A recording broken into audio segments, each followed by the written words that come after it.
The second day of the apocalypse, I was reborn. A notice popped up on my phone. A rain of virus had swept across the globe, and anyone caught in it had turned into a zombie. Survivors were urged to lock their doors and windows and wait for the military's rescue. It was signed by the Xia Nation Security Bureau. The moment I saw it, I knew for certain I really had gone back to the very start of the apocalypse. The luck just wasn't great. Reborn into the second day, I could forget about the good stuff, stockpiling supplies in advance, building a safe house. Gunfire kept ringing out beyond the window. I walked to the balcony and looked down. The alley below was packed shoulder to shoulder with zombies. Last time around, it took everything I had to escape this place alive. This time, I might not get so lucky. I drew a deep breath and pushed down the agitation. When I looked up, I saw a girl standing on the balcony across from me, also staring down at the street. The strange part, a half-transparent card was floating above her head. Jiang Xiaofan traits, 3D printing / dance / singing. I thought I was hallucinating and rubbed my eyes. The card was still there. Buildings in the old town sit close together. The two balconies were maybe 7 or 8 meters apart. So she caught me rubbing my eyes loud and clear. "What are you staring at? Never seen a person before." The girl planted her hands on her hips. "Keep gawking and I'll claw your eyeballs out." I didn't answer. The cursing didn't satisfy her, so she grabbed a broom and flung it across at me. It missed, and she turned and went back inside. My hand went to my waist on reflex, and only then did it hit me. After the rebirth, I didn't have a gun on me. What was that card above her head? In my last life, I'd watched Jiang Xiaofan for ages and never once seen anything like it. How did it show up the moment I came back? The instant I thought it, a voice spoke up in my head. "Yes, host. Anyone with an exceptionally outstanding talent will have a trait card appear above their head, and only you can see it. Take an entry off with your mind, and it becomes your own power." A trait turning into a power? That was just the standard issue reincarnation cheat. Before the apocalypse, Jiang Xiaofan was an influencer with 10 million followers, live streaming singing and dancing every day. She even had a 3D printer at home. She'd print anime figurines on the spot from data her fans sent in and give them away as perks. So her traits were 3D printing, dance, and singing, which meant the entries tied to a person's job, hobbies, and special skills. Too bad she'd gone back inside. No card in sight, no way to pull the entry. I called out a few times from the balcony, nearly stirring up the zombies below, but she wouldn't show her face. It was driving me up the wall. Right then, gunfire broke out at the mouth of the alley, and a military truck came barreling in. Through the windshield, I could see the driver had already turned, gnawing on the soldier in the passenger seat. The truck spun out of control, plowed over 7 or 8 zombies, and crashed head-on into the base of my building. The soldier in the passenger seat wrenched free and climbed out, leveling a shotgun and blowing the heads off 3 zombies in a row. More swarmed in, every escape route sealed, so he had no choice but to spin around and bolt into the very building I was in. The moment the gun went off, Jiang Xiaofan came running back out onto her balcony.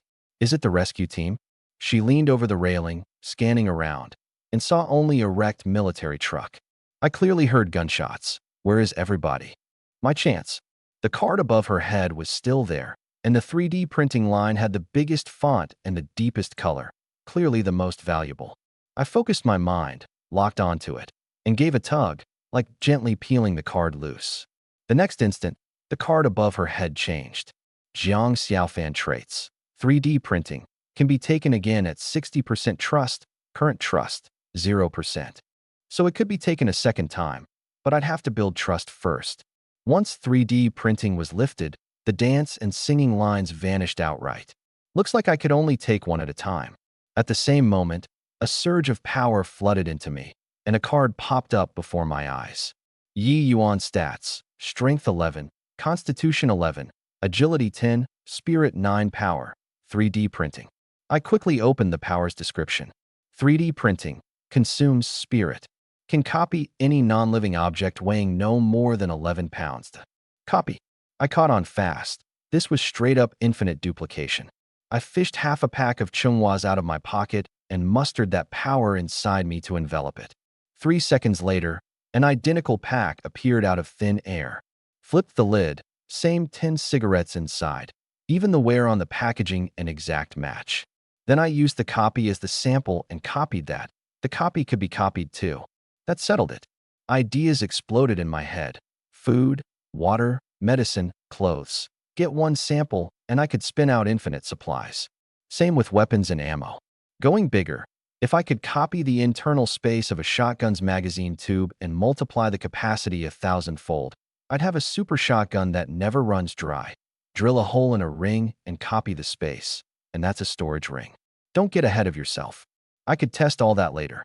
I looked up at the balcony across the way. This Jiang Xiaofan. She was turning out to be a real treasure. Seen enough, psycho?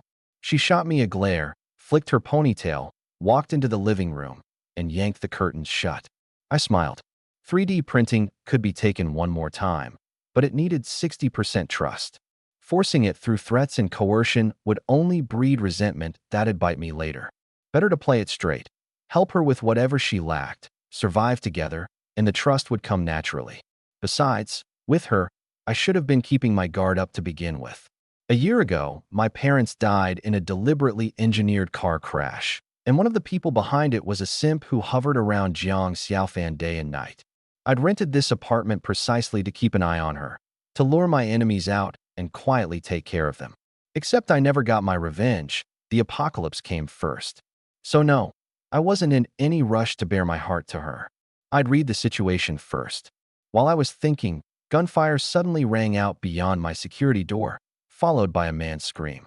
I pressed to the peephole and looked. It was the soldier who just charged into the building, pinned to the ground by 3 zombies tearing into him, his shotgun fallen at his side. It was an export version 870 replica, beautifully made.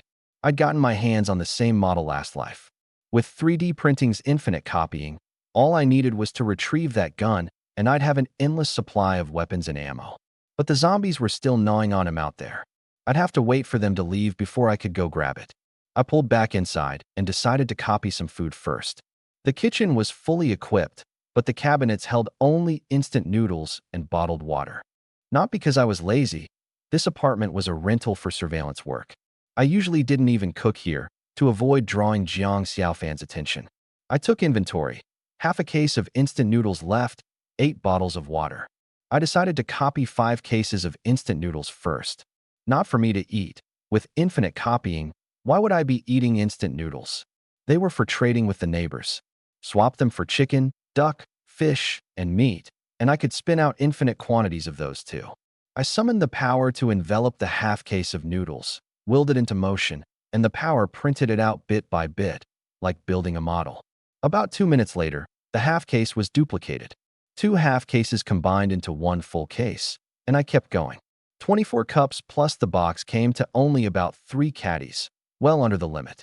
No problem. In 20-odd minutes, I'd copied out 6 cases. 5 to trade. 1 held back as a reserve, so I'd always have a sample on hand. Next, the bottled water. I tried copying all 8 bottles at once, and the power flat out went on strike, overweight. Since it was a force formed from inside me, I knew instantly the moment something went wrong. I took 1 bottle off, and in under half a minute the 7 bottles of water were copied. Weird, copying water goes so much faster than copying noodles, and it barely costs any spirit at all. What? The thought had barely formed when the answer surfaced in my head. Instant noodles are organic matter. Bottled water is inorganic. Copying organic matter costs more. So that was it. I quickly copied out 2 more cases of water. I hauled the 5 cases of instant noodles to the balcony off the back of the kitchen. These old apartments have a balcony front and back, and the rear one was barely a meter from the neighbors, close enough to talk across. I rapped on the railing across the way with a mop. A moment later, a woman around 40 stuck her head out, confirmed I wasn't a zombie, and came over. "Hey kid, what's up?" "Big sis, I'd like to trade some instant noodles for some fresh ingredients." I hoisted all 5 cases up onto the railing. "Look, my place is packed with this stuff. I'm sick of eating it. Rice, flour, cooking oil, chicken, duck, fish, meat, hot pot base, veggies, fruit, seasonings, anything works. I don't need a lot, just variety. You think my place is a supermarket?" The big sis was thrown by me. "But I've actually got most of what you listed. How do you want to trade?" I'd rattled off that whole list with confidence for a reason. This 3-person household next door lived a normal, steady life. Their fridge had to be well stocked, and it was only day 2. Plenty of supplies left. Let's not nickel and dime the exact rates. Just bring out a little of every food you've got. As long as it's enough, all 5 cases are yours. Look at the street, it's wall-to-wall zombies. The military won't clear them out anytime soon, and the power might go out. Fresh stuff will spoil. Trade it for instant noodles, and you've got nothing to worry about, right? Sure thing. Handsome, hang tight. The big sis figured she'd made out like a bandit. This early into the apocalypse, survivors weren't all that guarded, and the trade went smoothly. Soon I had a bag of food. I opened it. A slice of pork smaller than my palm. Sneaky lady. But the variety was genuinely complete. Pork, beef, chicken, eggs, frozen shrimp, plus veggies, fruit, snacks, and assorted seasonings in little jars and bottles. A small amount was fine. All I needed was a sample. I started copying right away. Vegetable or meat, I'd copy 1, then 2, then 4, then 8 at a time. I quickly found that copying raw meat and produce drained more spirit than instant noodles, and the fresher it was, the more it cost. So even among organic matter, there was a hierarchy. By late morning, the duplicated food had crammed the double-door fridge full, and I was as wiped out as if I'd pulled an all-nighter gaming. But my mind was at ease. All that was left was a weapon. I went to the peephole and looked. Lucky me. The 3 zombies had eaten their fill and wandered off, leaving only the soldier gnawed down to a skeleton and that shotgun on the ground. Just as I was about to head out, the back balcony piped up again. You there, handsome? I've got more to trade. It was the big sis, holding up a bottle of beer. She said she didn't drink and wanted to swap it for another cup of noodles. Couldn't have asked for better. 2 lives worth of a year without a drink. I traded for the beer and copied out 10 bottles in one go, stuffing them into the freezer first. Figuring the big sis would most likely turn in a few days, I locked the security grill on the back balcony for good. Even if she changed, she wouldn't be able to climb through. I went back to the security door, gave the deadbolt a gentle twist, and eased the door open inch by inch. No live zombies in the stairwell, just 2 headshot ones on the ground, killed earlier by the soldier. The live ones had left, but they definitely weren't far. I crept out, picked up the shotgun, and felt a little steadier. There was a bandolier around the soldier's waist with 3 12-gauge shells in it, and a holster strapped to his right thigh holding a 5.8mm pistol. Ammo was all I needed. Even a single round could be copied infinitely.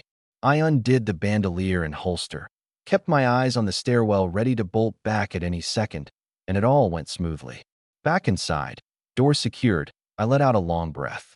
A high-quality 870 replica, a pistol with a 20-round capacity, the bandolier, the holster, all in hand.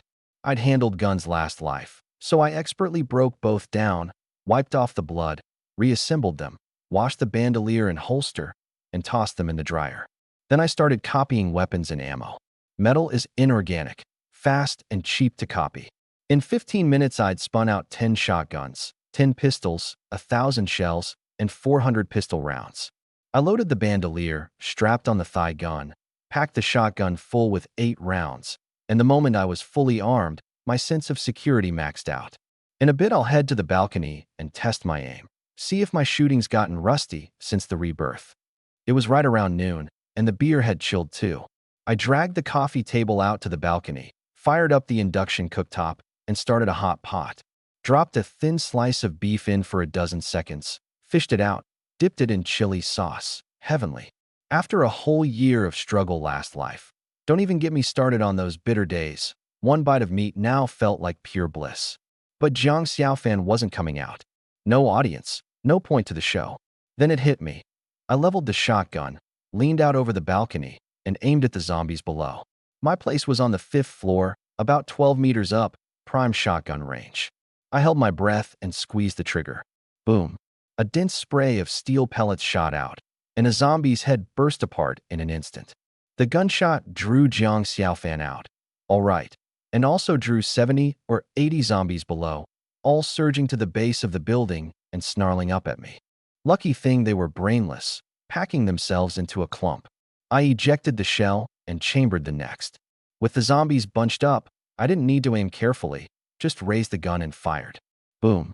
A single shell flung out 12 pellets, and when luck was on my side, One shot blew apart one zombie, while the leftover pellets punched through the one beside it. A double kill. I fired off several rounds, headless corpses dropping one after another, and emptied all 8. I still had 9 more loaded guns, but I wasn't in a hurry. I picked up shells and reloaded at my leisure. "Hey, where'd you get the gun?" Zhang Xiaofan asked, curious. I glanced up at her and ignored her. Reloaded full, kept shooting. Head after head burst open. In under 10 minutes, the 80-some zombies below were cleared out. There were more in the distance, but the early apocalypse zombies hadn't evolved their hearing or smell yet, so they wouldn't make it over for a while. I packed the empty gun back full, sat down, poured a glass of ice-cold beer, and went back to my hot pot. Zhang Xiaofan hadn't left. She was watching me alternate between beer and beef, watermelon and grapes sitting right there on the coffee table. She swallowed hard. She couldn't cook.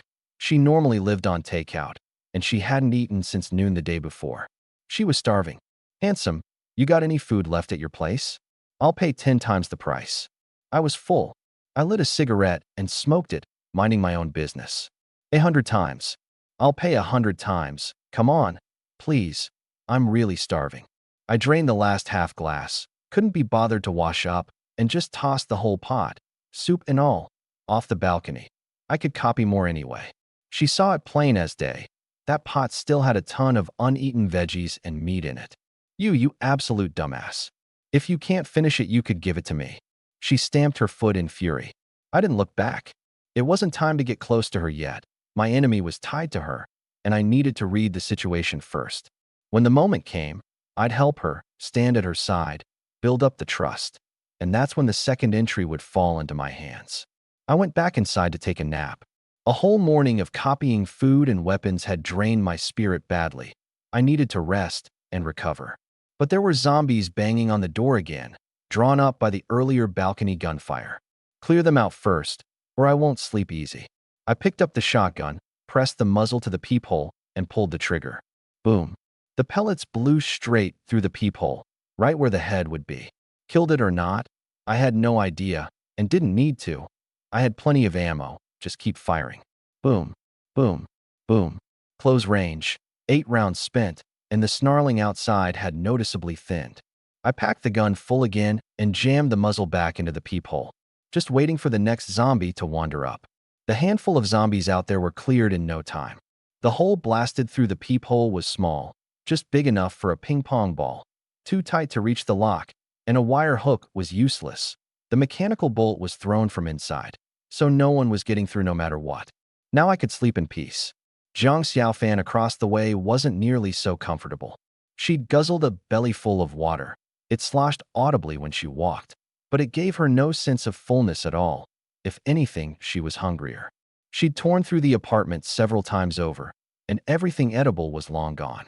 At this rate, I'm going to starve to death. She opened her phone, and all she scrolled past were survivors begging for rescue and zombies eating people. The more she looked, the more hopeless she felt. She'd contacted every relative and friend. Not one dared come save her. She couldn't even reach her parents. Something had probably happened to them. Just then a WeChat message popped up from Hisu, who'd been chasing her for half a year. "Xiaofan, are you still alive? Message me back." The truth was, Zhang Xiaofan looked down on Hisu from the bottom of her heart. Short, fat, lecherous, and arrogant beyond belief. She was an influencer with 10 million followers, hardly short on money or looks. No need to settle. But the He family wielded serious power in Shudu, and she didn't dare offend them, so she'd kept stringing him along. She never imagined that when the apocalypse hit, trapped at home and on the verge of starving, the first lifeline she'd reach for would be the very man she looked down on. "Hisu, save me, please. The street's full of zombies, and I'm so hungry."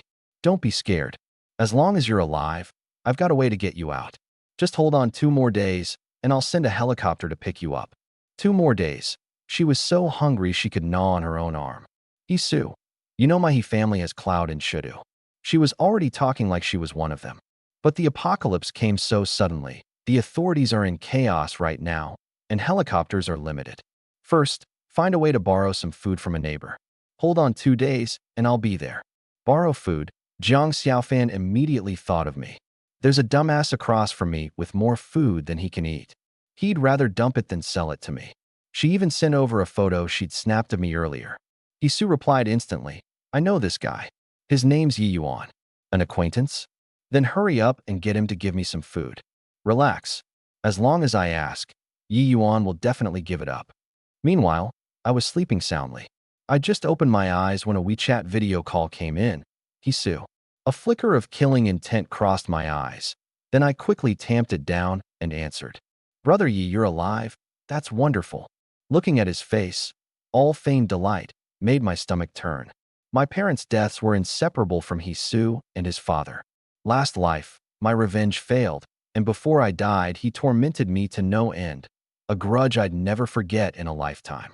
He still didn't know I'd spent half a year quietly investigating and had long since figured out they were the ones who'd done it.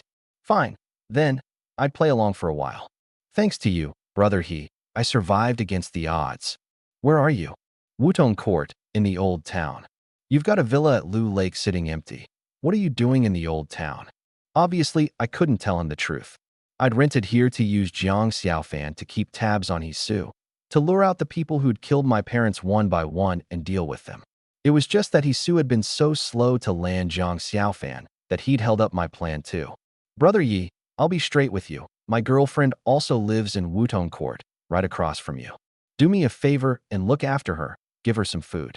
In 2 days at most, I'll send a helicopter to pick her up, and I'll take you out with us. Heh, you killed my parents, flayed me alive last life. I'd be an idiot to trust you. But your girlfriend? Her I could look after. Jiang Xiaofan had nothing to do with my parents' deaths and knew nothing about any of it.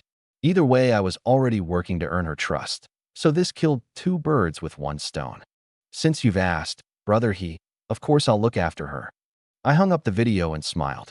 For what it's worth, the Yi family and the He family used to be on good terms. My father, Yi Jianmin, founded Titan Semiconductor, a pillar industry of Shudu with ties even to the military. The He family was the second largest shareholder and very close to us. Hisu and I had even called each other brothers. Later, the board wanted to take the company public to raise capital. Every shareholder's net worth would have skyrocketed, but my father refused to bring in outside investment. He'd built the company with his own 2 hands and held veto power, so every board meeting broke up on bad terms. And then my parents got into that car accident. I'd ended up in the ICU because of that crash too, only moving to a regular ward after half a month. By the time I was discharged, the board had already seized control of the company. My suspicions stirred. I spent a fortune on a secret half-year investigation, and the trail pointed to the 3 major shareholders, the He family among them. Unfortunately, I had no solid proof that could convict them, which is what pushed me to plan on handling it myself. Before I could carry it out, the apocalypse hit. Last life, I fought through hell and back to make it to Lu Lake, simply because all my enemies lived there. This life, I'm not short on supplies. If I really wanted to lie low, I could survive in the city district just fine. But that's not my style. So my hope still rests on Jiang Xiaofan. Pull another entry, and maybe the power will level up. The new abilities it unlocks might just help me escape the main city. A good sleep left my spirit much restored. I copied another 2,000 shells. Nothing breeds confidence like a full stockpile. I checked the time, 6 in the evening, and my stomach was growling. Tonight, chicken soup hot pot. I hauled the food and beer out to the balcony, set water boiling on the cooktop, poured a glass of cold beer to wet my whistle first, and laid out fruit and sunflower seeds. If not for this grudge, apocalypse life would almost feel pleasant. Once the water boiled, I added chicken and shiitake mushrooms to simmer. By now it was dusk, and eerily, a fog had risen.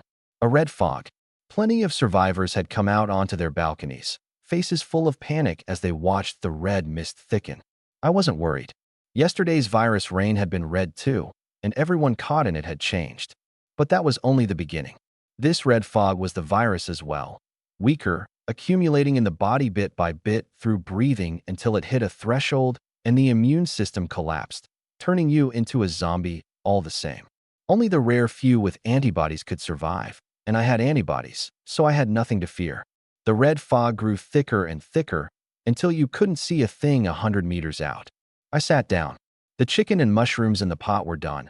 I fished out a piece, dipped it in chili sauce. Delicious. Jiang Xiaofan happened to come out onto her balcony just then, and the sight had her swallowing back her drool. Hey, handsome, it's me, Hisu's girlfriend. Hisu said he already talked to you. Talked to me? I drawled. Talk to me about what? To tame her, I had to break that arrogance first. I knew exactly what she meant and played dumb. Jiang Xiaofan swallowed. Handsome, I'm so hungry. Please, give me a bite of something, for the sake of you and Hisu being friends. The words had barely left her mouth when the card above her head changed. Jiang Xiaofan 3D printing can be taken again at 60% trust, current trust, 5%. Softened her tone and it jumped 5%. Not bad. Keep going. I didn't rush to agree. If I gave her food now, she'd think it was for Hisu's sake, and that wasn't how I wanted this tallied. That Hisu kid, yeah, he knows me, but I'm not close with him. Jiang Xiaofan panicked. Hisu's sending a helicopter to pick me up in a couple days. Give me some food, and I'll have him take you along too. Hisu did genuinely like her. That's just how men are. The more out of reach, the more obsessed. The grand young master of the He family in Shudu, who could have any woman he wanted, and yet Jiang Xiaofan had him wrapped around her finger like a simp. Last life he really did send a helicopter for her, but after I made it back to Lu Lake I never saw her, which meant something went wrong en route. The first week of the apocalypse was the most dangerous. Anyone around you could suddenly turn, the pilot included. In theory, everyone was carrying the virus now.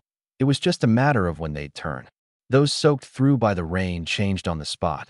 Those only splashed by it changed over the course of the week. Those who'd inhaled large amounts of the virus-laden mist during the downpour would start turning after 7 days. Even people who hadn't been rained on at all couldn't escape forever, because the red fog itself was the virus. So for the first month plus of the apocalypse, anything could happen. Countless people were suddenly bitten to death by those right beside them. I looked at the dead certainty on Jiang Xiaofan's face and shook my head with a smile. I've got my own way out. So Hisu's helicopter doesn't make for much of a bargaining chip. Acted all high and mighty with me before. Now you know to beg. Jiang Xiaofan was sharp, too. She immediately realized it was her attitude that was the problem. Handsome, I apologize. I didn't mean to curse you out this morning. The apocalypse hit out of nowhere, and I was in a terrible mood. Will you forgive me? The moment she caved, her trust ticked up another 5%. Right then, on the balcony below, a man covered in tattoos, blue dragon on one arm, white tiger on the other, clearly some street thug, stared at my soup pot, swallowing greedily. Hey, brother, looks like you've got plenty of food. Toss some down to me. We're neighbors, gotta look out for each other.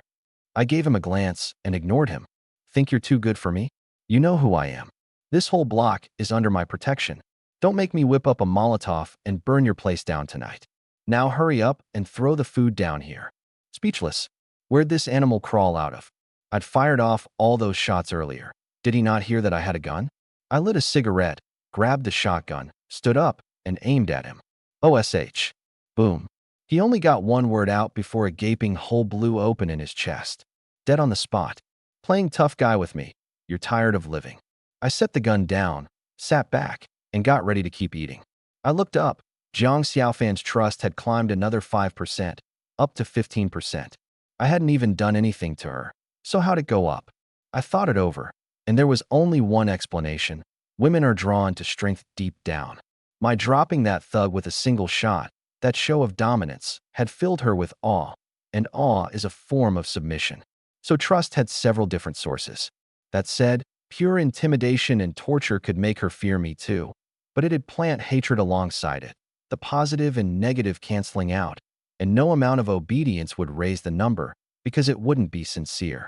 The survivors in the surrounding buildings had all been scared back inside by that one shot, leaving only Jiang Xiaofan still draped pitifully over her railing. Brother Yi, I'm so hungry. Please just give me anything. She'd thrown in the towel, willing to grovel if that's what it took, just to survive these 2 days until Hisu's helicopter came. How do you know my last name, Yi? Hisu told me. Figuring it was about ripe, I put on a serious face. I can give you food. But you cursed me out this morning for no reason, and that didn't sit right with me. Kneel and apologize, and I'll give you a cup of instant noodles. Kneel? Jiang Xiaofan froze. She was the goddess in the hearts of countless simps, with even the grand young master, he bowing at her feet. Yi Yuan, don't push it. I'm a beautiful woman, you know. Good, that's the spirit. If you weren't arrogant, how would I raise the trust? Beautiful woman? Can I eat that? Does it taste good? I scoffed, helping myself to the hot pot and beer, comfortable as could be. Jiang Xiaofan crouched on her balcony, sulking, watching me dig in like she wanted to inhale every piece of meat in the pot across the gap by sheer will. Nearly 2 days without eating, starved to that point, everything started to look like food. She muttered to herself, Hisu's always bragging about what a big shot he is in Shudu, and Yi Yuan doesn't buy it for a second. Useless. She just went ahead and video called Hisu. Did you eat? Eat my ass. Yi Yuan's over there having a soup hot pot, and he says I have to kneel and apologize before he'll give me any. Hisu's face darkened instantly. Someone dared make his woman kneel? Hold on, I'll send him a video. Sure enough, a video call from Hisu came in. I answered, and his expression was sour. Brother Yi, Xiaofan tells me you want her to kneel and apologize before you'll give her food? I didn't rush to answer. I leisurely picked up a piece of chicken and finished it, then took a big swig of beer, dragging it out to whet his appetite before saying, unhurried, there's that. She cursed me out for no reason this morning. Kneel and apologize. Is there a problem with that? Brother Yi, you know Jiang Xiaofan is my woman. With the history between our families, you won't give me even that much face. History? Between us, there's only a grudge, no history. I didn't say it out loud, switching to a different excuse instead. History doesn't fill a stomach. Give it to her, and I go hungry. Is having her apologize really so much to ask? I picked up another piece of meat. Hisu got it. I was toying with him. Yi Yuan, you've got nerve, daring to mess with me. Do you have any idea? Lu Lake is a gathering zone now, taken over by the authorities. With my He family's connections up top, sending a helicopter over is easy. You understand what I'm getting at. Of course I understood. A helicopter could rescue, or it could kill, a naked threat. But I wasn't buying it. Tell you what, when you do send that helicopter, bring me along while you're at it. It was like Hisu had thrown a punch into a pillow of cotton. He hung up on the spot, fuming. I gave a cold laugh, set the phone down, and went back to eating. Play games with me. I'll play you straight into the ground. On the other end, Jiang Xiaofan got 2 text messages from Hisu. Borrow some food from another neighbor. I'll send a helicopter to get you by the day after tomorrow at the latest. Negotiations had broken down. Borrow from another neighbor? Completely impossible. Survivors were all holed up at home. There were still zombies in the stairwell, and stepping outside was a death sentence. Day after tomorrow? I'll have starved by then, and there might not even be a helicopter. Just as she was thinking it, a helicopter actually appeared in the sky. Jiang Xiaofan shot to her feet and waved. But mid-wave something went wrong. The helicopter wobbled a few times like a kite with a snapped string, then nosedived and crashed. I'd just finished eating and happened to catch it, so I remarked offhand, right now all the helicopters are out rescuing the big shots. You've got no shot. Besides, the pilot could turn at any moment. If you really did get on board, you might die even faster. With that, I tossed the soup pot off the building too, not bothering to wash it. Jiang Xiaofan watched the wasted food, and in that moment she finally got it. Going hungry was truly unbearable, and dignity couldn't fill a stomach. Besides, she really had been the one to curse me out first. What was an apology? It wasn't shameful. Once she'd talked herself into it, her knees went soft. Yi Yuan, I'm sorry, I was wrong. Please forgive me. The arrogant goddess finally knelt, tears spilling over from the humiliation. The card above her head, her trust jumped a full 20%, up to 35%. The apology's not sincere, but you knelt. Hold on, I'll get you some noodles. A deal's a deal. All stick and no carrot. Push someone to the breaking point, and there's no more trust to farm. I tossed a cup of instant noodles across the gap. Jiang Xiaofan filled it with boiling water and couldn't wait even 2 or 3 minutes before digging in. Wow, so good. I've never had anything this delicious. On her end, her trust quietly ticked up another 5% to 40%, that one I couldn't see. She wolfed it down, drained even the broth. Stomach full, belly warm, she lay back on the sofa, feeling nothing but happy and content. Hisu, useless thing. When it counts, it comes down to a neighbor. Yi Yuan's a little weird, but he's not a bad guy. If not for him, I really would have starved. As she muttered it, her trust climbed another 5%. I didn't know any of this yet. Night had fully fallen, and there wasn't much to do in the evening, so I closed the balcony security grill. There might be other living people upstairs or down, and after how high profile I'd been today, it'd be dangerous if someone rappelled down and climbed in while I was sound asleep. Back in the living room, I copied 20 more shotguns and 4,000 more shells. More weapons, more peace of mind. Plus, I'd nap that afternoon, and without burning some spirit, I wouldn't sleep tonight. Metals inorganic. Copying this much didn't cost much at all. I loaded all the guns and practiced reloading while I had the chance. Shotguns were devastating against zombies. In an alley or stairwell, one man could hold the line. But the drawback was fatal too. A 7+1 capacity, and once it's empty you have to reload by hand. That soldier had most likely been pounced on and bitten to death mid-reload. I could copy guns infinitely, but I could only carry so many on me, so there were bound to be tight spots where I'd have to reload on the fly, a motion I had to drill until it was second nature. I really envied those protagonists in novels with a spatial storage. Copy 10,000 shotguns and just swap to a fresh one the moment yours runs dry. Just thinking about it felt great. I drilled until past 9 and got a little tired. I remembered the ingredients the big sis had given me included yeast, so I decided to start the dough early and make baozi in the morning. Make 2, and I could copy infinite. I looked up a tutorial, got the gist in 10 minutes, set the dough to rise, then showered and went to bed. I'd gone to sleep too early the night before, so I woke up a little after 6. After washing up, I minced the meat filling and chopped scallions. It was my first time making baozi, and I was clumsy at it, so I didn't finish until after 7. Ugly, but they tasted decent. I copied a few dozen first, put some in the fridge, grabbed a cup of yogurt, and went out to the balcony for breakfast. 2 Zilong Bao down, and Zhang Xiaofan hadn't shown her face. Putting on a performance needs an audience, or how would I farm trust? Conveniently, more zombies had wandered down below, so I opened the security grill, leveled the shotgun, and swept through them, dropping 20-some. The gunfire drew her out, sure enough. "Morning, Brother Yi." She wore an ingratiating smile. I glanced at her and noticed something off. 45% trust?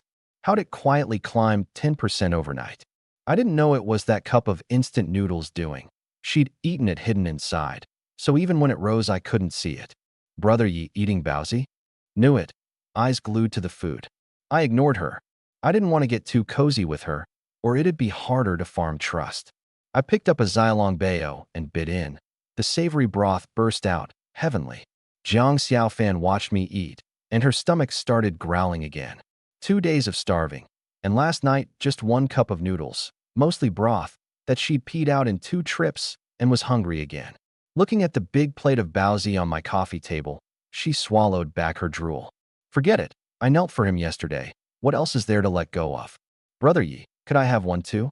That was exactly what I'd been waiting for. Give you one? What? She choked on it. Yeah, why? Were we close? She fumbled for a long while before mumbling. Well, you already forgave me yesterday. I forgave you, so I gave you a cup of noodles. I more than did right by you. I don't owe you anything. Forgiveness didn't make her a permanent meal ticket. She had no comeback, thought hard. Then her eyes suddenly lit up. Brother Yi, let me dance for you. You can't finish all those baozi anyway. I'll dance, you give me one, okay? I didn't say anything, just kept eating. She took my silence as a yes and started dancing in earnest on her balcony. This was her signature skill, and she really was good. Long legs, great figure, a lot of impact. No wonder she'd had Hisu utterly bewitched. Dancing along, her expression suddenly changed. She rushed to the railing and pointed below my place, cursing up a storm. You absolute piece of trash. Don't make me snap your fingers off. Turned into a mama T-Rex again? I was baffled. Brother Yi, I'm not dancing anymore. There's a pervert below your place making filthy gestures at me. Damn, I was just getting into it. Who's ruining my fun? The guy below piped up. You slut, putting on a show just for a bite to eat. I've got food at my place too. Give me a striptease and I'll hand over 2 cups of noodles right now. The hell? I'm farming trust here. What are you crawling out to mess it up for? I leveled the gun and leaned out, but no luck. I couldn't see him. You're the slut. F*** your mother. Zhang Xiaofan cursed back, grabbed a flower pot, and hurled it down, missed.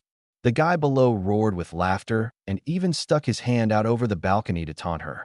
Come on, you crazy woman. Keep throwing. I love it when you're angry. Heh, you dare stick your hand out. Forgot I've got a gun? Boom. The shotgun cracked, and that hand was instantly blown apart by the steel pellets. Ag, my hand. Upstairs, why'd you shoot me? Why? Dare to ruin my business. Count yourself lucky I didn't kill you. Watching me teach that creep a lesson, Zhang Xiaofan was tickled pink. Brother Yi looks fierce, but he's actually pretty decent, even stood up for me. With that thought, her trust climbed another 5%. My eyes lit up. Standing up for her counts too? Looks like there are quite a few avenues. Good. Just 10% short of pulling the entry a second time. I was in a good mood, so I bagged 2 Bowsy in plastic and tossed them over. 2 wasn't nearly enough to fill her. But that was exactly what I wanted. Keep her half-fed. That's how you tame someone. A pint of rice earns gratitude. A bushel breeds resentment. Getting it too easily works against farming trust. After breakfast, I sat down to drink tea, and Zhang Xiaofan wouldn't leave. Brother Yi, let me sing you a song? Trying to get chummy, laying groundwork for the next meal. I didn't take the bait. No need. I want to drink my tea in peace. Brother Yi, have you thought about how you're going to leave? Haven't. Where'd you get your guns? Buzz off. Oh, okay. She wrinkled her nose and muttered something on her way back inside, probably cursing me. Didn't matter. Stick and carrot. The Bowsy were the carrot. This attitude was the stick. Alternating the two is how you keep farming. That's how women are. Be fierce when you should be fierce. Coax when you should coax. Be nothing but nice, and it gets taken for granted. Just like Hisu, who chased her for half a year and never even got a taste of what she liked. After that, there was nothing to do again. I looked out at the dense mass of zombies beyond the alley. Without absolute certainty, I wouldn't risk fleeing the main city. My enemies were all at Lu Lake, my great revenge unfulfilled. I could not throw my life away recklessly. At the very least, I'd pull Zhang Xiaofan's entry one more time before deciding. I drank tea while practicing reloading. Today's fog was thicker. You couldn't see clearly past 70 or 80 meters. The worst thing about the apocalypse wasn't the zombies. It was this fog that never lifted, that not even sunlight could pierce. Without photosynthesis, plants would die before long. You couldn't grow grain or vegetables. Lucky for me, I could copy infinitely and didn't have to fight anyone for food. Practicing left my hands sore, so I leaned on the railing, smoking and resting. There were more zombies in the nearby buildings than yesterday. All people who'd been splashed with a little rain and turned after getting home, then bit their families. Now and then I'd see someone forced to jump from a window, choosing to fall to their death rather than be gnawed alive by the zombies in their own home. Living a second life, I was already used to all this. Meanwhile, in the building across from me, besides Zhang Xiaofan, there were 2 other survivors, one with a hooked nose, one with a full beard. The 2 had enough food to last half a month and were scrolling short videos, cursing as they went. Short videos are nothing but cries for help or zombies eating people. The whole world's like this. Is humanity done for? There are more and more zombies. No rescues ever coming. We're going to be trapped and die here. The 2 fell into a dejected silence. Just then, Hooknose scrolled past someone he recognized. Zhang Xiaofan. She's still alive. Beard, that big influencer next door, is still alive. In the video, she was calling for help, her loneliness unable to mask that face and figure. The world's over anyway. Want to cut loose, just this once? Beard proposed. Hooknose's eyes lit up. My thoughts exactly. Both were career burglars. Prying doors and picking locks came easy. Electronic locks easiest of all. And Zhang Xiaofan's place happened to have an electronic lock. Grab the gear, let's go. Hooknose took a rubber mallet and a screwdriver. Beard suddenly stopped. Wait, there was gunfire in the alley all day yesterday. Could the military be around? If we crack the door and a soldier downstairs spots us, we're finished. What they didn't know was that yesterday's gunfire was me shooting the zombies below with my shotgun. Zhang Xiaofan's building had 4 units per landing, and the 2 of them lived on the side facing away from the alley, so they hadn't seen any of what was going on over here. What's there to be scared of? There's gunfire all over the city. There's no sound in the alley now. Maybe the soldiers all got bitten to death by zombies. It made sense when he laid it out, and with their blood running hot, the 2 threw caution to the wind. Beard peeked through the peephole. Clear, no zombies. Hook Nose eased the door open. Jiang Xiaofan's place was right across, less than 3 meters away. Leave the door open. If we stir up zombies, we run straight back. The two crept over to Jiang Xiaofan's door. Hooknose pressed the screwdriver against the bottom of the keypad lock and tapped upward with the rubber mallet.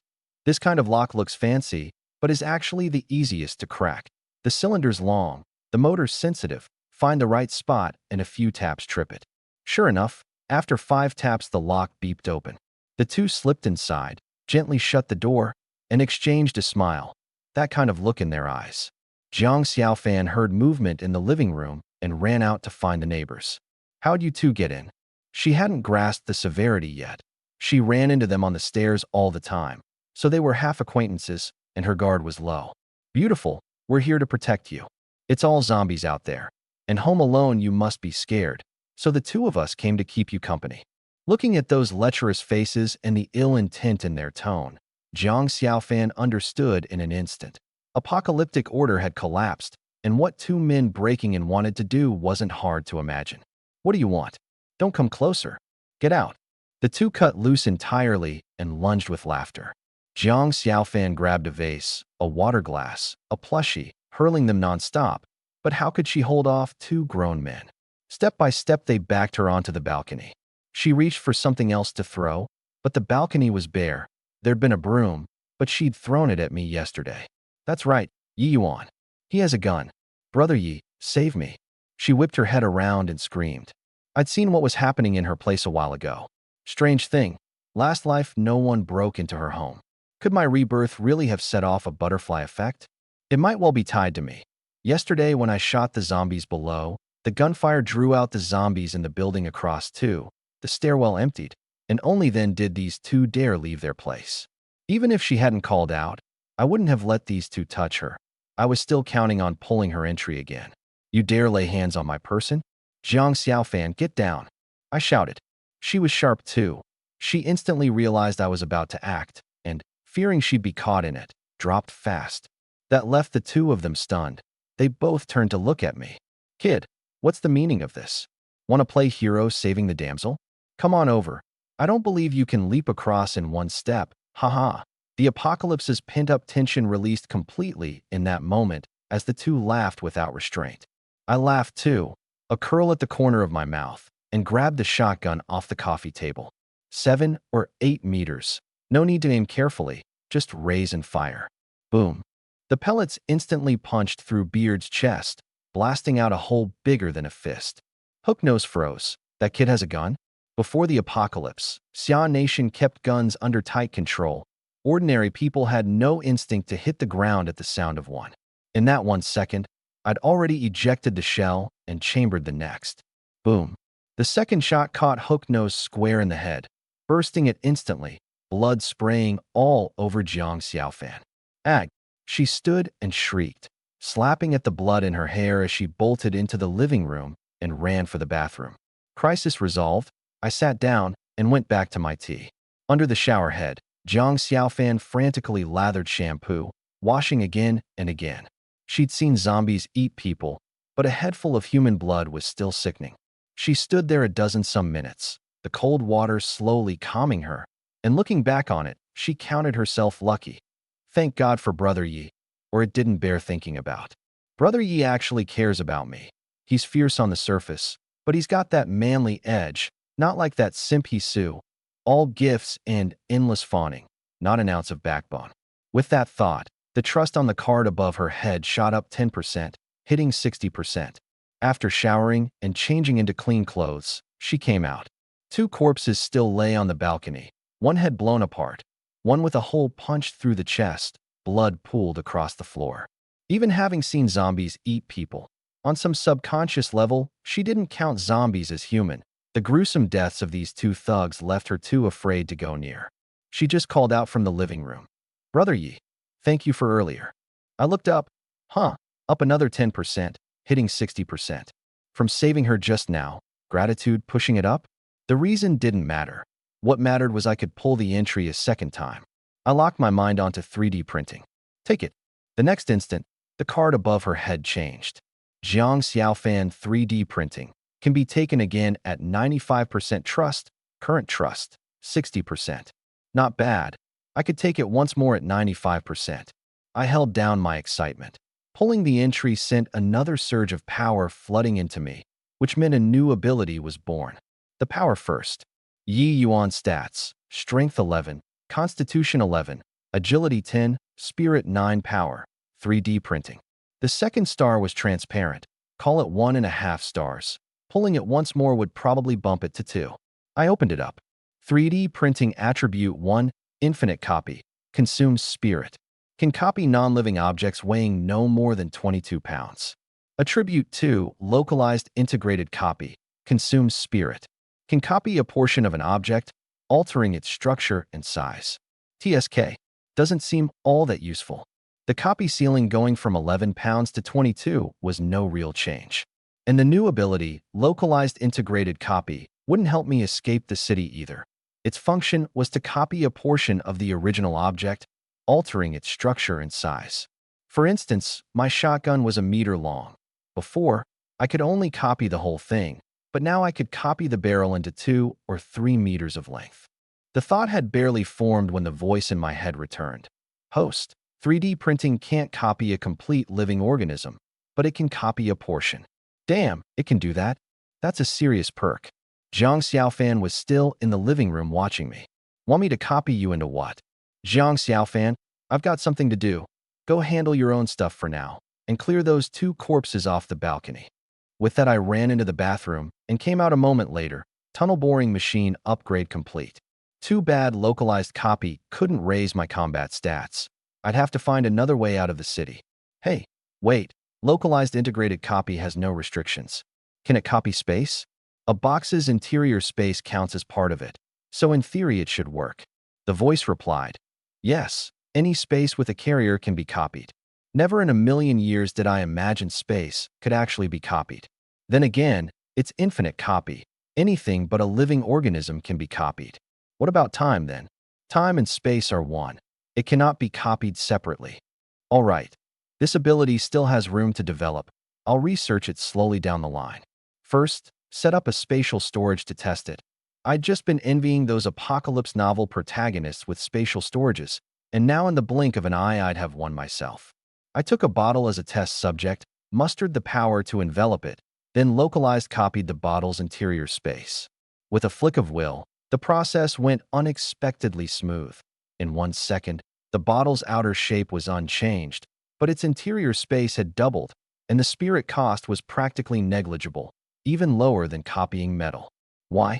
The voice answered, space's material structure is lower grade than metal, so the cost is lower. But copying only the interior space while leaving the outer carrier unchanged alters the spatial structure, and the interior has no passage of time. Meaning, the bottle's shape stays the same, the inside grows larger, and time inside is paused. Holy hell, perfect, this was exactly what I wanted. Sure, I could copy infinitely, but I couldn't guarantee freshness. The meat and vegetables in the fridge, even if I copied them daily, the sample had already sat a day and would rot sooner or later, vegetables especially, wilting within a week. Now, with a time-pause storage, that whole problem was solved. I discovered something else. Once the space inside the bottle grew and its structure changed, it became pure space with no energy field. My consciousness could enter it easily, and inside I was absurdly powerful, like a person on the moon, low gravity, leaping 5 or 6 meters with an idle jump. By the same logic, with no time and no energy field inside the bottle, my consciousness was utterly unbound, on par with the will of a god. I dropped an egg in, and it didn't fall to the bottom and break. There was no gravity inside. But by my consciousness, a single thought, the egg drifted along and settled gently at the bottom. Perfect. From now on I could sort and organize supplies by sheer will. Then I screwed the cap on, and my consciousness could no longer enter. So I drilled a small hole in the cap, and my consciousness could enter through it again. The question now was how to take things out. To build a storage, you need easy access. My plan: copy an enormous storehouse, stock it with 10,000 fully loaded shotguns, swap to the next the instant one's empty, and with a little care I could fight my way to the riverside, then find a boat and row to Lu Lake. The solution came quickly. Wasn't there a small hole in the cap? Copy and expand the whole space several dozen times. And I could get the egg out, couldn't I? No sooner said than done. I copied the small hole space and enlarged it 50-fold. From the outside, the hole size was unchanged. What changed was the interior of the hole, invisible to the naked eye. My consciousness took the form of strong hands inside the bottle, grasped the egg, and brought it to the hole. And a marvelous thing happened. The egg passed through a hole the size of a chopstick tip, half poking out, half still inside the bottle. A push of will, and the whole egg was pushed out. It worked. I was overjoyed. The spatial storage was done. But the carrier couldn't be a bottle. Too ugly, hard to carry, and fragile. Shatter it, and the interior space collapses, dumping everything out. I remembered there was a stainless steel hip flask the landlord had left in the wardrobe, and dug it out fast. This kind of flat flask was stainless steel, durable, only 200 milliliters, compact, wrapped in a leather case, and could clip right onto a belt. Convenient. Unscrew the spout, and I wouldn't even need to drill a hole. The more I looked, the more pleased I was, and I made it the storage carrier. First, I copied 10 spares for later. Future storages would have materials ready-made. Then I picked one and started copying the interior space. Cost practically negligible. I copied 12 times in a row, bringing the flask's interior to 0.8 cubic meters. Kept going, 10 more times, surpassing 800 cubic meters. Still not enough. The cost was low and I could copy infinitely, so I might as well make a giant one. Still, copying space saves spirit but isn't zero cost. When the space expands by geometric multiples, the cost becomes noticeable. I copied 15 more times, bringing the flask's interior past 26 million cubic meters, the equivalent of a giant storehouse 300 meters on each side. More than enough. And the spout space had been enlarged hundreds of millions of times too. Even a big truck could slide right in easily. From the outside, the spout was still under a centimeter across. You'd never spot a thing. I was in a great mood, and in a few minutes I transferred all the food from the double-door fridge into the spatial storage. Now I was at ease, no more worrying about food spoiling or expiring. But it wasn't over yet. Jiang Xiaofan's entry could be pulled one more time, and I figured I'd have to stay here a while longer to build trust. While I was at it, I copied more shotguns. Even with just 7+1 capacity, swap to a fresh one the instant it's empty, and it indirectly amounts to infinite ammo. I picked up a gun and was about to copy it when inspiration struck. Why am I copying the whole gun? Just copy the interior space of the magazine tube, and it'll hold more rounds, won't it? In theory, that comes far closer to actually infinite ammo. I quickly mustered the power to envelop it and locked onto the magazine tube's interior space. This time I had to be precise. Copying the hip flask earlier was aimed at making a storehouse, so the space expanded in all directions. Copying the magazine tube was to load more rounds, so the diameter stayed the same and only the length extended. I copied 7 times in one go, extending the tube 128-fold for a capacity of 896 rounds. This time I copied not just the space but the spring and shells along with it. Copy only the space, and the spring wouldn't be long enough to feed rounds into the chamber. Not enough? 3 more copies, extending it 1,024-fold for a capacity of 7,168 rounds. About right. Whether I could ever burn through it was another matter. Holding a shotgun loaded with 7,000 rounds, that sense of security was exactly the point. That said, shotguns are powerful, and every shot wears heavily on the barrel. Normally, you have to swap the barrel after 1,000 rounds, and the whole gun scrapped at 10,000. I didn't go to the scrap limit. I only copied a load of 7,000, but it was already a super shotgun, just barely curing my fear of insufficient firepower. I copied another and put it in the storehouse, ensuring I could swap at any time if I didn't have a chance to change the barrel. I also copied 100 barrels. The old gun felt right in hand, and when it wears out, I just swap in a new barrel. No need to keep replacing the whole gun. After all that copying, I was wiped out. 2 super shotguns and over 10,000 rounds were no small test of my spirit. I splashed water on my face, lay down for a short nap, and figured I'd deal with the rest once my spirit recovered. I woke at noon, stomach growling. Cooking took too much time, so I pulled a Xylong Bao from the storehouse, copied a dozen and heated them, grabbed a cup of yogurt, and went out to the balcony. No sign of Jiang Xiaofan. Hooknose and Beard's corpses still lay on her balcony, blood staining the floor red. Didn't I tell her to get rid of the corpses? Boom! I fired a shot. Jiang Xiaofan immediately ran out of the bedroom, one foot just stepping onto the balcony before she pulled it back. Brother Yi, I don't dare touch those corpses, and they're too heavy. I can't move them. Then there's nothing I can do. I stuffed a baozi into my mouth and spread my hands. Figure it out yourself. Watching me eat baozi, she swallowed. Her stomach had long been empty.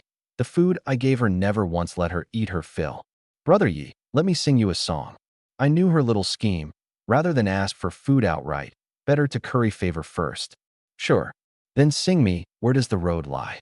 She was overjoyed. Brother Yi might be fierce, but as long as she was obedient, there'd be food.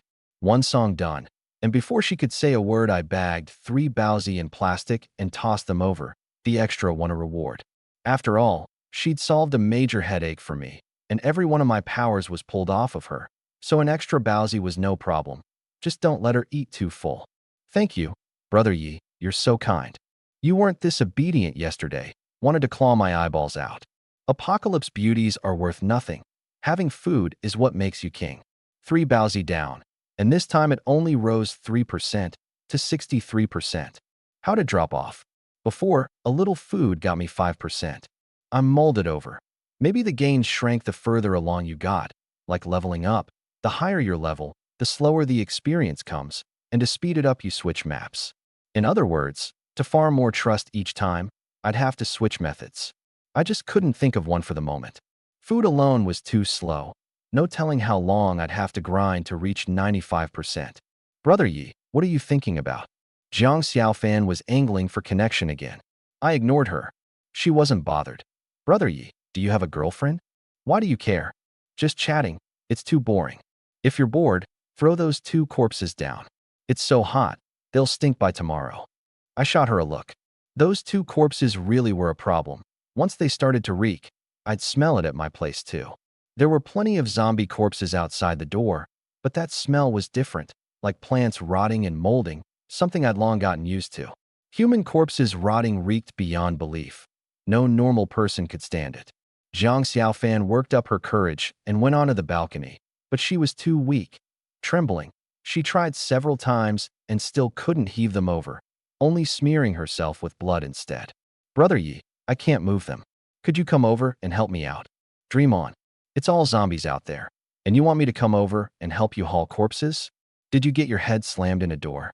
In truth, the alley zombies were basically cleared out, and with a super shotgun holding 7,000 rounds, one man could hold the line.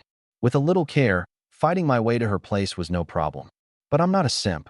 Why would I go over and haul corpses for you? Sorry, Brother Yi. I got nervous and forgot there were zombies outside. The thugs are dead. What's there to be nervous about?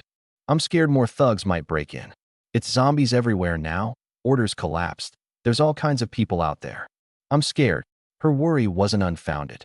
Only the 3rd day of the apocalypse, and people were already doing evil. Going forward, every survivor could turn into a thug. Killing for a single piece of bread would be the most ordinary thing. Hisu said he'd send a helicopter, but who knew if he was just brushing her off? Brother Yi, let's make a deal. You come to my place and protect me. I'll do your laundry and cooking, and when Hisu sends a helicopter to pick me up, I'll take you along with me. I swear to heaven, I'll keep my word. Take me with you? The temptation wasn't small, but I didn't trust Hisu. They killed my parents. How could I possibly trust him? Besides, last life, I never saw Jiang Xiaofan at Lu Lake, which meant something happened to her en route, and the only explanation was the pilot turning and the helicopter crashing. Even if she begged me to get on that helicopter, I wouldn't dare. I was about to refuse when a second thought struck. This was an opportunity. Farming trust with food was too slow. I'd been mulling over switching maps, so why not move straight into her place, get close-range contact, more chances. And letting Hisu know I'd moved into the home of the woman he adored, he'd blow a gasket. Pain my enemy, please. Well, please myself, and farm trust like crazy on top of it. 3 birds with 1 stone. Why not? Much as I wanted to switch maps, I didn't rush to agree. Couldn't let myself become a pushover who grants every request, or it'd be even harder to farm. I went back to the bedroom to keep copying super shotguns. This time was easy, just a one-to-one copy off the finished model. The gun held 7,000 rounds, yet in hand it weighed no more than an empty one. The magazine tube's interior had become an independent space with no energy field, so the shells carried no weight. Same with the hip flask storehouse. However much I loaded in, it had no weight. Then I used localized copy to refit a super pistol with a 10,000 round capacity. The pistol's lifespan was 3,000 rounds. Swap the barrel, and you could keep using it. Now I had one super pistol and 3 super shotguns. Firepower was plenty. Spirit ran heavy, so I slept again, and when I woke it was past 4 in the afternoon. Out on the balcony, I saw Jiang Xiaofan had thrown the 2 corpses down and scrubbed the floor clean. No sign of her. A dozen some zombies had wandered down below again, and I leveled the gun to clear them. The gunfire drew her out once more. Brother Yi, you're amazing. You cleared out all the zombies below. It should be safe to go downstairs now, right? Brother Yi, how about I come over to you? I'm really scared more thugs might break in. The plea for protection was real, and so was the angling for food. She knew that as long as she lived with me, free room and board was guaranteed. But coming downstairs was risky. The area below was cleared, but you couldn't rule out stragglers in some nook or corner, and early apocalypse zombies were no slouches in speed or strength. Run into one, and she'd have almost no chance. I was still counting on pulling her entry one more time. Nothing could happen to her. But I was also in a hurry to switch maps. Tell you what, I'll come over to your place. But on one condition, you do whatever I tell you to do. Deal. She hesitated. You're not going to make me do anything naughty, are you? If you're willing, I wouldn't mind. I'm not willing. Didn't matter. All I wanted was the entry. I'm coming down now. Get ready to open the door. I turned and went back inside, confirmed everything useful was stored in the storehouse. It was a short-term rental to begin with, nearly bare, and everything with sentimental value was at the Lu Lake Villa. I took up position behind the security door, super shotgun in hand, the 10,000 round pistol tucked against my outer thigh, firepower off the charts. I slammed the stock against the door, and the sound quickly drew 2 zombies up into the stairwell. There was a fist-sized hole in the door, blasted through yesterday when I shot zombies through it. I jammed the muzzle right in, 2 booms, and dropped them both.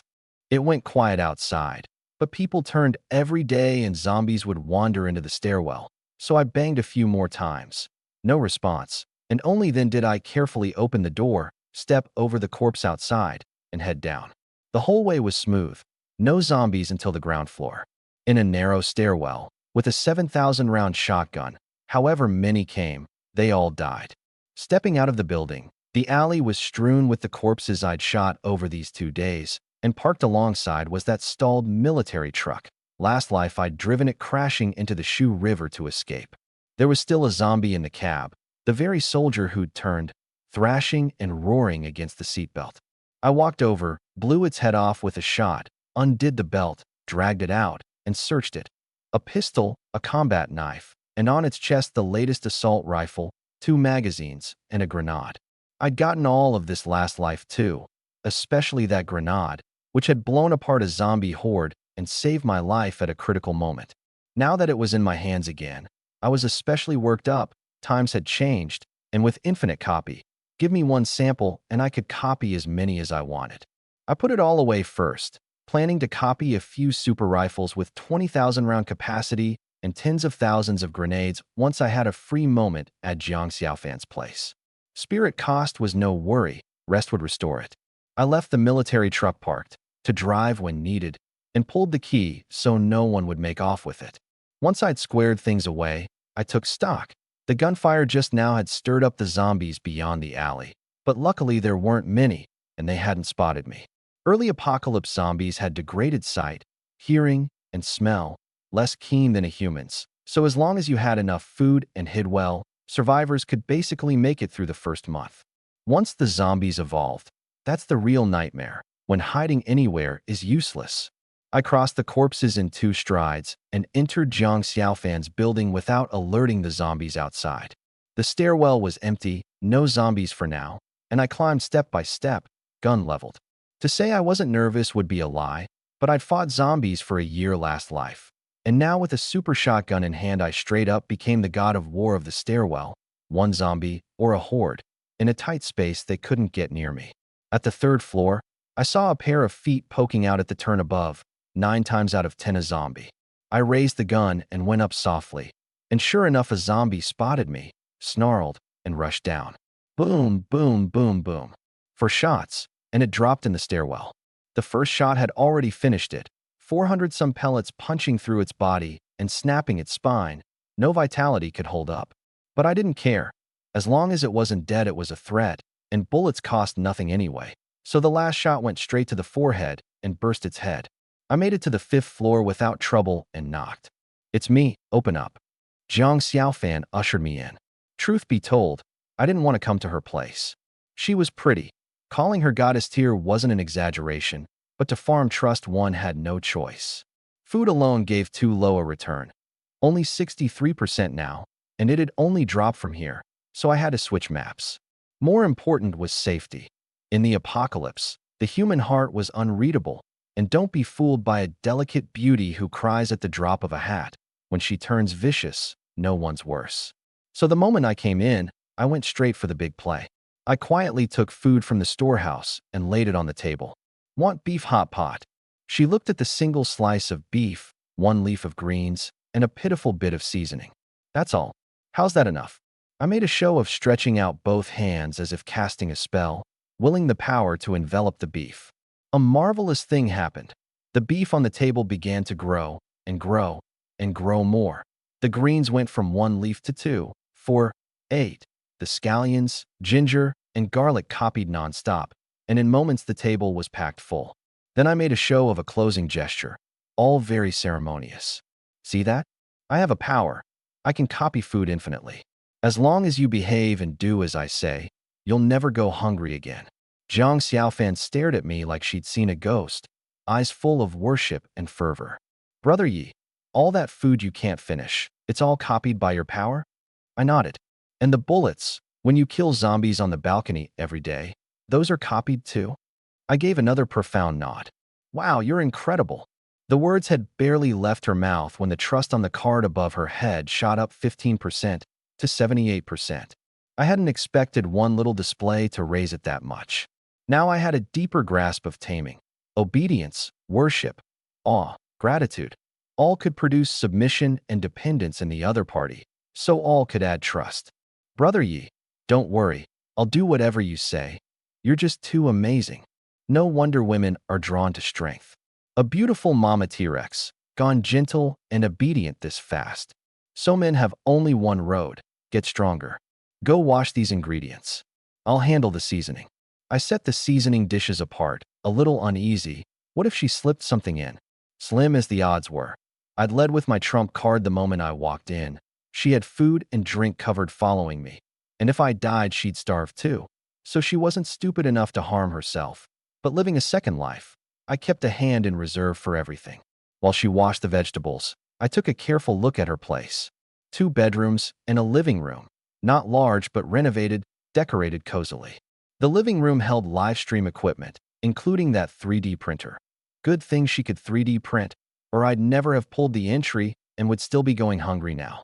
I pushed open the bedroom door for a glance too, just to confirm there were no hidden poisons or weapons.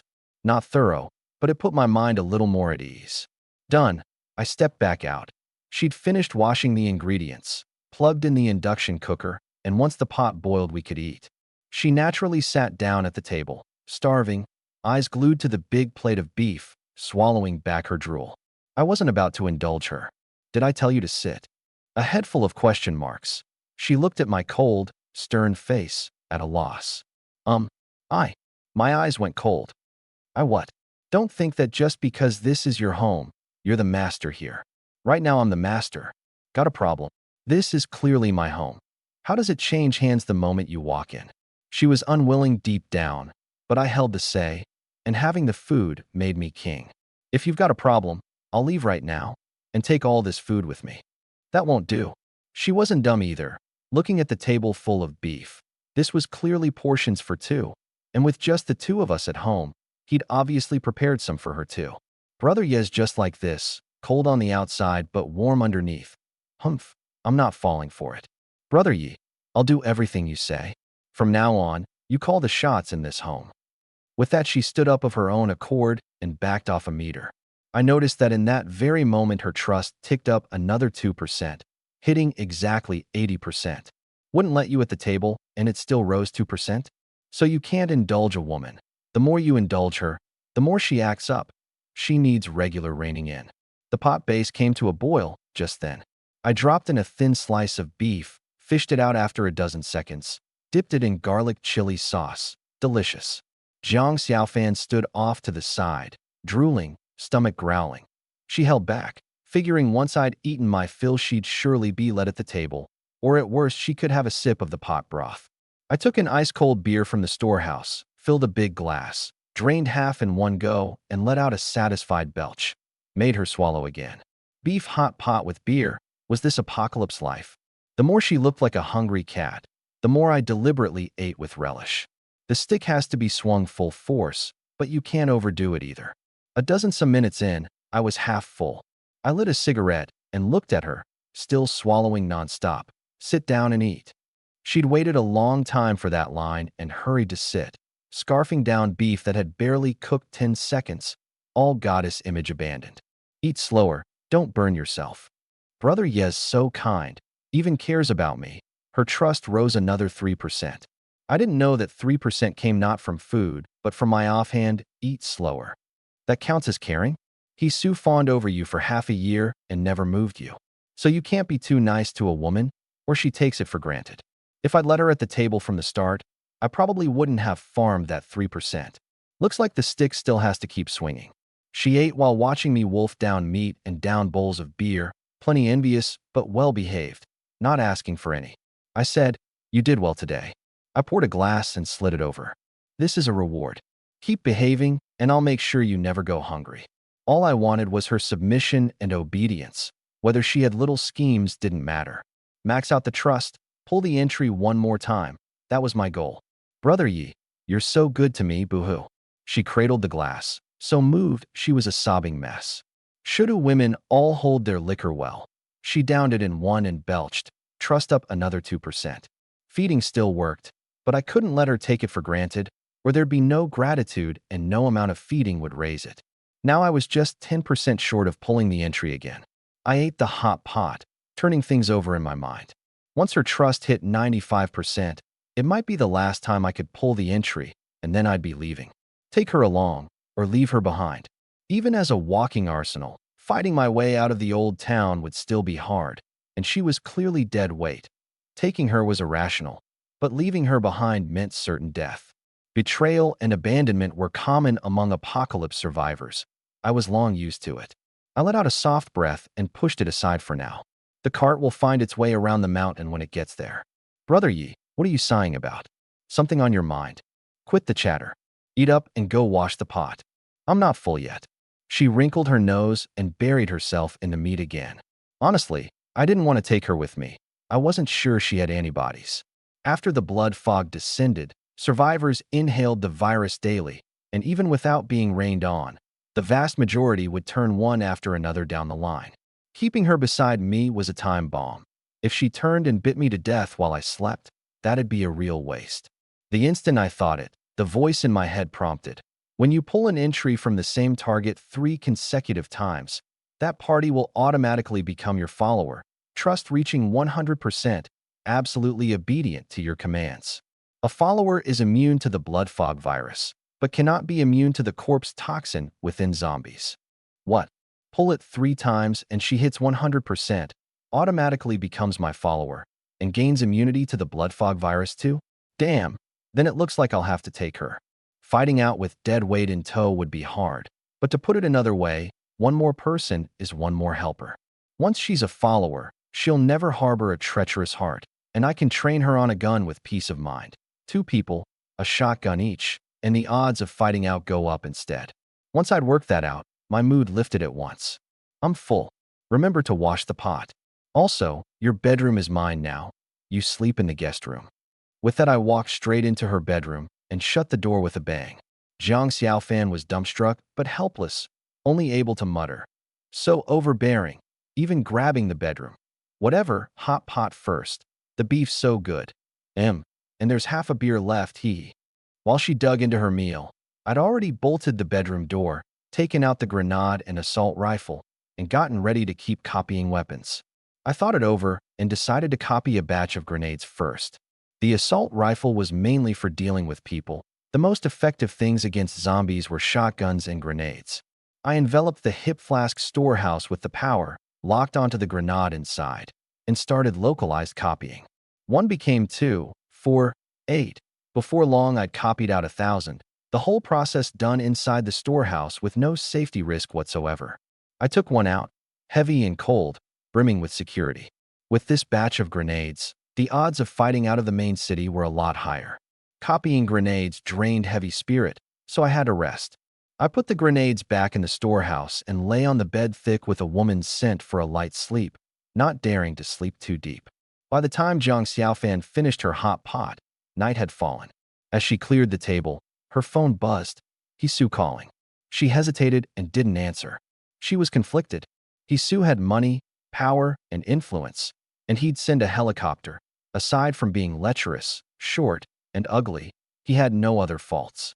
In the apocalypse, running into a thigh like that, she should have grabbed on tight with her eyes shut. That's how she'd thought before, too. But the moment Yi Yuan appeared, everything changed. An infinite copy power was an invincible bug in any era, and rarer still in the apocalypse. This thigh was thicker, and she was the first woman Yi Yuan had run into, prime position. Hanging on tight to Yi Yuan was the smart move. Still, Hisu really had been good to her, and even if she'd only been playing along out of fear of the He family, people aren't made of grass and wood. A breakup at least warranted a word. She took the call. Xiaofan, what took you so long to pick up? Did you eat? Hisu was caring as ever, but Jiang Xiaofan was already unmoved, even a touch disgusted. He was famously lecherous. For all she knew, another woman was lying in his arms right now on this very call. Maybe it was precisely her reserve that had him hooked. Men and women are the same. The more out of reach, the more precious it seems. She said calmly, I ate. I was just washing dishes, had my phone on vibrate, and didn't hear it. Hisu breathed a sigh of relief. Thank goodness. Hold on one more night. I'll send a helicopter to pick you up tomorrow morning. I got word from up top. Both the blood fog and the blood rain are the virus. The fog's milder, but inhale it long enough and you could turn into a zombie later too. But Lu Lake has no blood fog, sunshine every day, and the military controls it, so it's extremely safe. Once you're here, no need to worry about turning. What? Jiang Xiaofan was stunned, her just settled heart tensing up again. No good. Even if Brother Yi could copy food and weapons infinitely, being in the blood fog carried latent risk, the odds of turning unknown, and she didn't dare gamble. Now there was only one thought in her mind. Leave the main city for Lu Lake as fast as possible. That was the real safe zone. But she had to find a way to bring Brother Yi along. She had a faint premonition that bringing Yi Yuan along would be hard. Hisu said he knew Yi Yuan and would take him along if Yi Yuan gave her food. But Yi Yuan clearly wasn't buying what Hisu was selling, which meant there was bad blood between them.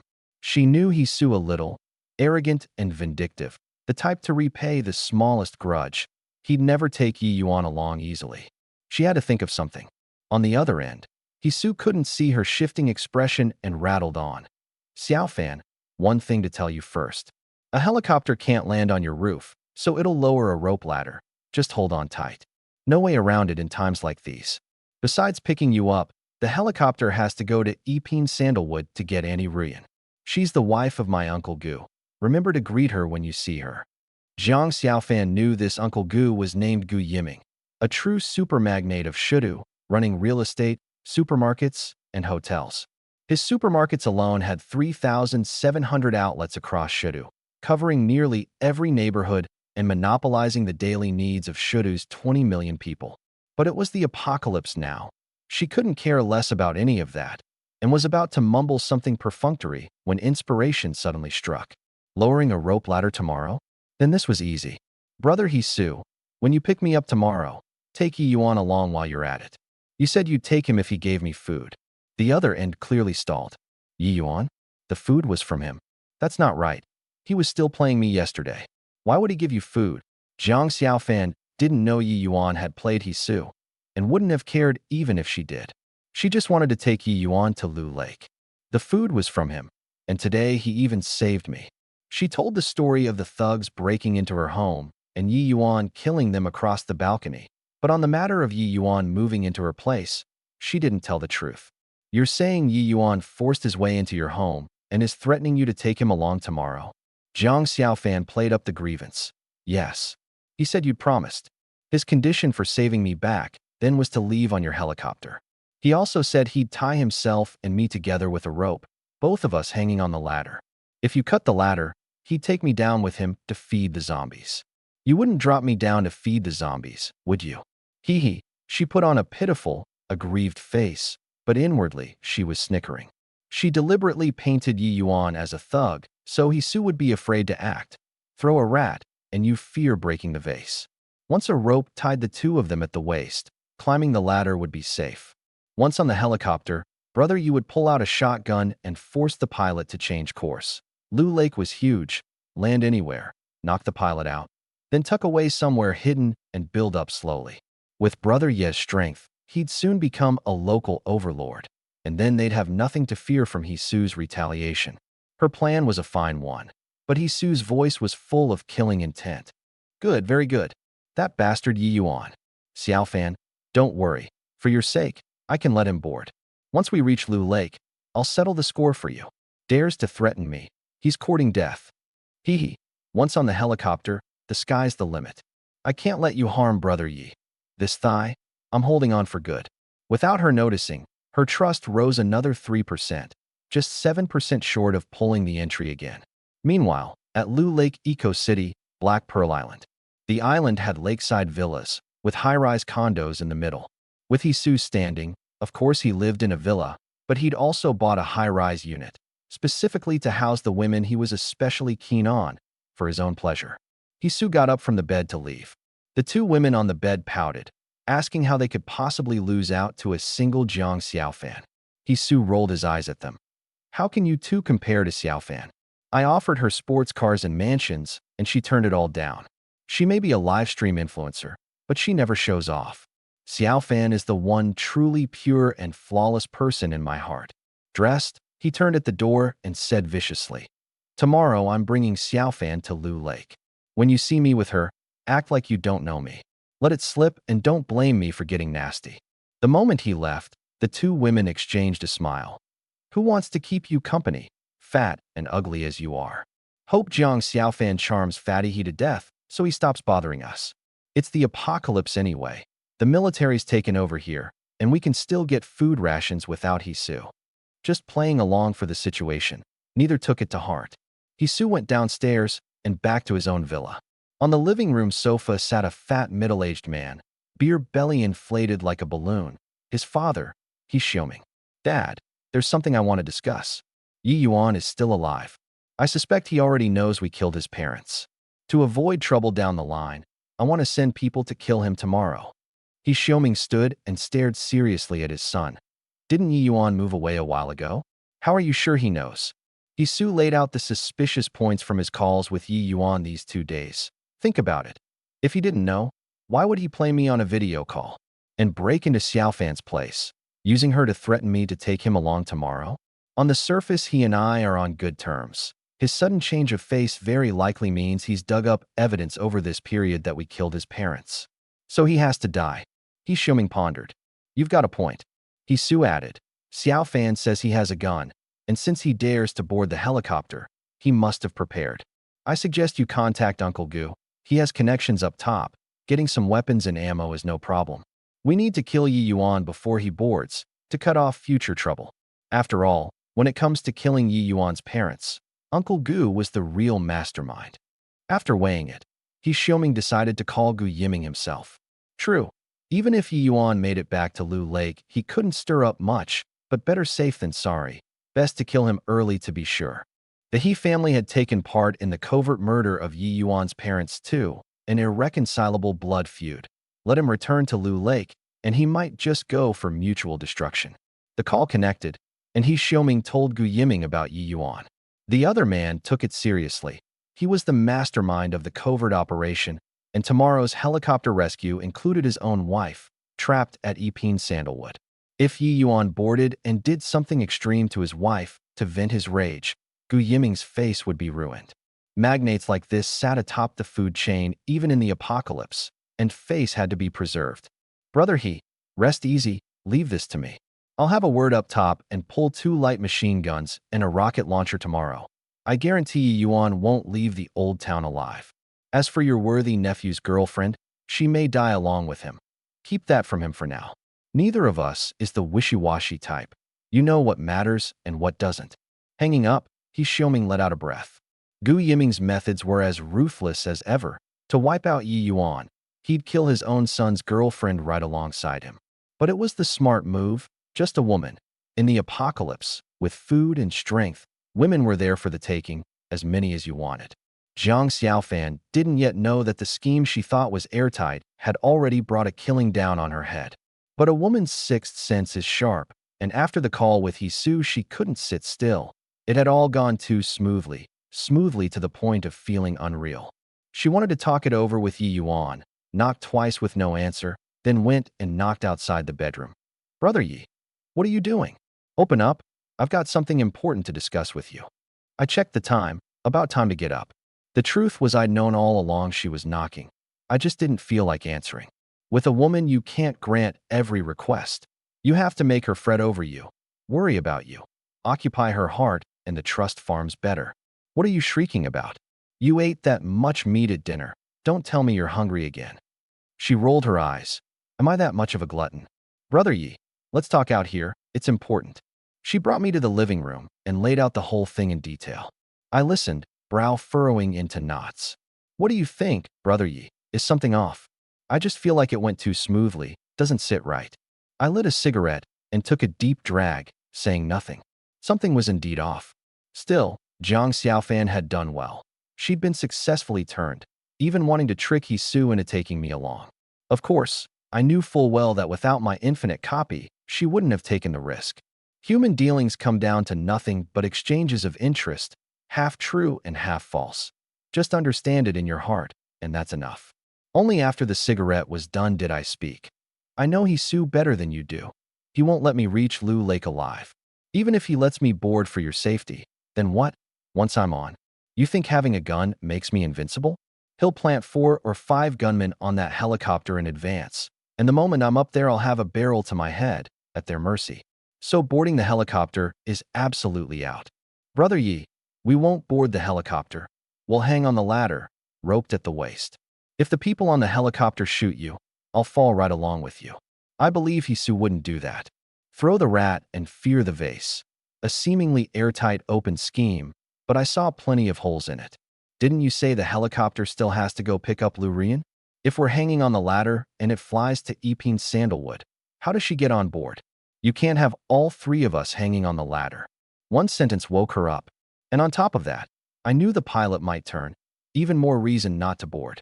You don't understand my history with the He family and the Gu family. It can't be explained in a few words. But one thing's certain. The single most important purpose of this helicopter rescue is to kill me. Listen to me. Tomorrow we cannot board the helicopter. Of course, if you want to go, I won't stop you. Last life no helicopter was sent to kill me, because I'd never shown my face.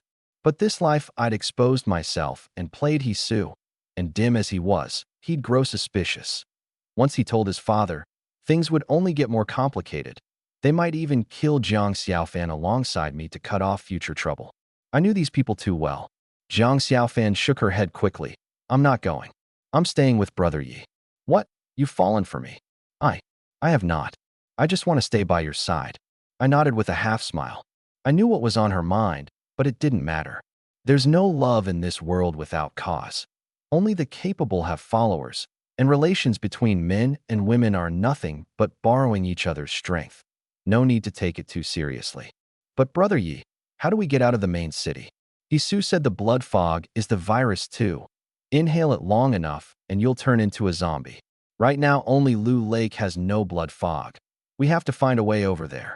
Living a second life, of course I knew Lu Lake was the safest. But I had antibodies and didn't fear the blood fog at all. Pull her entry one more time, and she'd automatically become my follower, gaining immunity to the blood fog too. I have my own way to get you out of the main city. Don't worry. I guarantee the blood fog won't turn you into a zombie. Don't ask why. In Jiang Xiaofan's mind, I was a master, and what I said was absolutely trustworthy. I believe you, Brother Yi. Quietly, her trust rose another 2% to 90%, just 5% short of pulling the entry one last time. Looked like it wouldn't be hard. I'd probably farm it to 95% by tomorrow. I checked the time, past 10 at night. I should have been asleep, but I'd just woken up, spirit running high. So tonight was the perfect time to take care of business. What's the passcode to your front door? I'm going out to handle something, and I won't need you to open the door when I get back. I glanced through the peephole. No zombies, safe. She told me the passcode. I picked up the shotgun and opened the door to head out. Brother Yi, be careful. I didn't answer, just headed straight upstairs. No telling whether there were zombies up there. I had to clear them out tonight and tuck up on the roof at first light tomorrow. Hisu wanted to kill me, and I wanted no less to kill him. Playing him on the video call earlier was precisely to provoke him. If this clown came on the helicopter himself, I'd hide on the roof in advance, suddenly open fire, and kill the pilot, and the helicopter would crash. Of course, even if he didn't come, I'd still take down the helicopter. My position was already exposed, and the cabin most likely held gunmen sent by the He family. Better to strike first than sit and take a beating. Old city buildings usually run 7 or 8 floors. I cleared 2 zombies and made it smoothly to the rooftop platform, strung up with lines for airing quilts and 2 confiscated bedsheets that blocked the view a bit. I tore the sheets down and the view opened up. Tomorrow I'd hide early in the loft and open fire the moment the helicopter arrived. Marksmanship was basically no concern. Last life. For revenge, I'd first joined the Lu Lake border guard and lain low, going out to kill zombies every day, which honed me into a decent shot. Killing zombies meant headshots, and a year of that turns even a rookie into an expert. Besides, tomorrow I'd be shooting the pilot. No headshot needed, just hit the body. The only uncertainty was how low the helicopter would descend. Up close, 1 shotgun blast does the job. Far off, accuracy and power drop sharply, and I'd need the automatic rifle. While my spirit was good, I decided to refit another super automatic rifle. The stairwell zombies were cleared and the roof was safe. Cooped up at home every day, I wanted some fresh air too, so I took a stool from the storehouse, sat down, lit a cigarette, and started the refit. Meanwhile, Jiang Xiaofan, left at home, was anxious and uneasy, wrestling fiercely inside. Should I really do this? She tucked the hair behind her ear, gazing at the hazy blood fog under the street lamp outside, a zombie's low growl drifting up from below. She retreated to the living room and sat on the sofa. The world's already like this. Why do I still care about all that? I'm a woman without the strength to truss a chicken. Only by following a strong man like Yi Yuan can I survive. Maybe he'll have many women later, but as long as I'm the first, he shouldn't treat me badly. Her gaze firmed up. She pushed open the bedroom door, dug out some clothes, and changed into a thin, light nightgown. She knew she was beautiful, and knew her looks were her greatest asset. In college, her roommates had all dated, only she hadn't. She had countless pursuers, but she decided only the finest tall, rich, and handsome man was worthy of her, and she wouldn't sell herself cheap to just anyone. Even holding hands felt like being defiled. So to this day, she'd kept herself chaste. Rich didn't really matter. She had money of her own. Tall and handsome was enough. Yi Yuan fit, and in the apocalypse his infinite copy power was the greatest wealth in this world. Tall, rich, and handsome? Who could be stronger than Yi Yuan? Without her noticing, the trust on the card above her head jumped from 90% to 95% in an instant, reaching the requirement for a third pull of the entry. Except at that moment I was still on the roof refitting the rifle, completely unaware of what was happening on her end. She turned off the light and lay down in bed, anxious and a touch expectant. She worried a little. Yi Yuan had commandeered the bedroom. What if he was an iron-headed straight man and thought I'd come to take the bedroom back and try to chase me out? How awkward. But she quickly settled on a line. Worst case, she'd say she was used to sleeping in this room, that the bedroom was originally hers, force of habit, forgot for a moment it had changed hands. Hee hee, she preened inwardly, pleased at her own cleverness. With the worry set down, her mood lifted considerably. On the other end, before I'd even finished a cigarette, I'd refitted the super-automatic rifle. With the experience of copying shotguns, although the magazine tube and the magazine differed, the principle was the same. Extend the interior space and the spring, and the operation was simple, provided you'd mastered localized integrated copy. The super-automatic rifle had a 10,000-round capacity. This latest domestic rifle had a firing lifespan of up to 15,000 rounds, but I wasn't short on weapons and had no need to max the spec. 10,000 was plenty to guarantee accuracy and absolute reliability. I stowed the rifle and stool in the storehouse, stretched, and got ready to head back. Walking into the loft, I looked at the louvered shutters and inspiration struck. Right behind these was the prime spot to ambush the helicopter, except the view was blocked. I took out the rifle and snapped 2 slats. The muzzle could poke through and the view wasn't obstructed either. Perfect. Tomorrow I'll stake out right here. I flicked away the cigarette butt and carefully made my way back down to the 5th floor with the shotgun. After opening the door, the living room light was on, but I didn't see Jiang Xiaofan. I called a few times with no answer. Did she turn? Last life, I never saw her at Lu Lake. It wasn't necessarily a helicopter crash. She might have turned into a zombie early. Please, not that.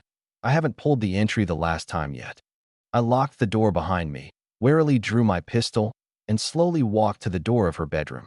Knocked, still no answer. Checked the bathroom. Damp, a body wash scent, meaning she'd just showered. But I searched the kitchen, the bedroom, the bathroom, the balcony, and found no one. Only my own bedroom left. I went to the door, gently turned the handle, and it moved, not bolted. Gun raised in my right hand, I pushed the door with my left. Under the dim, yellow streetlight outside the window, a figure lay faintly on the bed, breath rising and falling evenly, definitely not turned. It was Jiang Xiaofan. What's this? Didn't we agree the master bedroom is mine? Seems I'd been too good to you. Reined you in, and you still don't learn. My eyes went cold, and I was about to curse her awake. But my gaze was firmly drawn to the card above her head. 95% trust? Heh. One trip to the roof and back, and it had climbed to 95%, enough to pull the entry a 3rd time. I holstered the pistol and slowly walked to the bedside. Looking at the 95% card above Jiang Xiaofan's head, I knew this was the last time I'd pull her entry, with no idea what power I'd get. I was so worked up my breathing went ragged. Jiang Xiaofan, feigning sleep, heard my heavy breathing and let her imagination run. Humph. Men are all the same. Turn into beasts the moment they see a beauty, let alone a great beauty like me. But after waiting a moment and seeing me make no next move, she was puzzled again. Is Brother Yi a blockhead? Or could it be he can't perform? Her lashes fluttered, and through the slit of her eyes, she saw me standing stock still, really like a blockhead. Could Brother Yi be infected with corpse toxin, about to turn? Shouldn't be. People about to turn are all frenzied, nothing like his calm. How could she know I was standing there dumbly entirely because of that 95% card above her head? The last time. Pull it, and she'd become a follower, forever immune to the blood fog. One more helper to fight out of the city. I locked my mind onto the entry. Take it. In an instant, a surge of power flooded into me, and the card's information changed. Follower Jiang Xiaofan stats: Strength +8, Constitution +8, Agility +9, Spirit +9 power. None. Master may bestow. Trust, 100%. After the 3rd pull, her trust automatically rose to 100%. Absolute loyalty, and I could even bestow a power on her. But 3D printing was too broken. Even at 100% loyalty, there was no way I'd give it. The new ability first. Yi Yuan stats: Strength 11, Constitution 11, Agility 10, Spirit 9 power. 3D printing, infinite copy, localized integrated copy, living organism copy. The 3rd ability could actually copy living organisms. A flick of will, and the description surfaced. Living organism copy can copy low-grade intelligent life, such as pigs, cattle, sheep, chickens, ducks, geese, fish, shrimp, etc., but cannot copy memory. Damn, I could copy even living organisms. This was tantamount to the power to create life. So what if memory can't be copied? The copied life would have brand new memories, which is even better. If low-grade life could be copied, plants without intelligence were naturally no issue. Blood fog blotting out the sky, species going extinct? Won't happen. As long as I'm around, no species goes extinct. My number one goal was revenge, but after revenge I'd surely need to build up my forces, so I had to collect various samples in advance for future copying. Plants weren't urgent. The fog weakened photosynthesis, but plants wouldn't die anytime soon under dim light. The priority was animal samples, and that would have to wait until I'd escaped the main city. A flick of will, and the card above Jiang Xiaofan's head vanished. This was a new function after she became a follower. I could hide her info card at any time and call it back when needed. Just as well, a card forever floating above her head made her seem like a robot. Without it, she seemed like a living, breathing person. Since she'd reached 100%, I planned to take her out tomorrow to kill zombies with her own hands. Beyond practicing marksmanship, the more important thing in real combat was nerve. Only by daring to face zombies would she not be paralyzed at the critical moment. I didn't want her frozen with fright when leaving the city. A follower I'd worked so hard to tame getting eaten by zombies would be a waste, and throwing off the escape plan would be the real danger. As for grenades, she couldn't touch them for now. Those were heavy ordnance, and I was afraid she'd panic and drop one at her own feet. While I was working out tomorrow's plan, Jiang Xiaofan, feigning sleep, was thinking about something else. Having become a follower with maxed-out trust, her worship of me ran deeper, and her thinking had quietly changed too. Is Brother Yi a wooden head? Why is he still standing there like a fool? No good. I need to make the first move. She abruptly opened her eyes, done pretending. On the other end, Hisu lay in bed unable to sleep at all, his mind full of Jiang Xiaofan. He'd deliberately gone to bed early tonight and hadn't gone to his kept women, all to bank his energy and perform well when Jiang Xiaofan came to Lu Lake tomorrow. Chasing her for half a year with no success, and now that it was the apocalypse, she'd have no reason to refuse this time, right? Only I can protect you. Kill Yi Yuan tomorrow, and you'll make it to Lu Lake smoothly, and then we'll be together forever. He was dreaming a sweet dream. It was all zombies outside, so he could only message, Xiaofan, darling, what are you up to? 10 minutes with no reply. That's not right. Asleep this early? Oh, in the apocalypse, everyone keeps it on vibrate. Xiaofan didn't hear it. He sent again. Xiaofan, I miss you. Let's video dot. Another 10 minutes, still no reply. Xiaofan, what are you doing? Is that bastard Yi Yuan bullying you? Hisu got anxious, a lone man and woman, and Xiaofan's so beautiful. What if Yi Yuan got ideas? Slim as the odds were, he was still counting on catching my helicopter tomorrow and should hold it in. But Xiaofan just wouldn't reply. Yi Yuan, you'd better behave. If I find out you did anything to Xiaofan, tomorrow I'll make you wish you were dead. An hour later, he finally got a reply. I fell asleep just now. Only saw it when a zombie's growl below woke me. Hisu quickly sent a video call, wanting to see with his own eyes that she was fine before he could rest easy. After it connected, the room was dim, like the yellow streetlight shining in, but he could roughly make out that she was fully dressed, just looking tired. She must not have slept enough. Xiaofan, now that I see you're fine, I'm at ease. Go back to sleep. He was about to hang up when she stopped him. Can you come pick me up yourself tomorrow? Me? Go in person on the helicopter? Hisu didn't refuse immediately, but inwardly he was deeply reluctant. Since the apocalypse began, he'd never once left Lu Lake. Only Lu Lake wasn't shrouded in blood fog. He'd never inhaled it, didn't know whether he had antibodies, and if he went out and got infected and turned into a zombie, that'd be a huge loss. Like her as he did, you couldn't gamble with your life. After a moment's struggle, he hemmed and hawed. Xiaofan, I'm sorry. I've got important business tomorrow and can't come pick you up myself. Please understand. Jiang Xiaofan trotted out the whole pouting and sulking routine, but Hisu just wouldn't budge. He refused to leave Lu Lake come hell or high water. After hanging up the video, she was puzzled. Brother Yi, why won't you let me lay it all out to Hisu? We're already like this, and it's the apocalypse. No need to hide it, right? I smiled meaningfully. No rush. Let's play with him a while first. Too bad, he won't come pick you up himself tomorrow. Ah, she seemed to get it. Brother Yi, you want me to lure Hisu over because you want to kill him? I nodded. She was already 100% loyal. Some things were no longer worth hiding. But Jiang Xiaofan was a little puzzled. Why? Hearing Brother Yi say he wanted to kill Hisu, did she feel nothing was wrong with it at all? Even though she'd only been playing along as his girlfriend in name, people aren't made of grass and wood. He'd never harmed her and had even played the simp for half a year, so by rights she shouldn't be this cold-blooded. She couldn't figure it out.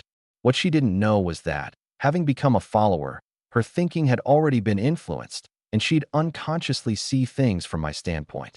Brother Yi, how about I send Hisu a video back?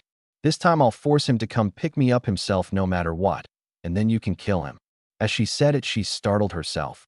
How could she change this fast? Even volunteering to help Brother Yi kill Hisu?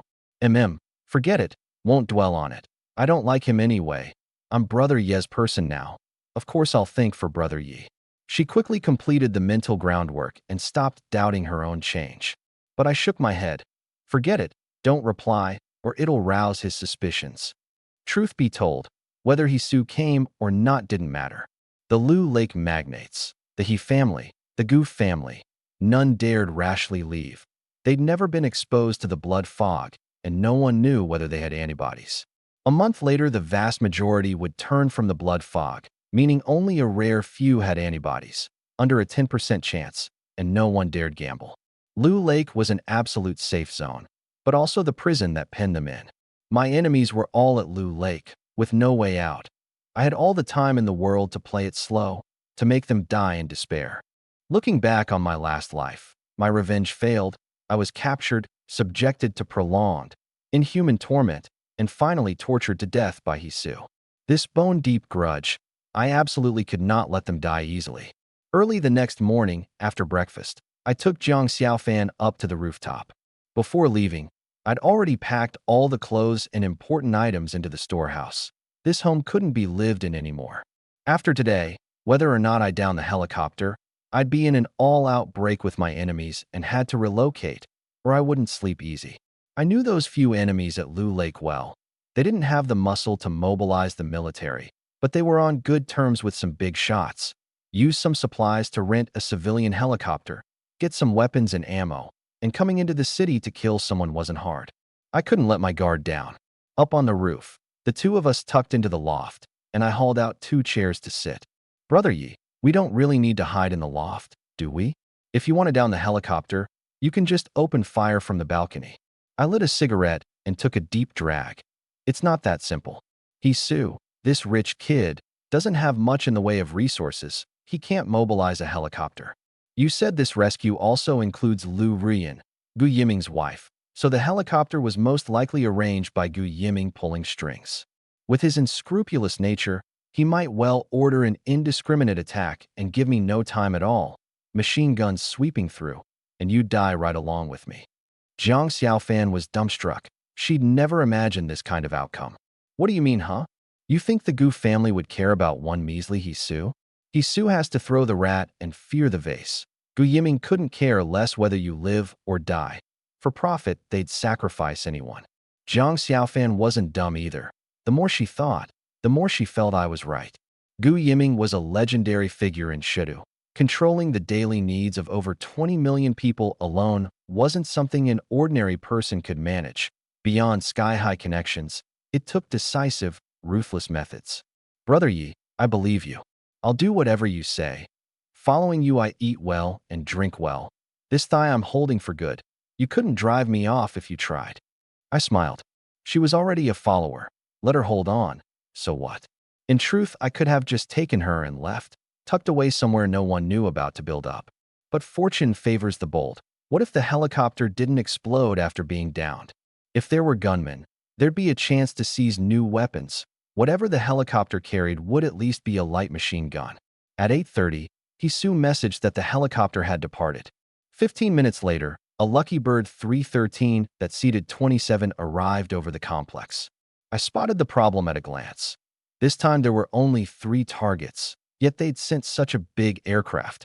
Overkill. There had to be gunmen inside, and quite a few. I bent every nerve. The super-automatic rifle aimed at the circling aircraft from afar, but due to distance and angle, I couldn't draw a bead on the pilot, so I didn't rush to fire. Jiang Xiaofan got a text from Hisu. Xiaofan, the helicopter's here but doesn't see you. The pilot wants you and Yi Yuan to go out onto the balcony. I'd foreseen it. Whether it was a real rescue or a kill, they at least had to see the target first. Rescue aside, if it was a kill, the moment a person appeared on the balcony, the gunman inside would sweep them and it'd be game over. I had a countermeasure. Tell Hisu I've taken you hostage, in the bedroom on the right side of the balcony with the pink curtains. I demand the helicopter lower its altitude and drop a ladder first before I'll go out onto the balcony. She did as told. The reply: have Yi Yuan pull back the curtains and wave out the window. The pilot needs to confirm your floor and position. Tell him the 5th floor. Only your unit has pink curtains. No good. The pilot needs you to show yourselves to confirm the exact floor. I'd made it clear. 5th floor, pink curtains. Yet they insisted I show myself, which all but confirmed there were gunmen inside. The moment I showed, I'd be riddled with holes on the spot. What do we do, Brother Yi? If we don't show ourselves, the helicopter won't land.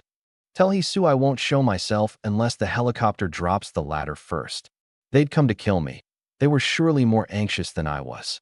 The people inside urgently needed to confirm my position, most likely suspecting I'd already moved. You're anxious. I'm not. As long as I don't show myself, you don't dare open fire rashly. The crucial thing now was to get the aircraft close enough to drop the ladder. Once it neared the building and adjusted its attitude, I'd have a chance to draw a bead on the pilot.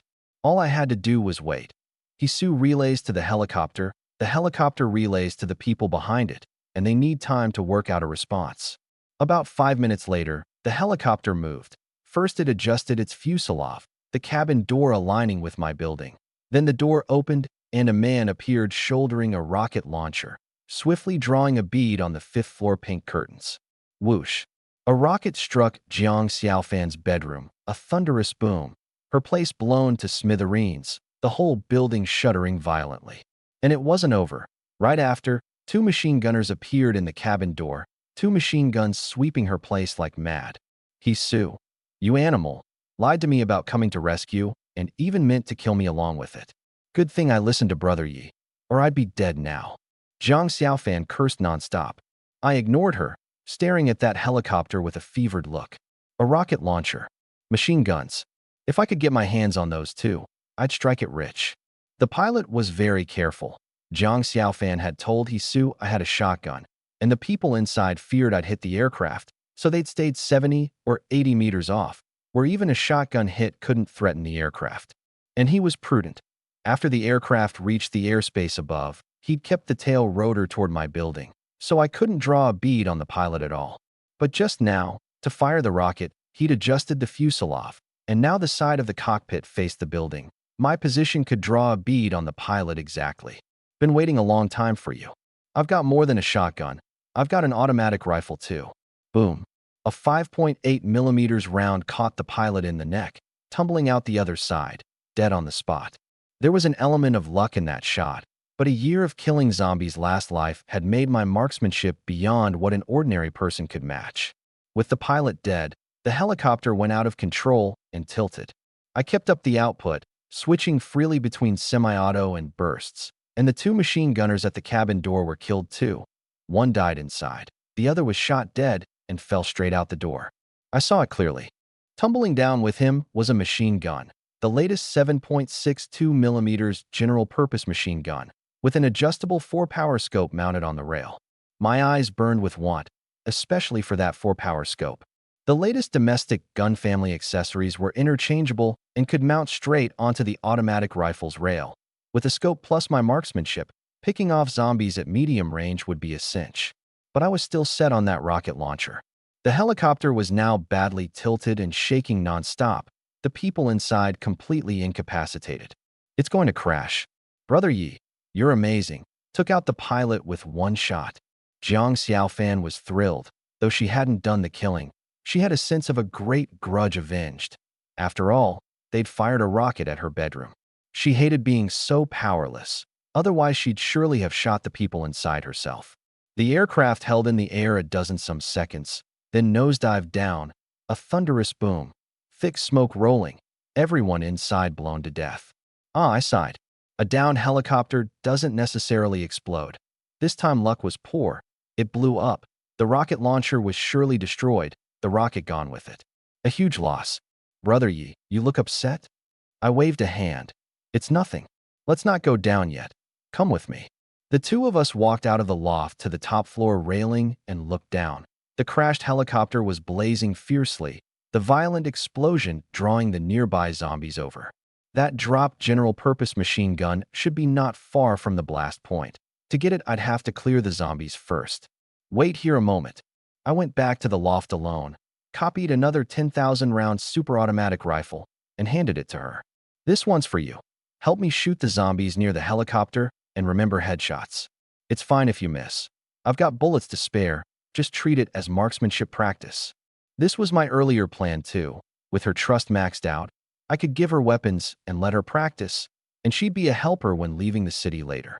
Jiang Xiaofan gripped the rifle, its cold heft giving her a brimming sense of security. In the apocalypse, only with a weapon in hand do you feel steady. Brother Yi, thank you for trusting me this much. I smiled without answering. If the info panel hadn't clearly read 100%, there'd have been no way I'd trust her. Then I taught her to shoot. The two of us braced our guns on the roof and fired down below. Without a scope, even I found headshots hard, but with bullets to spare, firing non-stop wasn't low efficiency either. Jiang Xiaofan had decent talent and quickly got into the zone. Her headshot rate was appallingly low, but the rifle's power was not to be underestimated. A small hole in front of the chest on a hit, a big one out the back, and with luck it snapped the spine outright. Even if the zombie didn't die, it lost the ability to move. Just then Su messaged again. Xiaofan, did you get on the helicopter? I can't reach the pilot. Jiang Xiaofan's killing intent spilled over.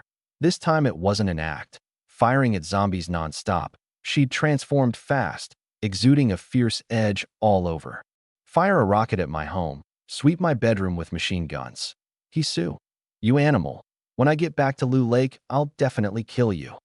She picked up her phone to cuss him out by voice, and I cut her off. Leave him for now. Once we're done with all this, we'll toy with him properly. She calmed at once. I'll do as Brother Yi says. The two of us kept firing in fits and starts, taking over an hour to clear the zombies near the helicopter. Firing non-stop wears the body down too. Ears tired, shoulders sore, so you have to rest appropriately. Come on, downstairs. I led with the shotgun, Jiang Xiaofan empty-handed behind. I still wasn't easy. It was her first time handling a gun today, and if she got nervous walking behind me and had a negligent discharge that killed me, that'd be a huge loss, so I had her stow her gun for now. Out of the building, I handed her a shotgun again, and the two of us walked forward side by side. The zombies below were all cleared out, and I quickly found that Type 20 general-purpose machine gun, removed the ammo box. There were still rounds inside, and the 4-power scope was intact too. I breathed a sigh of relief, stowed the machine gun in the storehouse first to copy when I had time. Gazing at the burning wreckage not far off, I gave up on searching it. Even if the rocket launcher wasn't destroyed, the rocket had long since blown, so getting it would be pointless. Come on, back into the building first, then find a new place to settle. Jiang Xiaofan's home had been blown up, my own home wasn't safe, and none of the few buildings nearby were safe. Who knew whether the He family or Gu family would send another helicopter? I'd be on edge, even sleeping. I had to find a new place to settle nearby. The two of us had just retreated into the building when Jiang Xiaofan got another text, this time not from Su. The avatar was a woman. Xiaofan, are you still alive? Right after came several more in a row. I'm so scared. There have been zombies banging on my door. I've seen zombies eat people. If the door gets smashed open, I'm done for. I can't reach anyone. Don't even know if you're alive. What should I do? Who's this? I asked, looking at the phone. My best friend, Feng Xiaowan, lives next door at Tianqin Court, also an influencer. Replying as she spoke. Xiaowan, I've been messaging you for 2 days. Why didn't you reply? I thought you'd been eaten by zombies. The other end replied at once. You crazy woman. Thank goodness you're alive. I thought you were dead. I lost my phone. The day the apocalypse broke out, I was about to head downstairs, ran into a horde of zombies. Got so scared I turned and ran back. Accidentally left my phone at the door and only opened up to grab it today after the zombies outside left, which stirred up the zombies again, and now they're banging at the door. What do I do? It was so dangerous out there that best friend or not.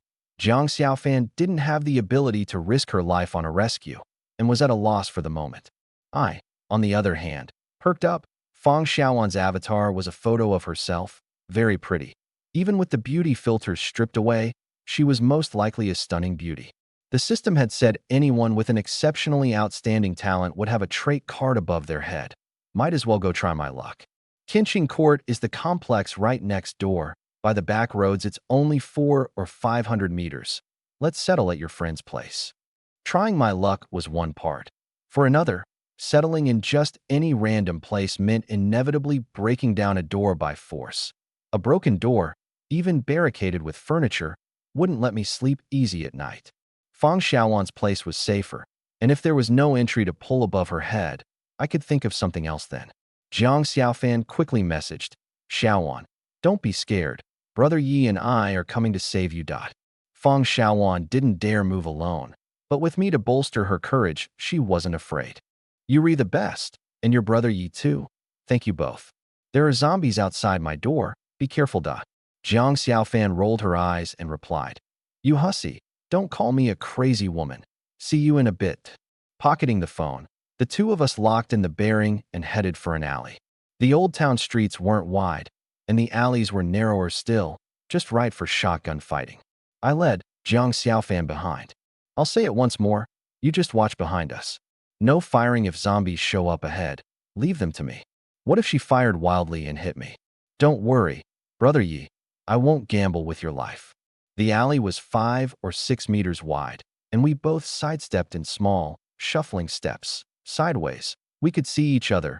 The muzzles wouldn't point at our own people, and even a negligent discharge wouldn't hurt anyone. In truth, the trigger wasn't that light. Barring extreme nerves, it generally wouldn't go off on its own. I plowed straight ahead with the 7,000-round shotgun, and Jiang Xiaofan behind me was basically out of danger. The zombies in the alley had all been drawn off and cleared by the helicopter explosion, so it was safe for now. At every corner, I fired a shot first to draw out any zombies in the blind spot, to avoid running into one rounding the turn. 400-some meters wasn't far, and there weren't many zombies in the alley. I killed maybe 70 or 80 in all, and we finally reached the outside of Tianqing Court. There was a bit of a snag, though. Tianqing Court was across a street 10-some meters wide. I leaned out for a look. Plenty of zombies on the street. Rushing straight across wouldn't be a problem in itself, but there were zombies inside the complex too, and once I got pincered, enemies front and back, I couldn't run even if I wanted to. Brother Yi, what do we do? Jiang Xiaofan was a little nervous. I wasn't worried. Daring to kill my way here all this distance came from confidence. Both sides of the alley were street-facing residential buildings. Duck into any one. Find a street-facing unit, break in, stand on the balcony, and lob grenades down to blow away the nearby zombies, and we could cross safely. Come with me. I led her into the building on the right, up to the 4th floor, killing a zombie on the way. I picked a street-facing unit and knocked a few times. Zombie sounds came from inside, sounding like just one. I opened fire through the door, killing it, and breaking the door in the process. I searched the place, no other targets, and barricaded the door with furniture to keep zombies from slipping up. I went to the balcony, took out a grenade, pulled the pin, and dropped it. A few seconds later, a thunderous boom, and the nearby zombies erupted, swarming over in a frenzy. The zombies at Tianqing Court across the way were stirred up too. We'll just blast away right here. Clear them out, and we can get into Tianqing Court. Cigarette dangling from my lips, I dropped grenades down one after another like they cost nothing. High-explosive grenades were devastating. Zombies at the blast center were torn to pieces, and those on the fringe were killed by the shockwave too. One off and killed a dozen some. Jiang Xiaofan watched, face full of excitement. Killing her way through, the once flesh-bomb beauty had taken a bit of a taste for slaughter too. Brother Yi, let me throw a couple for fun? I glanced at her without speaking. She brazenly stuck out a finger. One, just one, okay? I was a little worried. This thing wasn't a gun. Fumble it onto the balcony, and we'd both be done for. But fighting out of the main city later would still hinge on her assisting me. So teaching her early was useful. Fine, I'll teach you. A grenade's not like a gun. You have to be careful. You can throw it early, but never cut it to the last second.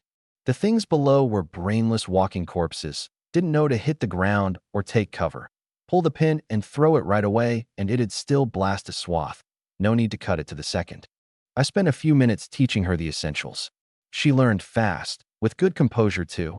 Her strength fell a bit short, so she couldn't throw far, but she didn't flush or flinch, not at all like a novice. No wonder they say Long Nation people are born warriors, awakening their bloodline the moment they pick up a weapon.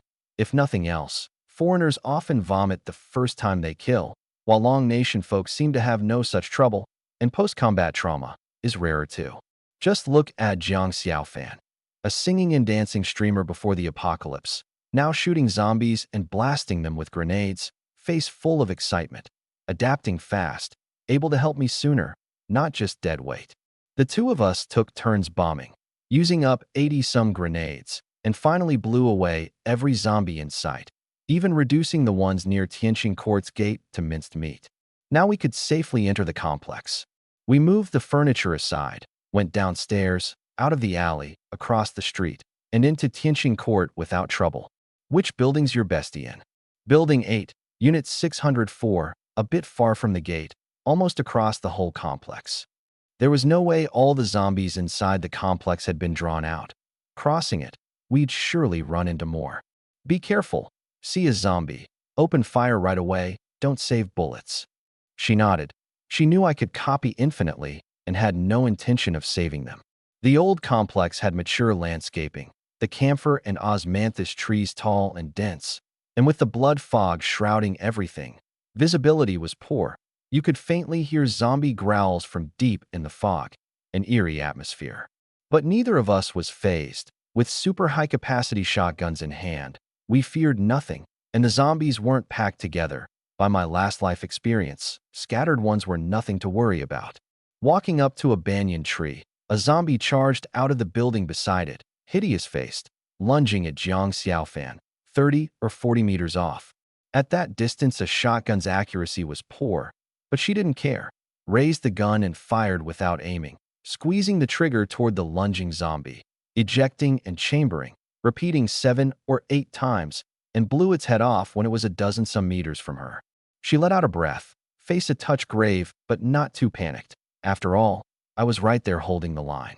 Pressing on, we killed 8 more, 3 of them down by her wild shooting. Now she was full of swagger, gun leveled, brimming with confidence, sighing inwardly. Good thing she'd been wise and grabbed Brother Ye's thigh tight. If she hadn't followed him, even if Yisu hadn't killed her, she'd probably still be holed up at home going hungry. Nothing like the glory of now. The feeling of holding the truth in hand was just too good. We soon reached the base of Building 8. Her phone buzzed. Fang Xiaowan. I see you guys, so badass. You both have guns. But be careful. The zombies outside my door are still banging. Sounds like 3 of them. Looking up, on the 6th-floor balcony, Fang Xiaowan was waving down at her, and some nearby survivors were watching us from behind their curtains. Let's get inside. It's not safe out in the open. Although the Long Nation banned guns, there were channels to buy powerful crossbows. With a gun in hand, I was bound to draw envy, and an ambush by crossbow, with bad luck, could capsize me in a ditch. The two of us hurried into the stairwell, reaching the 5th floor without meeting a zombie. They'd all been drawn up to the 6th by Fang Xiaowan. Stow your gun. Don't shoot if you see a zombie. Leave it to me. Having seen her wild shooting, I wasn't about to let her run loose like that in a stairwell. With me in front, a stray hit would be game over. I went to the turn between the 5th and 6th floors and fired a shot. The 3 zombies above immediately rushed down at me. In a tight space, there was no need to aim. Boom, boom, boom, boom. All 4 shots dropped them. 2 of them went down from pellets punching through and snapping the spine. Not dead. So I went up and put 2 more rounds in. Total silence. I dropped the 3 corpses down the ventilation shaft. It was hot out, and left in the stairwell they'd stink before long. We might be living here a while. Jiang Xiaofan helped, and we finished quickly.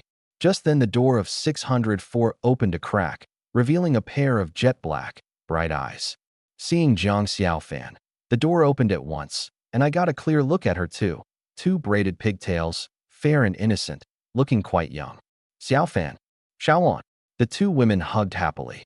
But my attention was on the card above Fang Xiaowan's head, and the entry surprised me a little. Fang Xiaowan traits. excavator operator / cooking / driving. 3 entries the same, and the top one, excavator operator, had the biggest, heaviest font, the highest quality, and the power it'd become when pulled would be the strongest too. But however I looked at it, excavator operator seemed pretty useless, and how did this delicate-looking influencer beauty end up tied to excavators? Set it aside for now. The first pull didn't need trust, so I'd take the highest quality. I locked my mind onto excavator operator and pulled hard. A surge of power flooded into me. Success. The card above her head changed to excavator operator can be taken again at 60% trust. Trust 0%. Just like Jiang Xiaofan. Pull the first time and I could pull a second. 3 consecutive pulls and she'd become my follower. I called up the stats and looked at the power. Excavator operator, super excavator. Using any digging tool at a small spirit cost can instantly excavate 1 cubic meter of earth and rock. That's it. Digging dirt, so useless. Wait, I suddenly got worked up. Super excavator didn't seem so ordinary. At only a small spirit cost, instantly dig a cubic meter of earth and rock with any tool at all. A shovel was a digging tool. I could dig tunnels, escape the main city safely and efficiently with 0 risk, even go anywhere. Instant excavation cost no stamina, no mess, no fatigue. Wasn't this just Minecraft? A flood of ideas welled up in my mind. Collecting samples later would be a lot easier. Zombies everywhere were nothing to fear. With a shovel and tunnels I could come and go freely. A city of over 20 million. Endless supplies held hostage by the sea of corpses, most of it left to rot. But now it was different. I had a giant spatial storehouse that could expand anytime, plus the power to dig holes instantly. Why not claim the whole city's key supplies for myself and pave the way for building up forces later? Sure, I could copy anything infinitely, but I had to factor in spirit cost. Keeping a band of followers was fine, but to build up forces of thousands or even tens of thousands, relying on copying alone before agriculture recovered wasn't realistic. Besides, the blood fog blotted out the sky, crops grew poorly, and when the fog would lift was anyone's guess. In the future, having food meant being God. I'd never thought about collecting supplies before because I lacked the ability. Now that I could dig holes instantly, I naturally wouldn't let supplies rot away.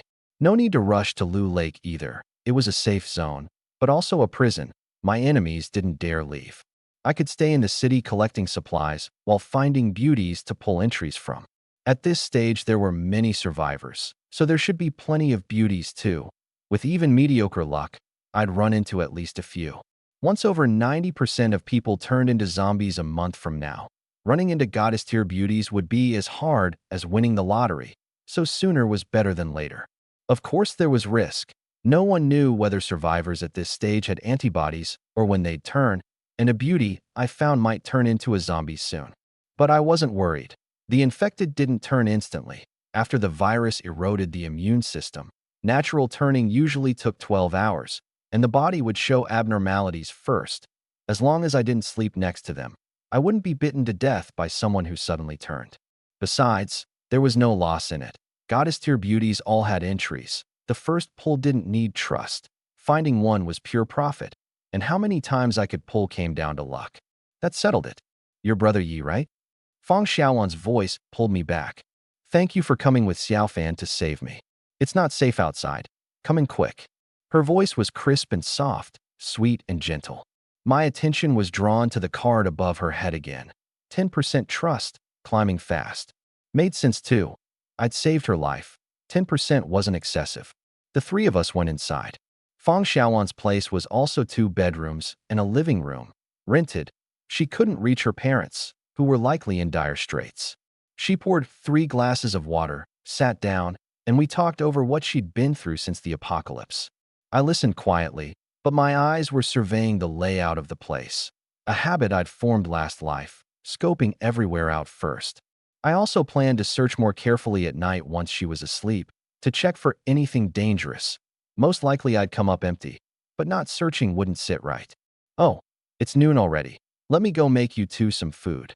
I remembered her entries included cooking, which meant she cooked well. People who cook keep frozen goods in the fridge, which was also why she wasn't short on food.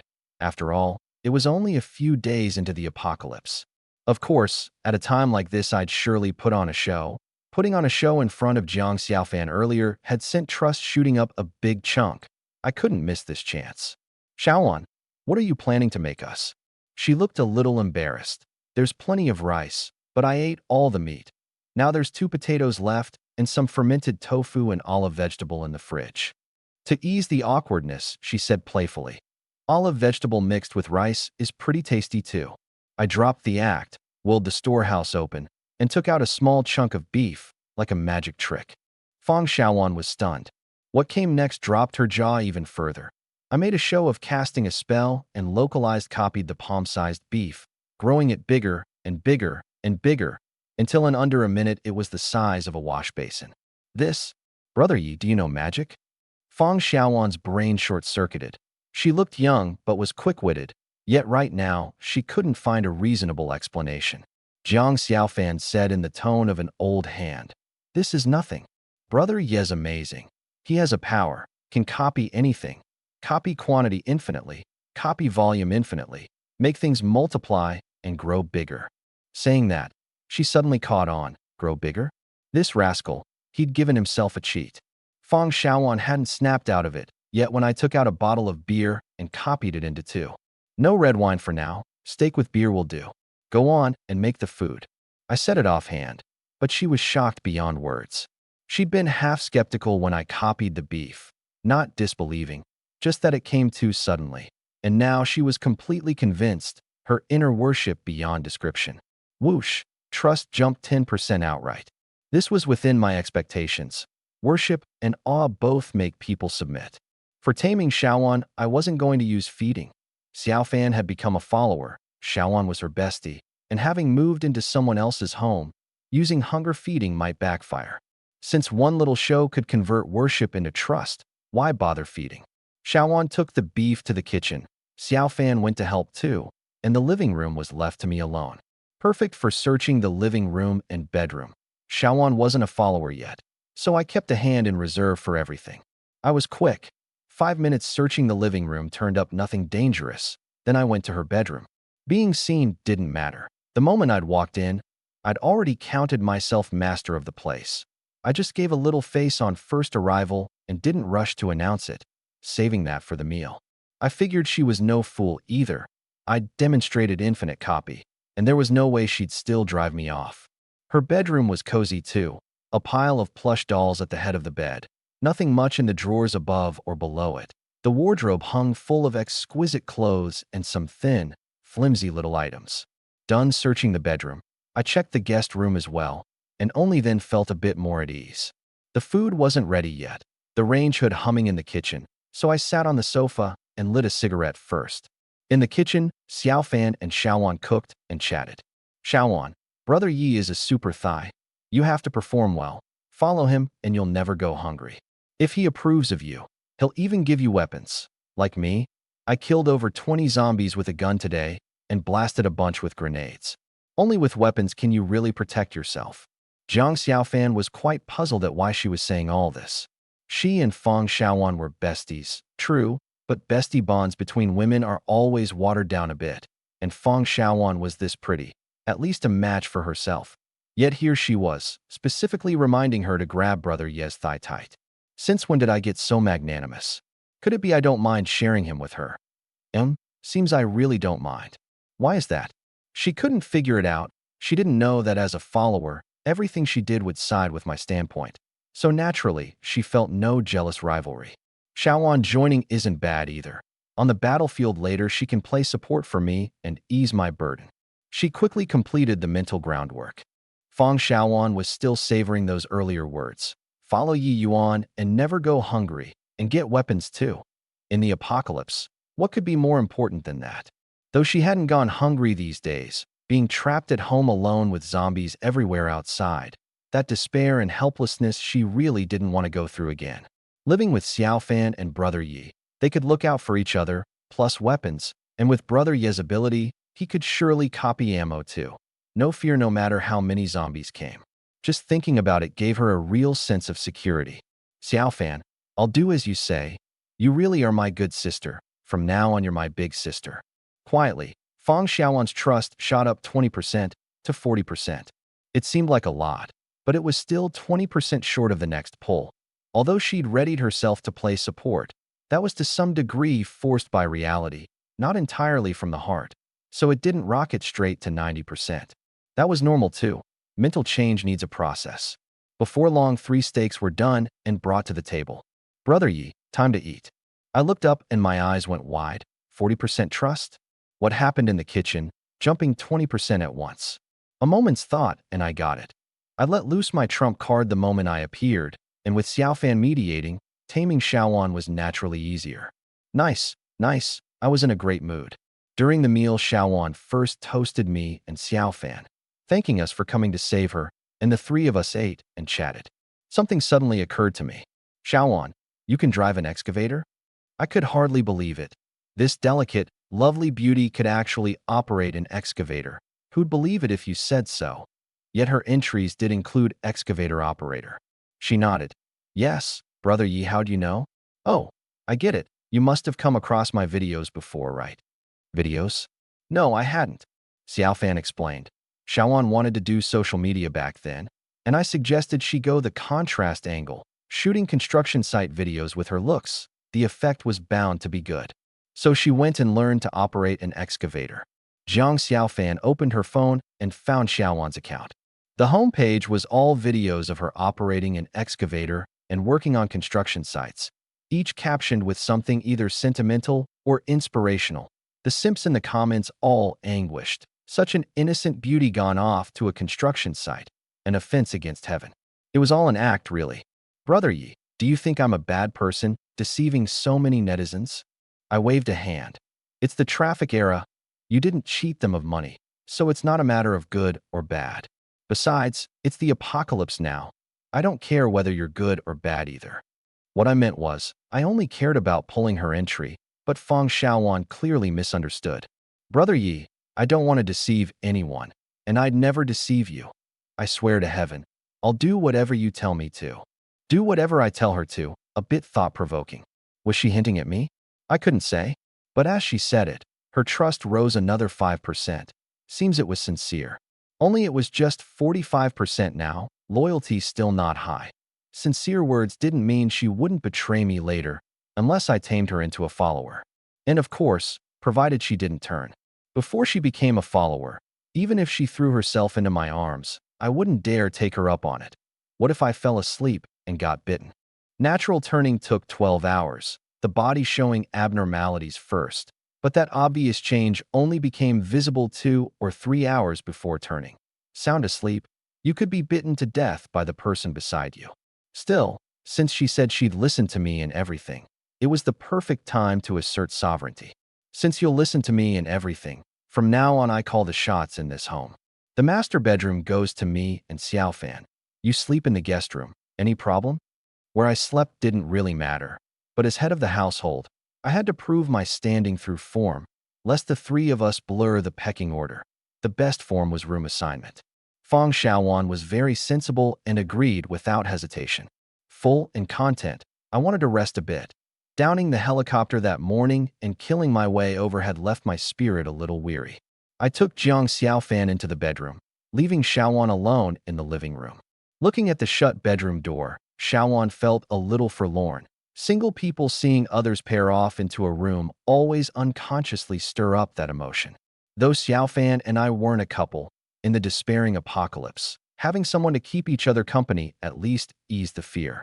She wanted to follow in too, just to have company. Alone in the living room like this, that despair from the past few days quietly crept back up. In the room, the 2 of us had just lain down when Isu messaged. Xiaofan, reply to me. Where are you? I can't reach the helicopter, and you won't reply either. I'm so worried. Jiang Xiaofan looked at the text, face cold, even with killing intent. You cur, the helicopter you sent nearly killed me, and you've still got the nerve to message. She was about to block him when Isu sent a video request. Take it, you can lay it all out to him now, I said. Truth be told, I'd long wanted to lay it bare. His expression on learning the truth was sure to be priceless. It's just that laying it bare too early would make the other side more guarded, especially at the helicopter stage. I'd rehearsed it many times in my head. Either get the helicopter close to the building or trick the cockpit into my line of fire, otherwise I couldn't kill the pilot. The real purpose of this whole setup was to lure the helicopter over, down it, and there'd be hope of seizing new weapon samples. That's why I hadn't provoked Hisu early, letting him be a mouthpiece so I could maneuver with the pilot. The decision proved right. Now that the helicopter was downed, I didn't need him anymore. After I laid it bare, he'd be beside himself, sure to be quite a sight. Jiang Xiaofan answered. The moment Hisu saw her, he was overcome. Xiaofan, you scared me to death. I couldn't reach the helicopter and you wouldn't reply. I was so worried about you. Where are you now? Jiang Xiaofan sneered. Where am I? Want to know the address? Then send another helicopter to kill me? What? Me kill you? Xiaofan, spell it out. How could I send a helicopter to kill you? Is there some misunderstanding? Your tone's so cold. Your eyes are so frightening. Whatever the misunderstanding, let's just talk it out. She couldn't be bothered to go back and forth and told him this morning's events outright. Hisu was dumbstruck. Impossible. I clearly agreed with my father. Rescue you first, then kill you on. I like you this much. How could I order an indiscriminate attack? It wasn't me. It really wasn't me. However, he explained, Jiang Xiaofan was unmoved. There was only me in her heart now. Hisu got so frantic he started babbling. This has nothing to do with me. I know now. It must have been Gu Yiming's order. The helicopter was requisitioned by him. The weapons were his. The gunmen were his men. It's that old bastard Gu Yiming. Dares to kill even my woman. I'm not done with him. Jiang Xiaofan replied coldly with a single line. I'm not your woman. Never was. Xiaofan, we just have a little misunderstanding. Don't say such spiteful things, okay? There's no misunderstanding. You're short, dark, fat, and ugly. Shudu's notorious philandering scumbag. How could I possibly like you? I was only playing along out of regard for your He family's power. I'd long decided that if I couldn't keep stringing it out, I'd leave Shudu and shake you off. I'm not short on money, and I'm beautiful. Why would I wrong myself by being your woman? From start to finish, you flattered yourself. Hisu felt struck by 5 thunderbolts, so he'd been a simp for half a year. No, I don't believe it, you're lying. You're the purest woman in my heart. You couldn't deceive me. I, Hisu, am dashing and handsome. How am I not worthy of you? Dashing and handsome? Jiang Xiaofan struck back with relish. You're incurably stupid. The He family's powerful, so of course the people around you kiss up. I never imagined you'd take it for real. Go look in a mirror. Do you come anywhere near dashing and handsome? Saying it, she felt utterly exhilarated, stringing Hisu along all this time, sickened every day, and now pouring out everything in her heart. It felt amazing.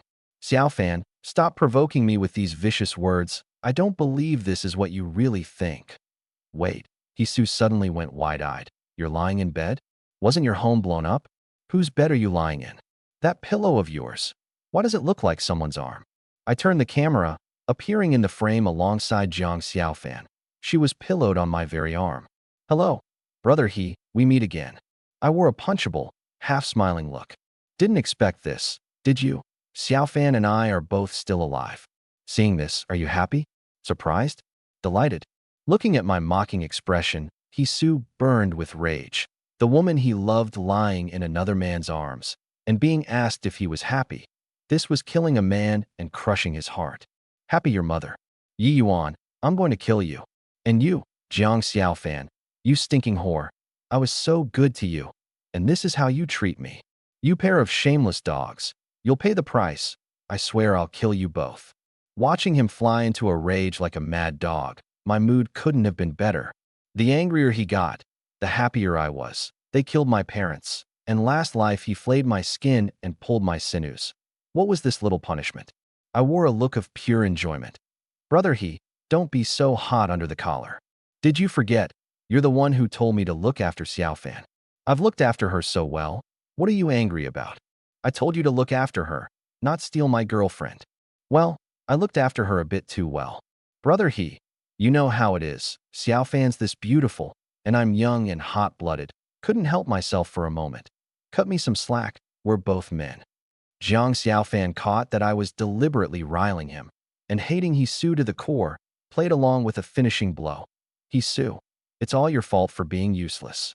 You didn't come save me. So I had no choice but to go with Brother Yi. You just keep cowering at Lu Lake. Hisu was so furious he nearly spat up a mouthful of old blood. Bitch, how am I useless? I tried every way to save you. There was just an accident. You did it on purpose. You're provoking me on purpose. I hate this so much. The video suddenly jolted and went black. Seems he was so enraged he smashed his phone. Jiang Xiaofan and I exchanged a smile. How was that, Brother Yi? Did I do pretty well just now? I nearly made Hisu spit blood, haha. I nodded with satisfaction. Performed very well. Keep it up. I'm not letting this go just like that. I want Hisu to crumble step by step, his whole family driven to despair. A little past 4 in the afternoon, Jiang Xiaofan woke and went out to find Xiaoan, while I stayed in the room copying new weapons. After sleeping over an hour, my spirit was good. The apocalypse was dull, and more sleep to bank spirit meant I could copy more weapons. Inorganic matter cost little, but copying a lot still ran up the cost noticeably. I took out the 7.62 general-purpose machine gun seized today, first removing the 4-power scope and copying a dozen some, mounting one on my own rifle. I raised the gun and looked out the window. The view sharpened at once, the distance pulled in considerably. In the fog, visibility was only 70 or 80 meters, and iron sight headshots were hard. With the 4-power scope, it was a lot easier. I scanned around and saw a zombie walk out of the fog. Perfect for practice. I locked the crosshair on its forehead and squeezed the trigger. Boom, missed. With no target, a zombie sways left and right as it walks, and it happened to lurch just as I fired. With a person, that shot would have alerted the target, but the zombie only growled a few mindless times, then started swaying aimlessly again. Early-stage zombies hadn't evolved their hearing, and a little distance threw off the source of a sound. I drew a bead on its head again.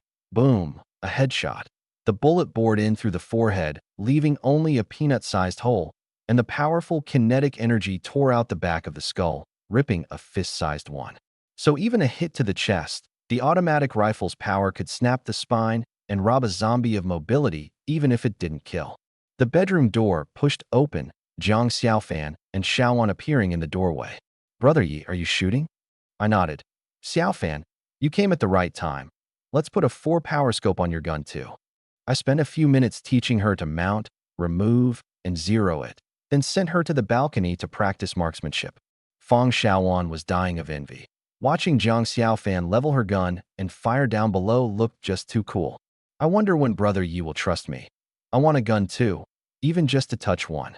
The apocalypse was so devoid of security, especially for a woman. Only the moment she held a gun would she feel steady. Jiang Xiaofan seemed to read her mind. Xiaoan, the gun's something Brother Yi gave me. I can't let you shoot it without his permission. But don't worry, Brother Yi is a good person. As long as you behave, he'll take you in sooner or later. Xiaoan nodded hard. To get a weapon sooner, I have to perform well, starting with my image. She came to the bedroom door and knocked. Brother Yi, can I come in? Come in. Brother Yi, I want to change clothes. The master bedroom had been hers. All her clothes were in the wardrobe. Go ahead and change. With that, I kept copying machine guns. No one could see the copying process, so no need to be discreet. Xiaoan stood before the wardrobe, mind instantly turning. Brother Yi told me to change, didn't tell me to take them elsewhere. So does he mean change in front of him? But his attention doesn't seem to be on me. At that moment, I had my head down, eyes fixed on the machine gun in my arms, actually copying the interior space of its ammo box. She spun a further tale. No, Brother Yi must be thinking something over and didn't make it clear. I can't be shameless and actually change in front of him. He'll think me frivolous and ruin my image. As long as he approves of me, he'll give me a weapon. It was hard to imagine that what she'd once dreamed of were brand-name bags, perfumes, and clothes, and now her heart was set on a cold gun. The apocalypse had changed her interests, and when life was under threat, nothing but food could replace a weapon. She picked carefully through the wardrobe, set on the best-looking yet not revealing one. Quietly, her trust rose another 5%. She knew how to play it, picking and choosing a dark green ice silk spaghetti-strap short dress, flattering to the figure yet not revealing, changing in the bathroom and deliberately striking a pose in front of the mirror. Too bad I was concentrating on copying the machine gun's ammo box. Why isn't Brother Yi looking at me? No good. I have to remind him. She cleared her throat. Brother Yi, do you think this dress looks good? A flash of irritation rose in me. Who has the mind to care whether your dress looks good? I'm busy copying. I casually glanced up to shut her up, and that glance left me stunned. Changing clothes raised at 5%? How? Women really are unfathomable. But as an iron-headed straight man, I never liked trying to read a woman's mind. Given that she was taming herself, I decided not to make an issue of it, and said, looks good, very good. Really suits your figure and complexion, very alluring. It was the truth, too. Her skin was fair and soft, and the form-fitting ice silk short dress traced out a fine figure. Xiaowan's heart pounded at the praise. Seems Brother Yi has a great impression of me. Even called me alluring. I should wear more pretty clothes for him from now on. Work to earn his trust sooner. With that thought, her trust rose another 5%. I gave a start. Nice. This girl was malleable material, and the speed of her self-taming was unreal. Could it be some innate special constitution? If so, that'd be something to look forward to. Xiaowan, very nice. Keep it up. Okay, Brother Yi, do you want to see me in other clothes too? What man wouldn't? But I had no mind to appraise right now. I'm a little busy at the moment. I'll look when I have time. Okay, then I won't bother you. After she left, I spent another dozen-some minutes copying a super machine gun, 30,000 round capacity, 7.62 ammo, power far exceeding the 5.8 caliber, on suitable terrain, sweep a zombie horde, and even without hitting heads, it'd shred them to pieces. But one wasn't enough. Fire 500 rounds straight, and you have to swap the barrel, and in a crisis there'd be no chance, so I copied 2 more to alternate, plus 100 spare barrels. It was only 430, the spirit cost not too severe, so I copied another automatic rifle and 2 10,000 round pistols. Then I took a spare hip flask from the storehouse, dedicated to making a spatial storehouse. I copied 29 times in a row, expanding the interior to 130,000 cubic meters, the equivalent of a small storehouse over 50 meters on each side, no comparison to my own 20-some million cubic meters. This was prepared for Zhang Xiaofan, so naturally, it couldn't be as big as mine. From now on, she could keep her personal items, weapons, and ammo on her, sparing me from holding it all and looking like a butler, which would lower my standing.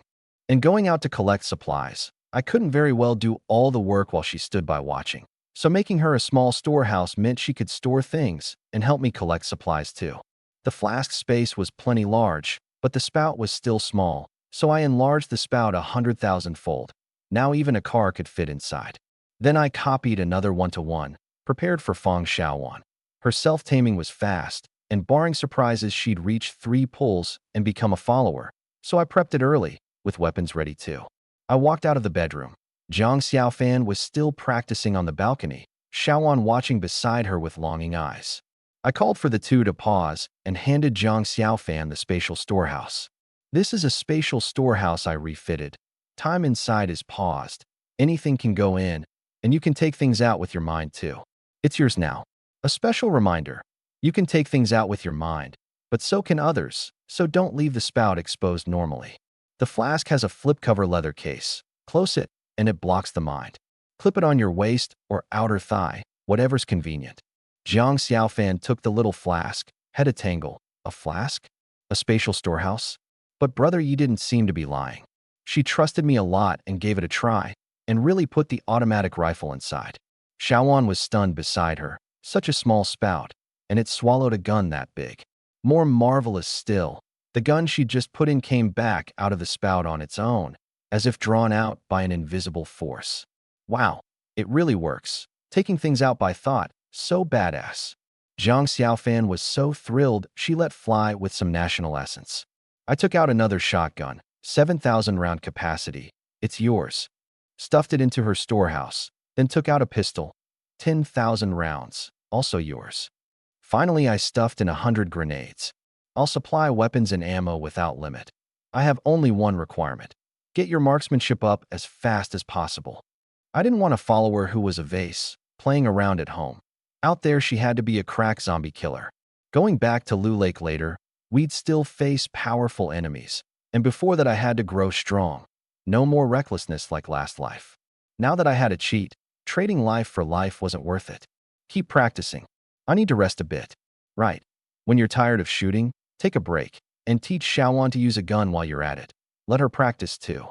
At Xiaowan's rate of self-taming, she'd be my follower sooner or later, and getting her proficient with a gun early was all benefit, no harm.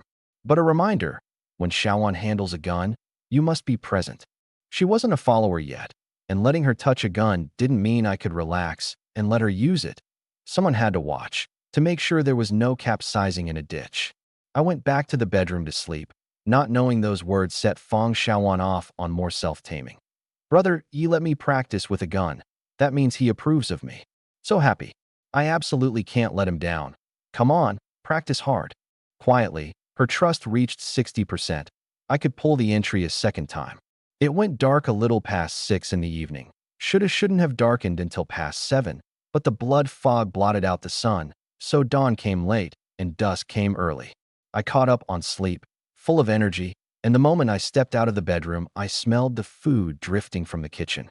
Before sleeping, I'd stuffed the fridge full of ingredients, sparing them from coming to me for food every day. No one in the living room. Xiaofan must be helping in the kitchen too. Don't be fooled by Xiaowan looking like a maiden who'd never touched a chore. Her cooking was actually superb. Cooking ranked second in her entries. I came to the kitchen doorway, meaning to ask what was for dinner, and the sight of Xiaowan left me dumbstruck. 60% trust? I hadn't done a thing, and you've self-tamed again. May there be more good girls like Xiaowan to come. I steadied my excitement, locked my mind onto the entry above her head, and pulled hard.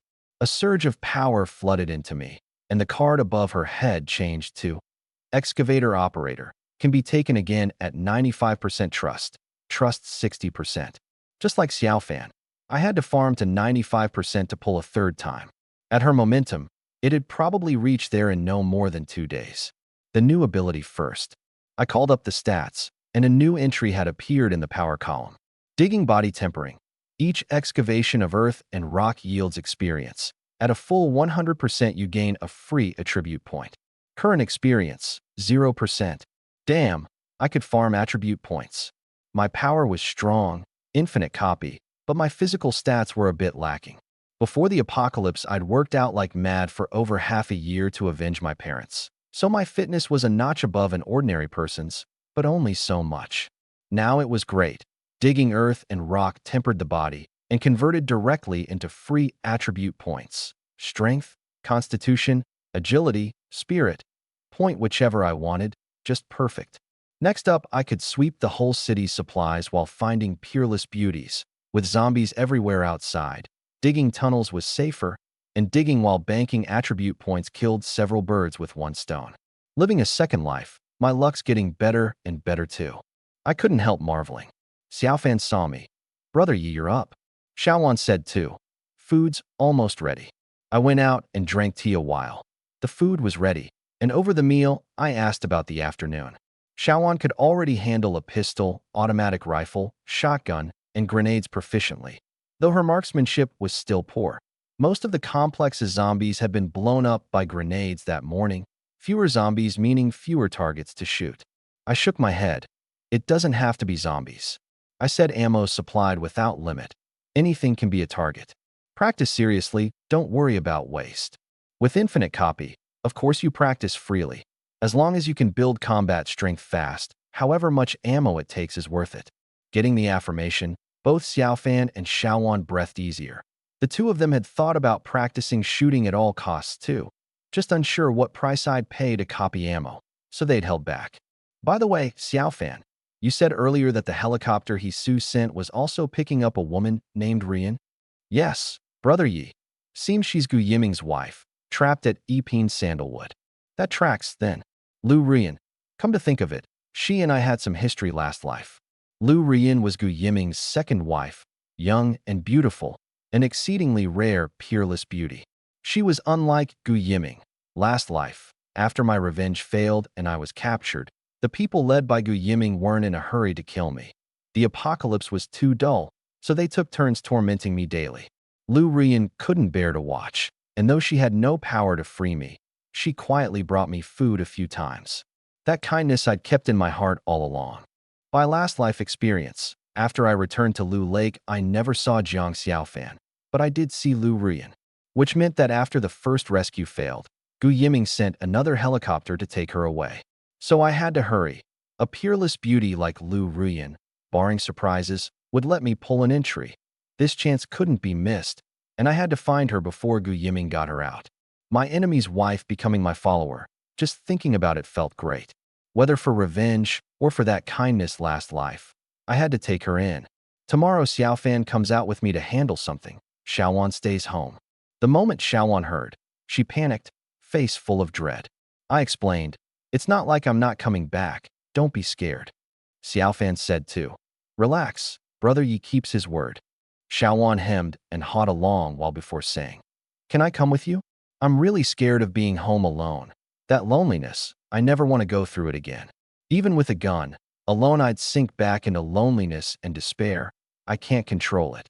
At bottom it still came down to not being strong enough. I thought it over. "Fine, then bring you along.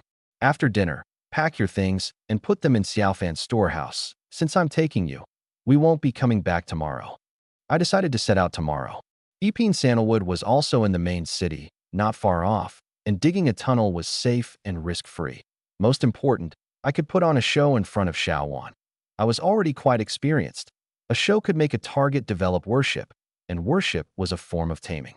At the Lu Lake lakeside villa, Hisu was like a soul lost, slumped on the sofa muttering Jiang Xiaofan's name on and off, sometimes laughing bitterly, and when grief and rage surged he'd slap himself hard several times, his face swollen. Before long the front door pushed open, and he Xiaoming, beer belly out front, walked in. Seeing his son in this half-dead state gave him a fright. He thought the boy was about to turn. "Sua? What's wrong? Do you have a fever?" Hisu looked at him, eyes bloodshot, somewhere between crying and laughing. He Xiaoming, "You still remember I'm your son? Since you acknowledge me, why did you have to blow up the woman I love most? I've never felt anything for a woman my whole life, except Jiang Xiaofan. And you, of all people, teamed up with that bastard Gu Yiming to deceive me. Now Xiaofan's become Yi Yuan's woman. Are you satisfied?" Listening to his son vent, he Xiaoming breathed easier. At least he wouldn't turn, just took a blow over a woman. He was disappointed in his son's weakness. It's just a woman, was it worth this? But he had a more pressing discovery, and his hefty body rolled over to plant itself before his son. "Suer, what did you just say? Jiang Xiaofan became Yi Yuan's woman. You mean neither of them died?" This was what he Xiaoming cared about most. He'd come home this late precisely to discuss countermeasures with Gu Yiming. The helicopter they'd sent out couldn't be reached. The matter could be big or small. An accidental crash was nothing, but Yi Yuan had a gun. What if he'd downed it? The aircraft carried machine guns and a rocket launcher. If Yi Yuan got hold of them and slipped quietly back to Lu Lake, everyone who'd taken part in the covert murder of Yi Yuan's parents was in danger. This wasn't alarmist. Right by Wudong Court was the Shu River, and zombies couldn't swim. Yi Yuan only had to charge into the river at all costs, and he'd have a chance to swim back to Lu Lake, and quite a few survivors had swum across these past days. So both He Xiaoming and Gu Yiming took it gravely. They'd inquired all around with no word on whether Yi Yuan lived or died, and never expected to get it from his son. "Suer, answer me. Is Yi Yuan not dead?" He Su, dejected all afternoon, finally erupted, springing to his feet. "He Xiaoming, are you still my father or not? You'd blow up the very woman I love. I'm severing our father-son ties." Smack. He Xiaoming swung a slap across his face. "Useless wretch. You're my son. Where's a shred of my methods in you? Severing father-son ties over a woman? Without my protection, see how many people still run errands for you. Sever it, and I guarantee no one will even collect your corpse when you starve. Just a woman. Pull yourself together, and I'll give you as many as you want." The slap angered Hisu too. He glared at He Xiaoming. "Yes, you don't care about women, because those bodyguards around you. What's your relationship with them? Don't think I don't know. But I'm a normal man, and I love Xiaofan. And you of all people had to blow her up." Now it was He Xiaoming's turn to be incensed. This wretch dared to blare his private business openly. If word got out, how would he hold his place in elite circles? Smack. Another slap. "Shut your mouth. Someone, lock him in the basement to cool off for a few days." Soon, Hisu was dragged forcibly into the basement by a group of muscled men. Yiming suppressed his anger. There was more important business. He dialed Gu Yiming. Brother Gu, Yi Yuan isn't dead.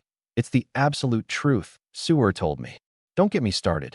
He found out we blew up Jiang Xiaofan along with it, and is at odds with me, so I couldn't pry out the details. The one thing certain is that Yi Yuan is still alive. In another lakeside villa, Gu Yiming hung up the phone, face grim. Looks like Yi Yuan already knows the cause of his parents' deaths, or he wouldn't have prepared in advance, even down the helicopter. Yiming hadn't spelled it out, but he'd guessed. The helicopter went to kill Yi Yuan, then on to Epeen Sandalwood to pick up his wife. Now it was out of contact. Yi Yuan was alive, and his wife said she never saw the helicopter. There was only one answer. Yi Yuan downed it. He just didn't know whether he'd gotten those weapons. This was what he feared most. A crash and explosion was unlikely. And if Yi Yuan got the rocket launcher and slipped back to Lu Lake, a single shot could take his life. Lao Zhang, recruit more people tomorrow, preferably veteran soldiers, and beef up the villa's security. Gravely as he took Yi Yuan, he wasn't too worried. A super magnate who controlled the daily needs of over 20 million, ruthless in method, with people wanting to kill him every day, yet he lived perfectly well, weathered every storm. Prudence didn't mean clinging to life out of cowardice. Yi Yuan, you'd best not come back. Come back, and I'll make you regret being born. The only one he worried about was his wife. He dialed Lu Ruyan, instructing her to reinforce her doors and windows. He'd find his own way to bring her back. After hanging up, his hatred for Yi Yuan ran deeper. Should have finished him off back when he was hospitalized. Then none of this later business would have happened. Now Ruyan's trapped at Epeen Sandalwood, a real headache. He couldn't borrow a helicopter from the military for the time being, and could only hope she held on a bit longer. As for how much Gu Yiming loved Lu Ruyan, not really. It was more possessiveness. In his early years, he'd played around too, then caught some unknown virus abroad. Took 3 years to cure it. Saved his life, but was left impotent, and his ex-wife couldn't take it and divorced him. From then on, his psychology gradually warped. Since he couldn't play himself, he had to possess beauties, possess them without use, just to possess. Lu Ruyan he'd forced into marriage and never touched, yet this possession satisfied him immensely, like treasuring a rare jewel. This collecting compulsion deepened over time, until he gradually came to love Lu Ruyan, treasured like a gem, too precious to defile. Ruyan, once I bring you back, I'll never let you run around again. You're mine, forever, and no one will ever be allowed to lay a finger on you. Epeen Sandalwood was Shudu's earliest high-end villa district, inhabited entirely by big shots. Lu Ruyan liked the lived-in warmth of the old town, and had Gu Yiming buy her a villa here for the occasional short stay, really to catch her breath. Gu Yiming's possessiveness was too strong, suffocating her, and with her parents controlled by his people, she'd had no choice but to marry this old man. In the bloom of youth, marrying an old man both impotent and controlling her to death. Every time she thought of it, she felt the sorrow of it, and only by hiding away here could she breathe a little. But she never expected the apocalypse to descend so suddenly, the outside all man-eating zombies. Lu Ruyan endured the initial terror, calmed down, and reinforced the doors and windows. The zombies couldn't get in. Even with danger lurking everywhere outside and little food left in the fridge, in this moment, she had a sense of total freedom. Her parents couldn't be reached and were likely gone, and Gu Yiming, trapped at Lu Lake, could no longer control her. Who'd have thought I'd need an apocalypse to trade for freedom? She stood on the second-floor balcony, looking at the heads bobbing in the complex, zombie heads, and let out a soft breath, wrestling fiercely inside. Gu Yiming will still send a helicopter to pick me up. When it comes, do I go?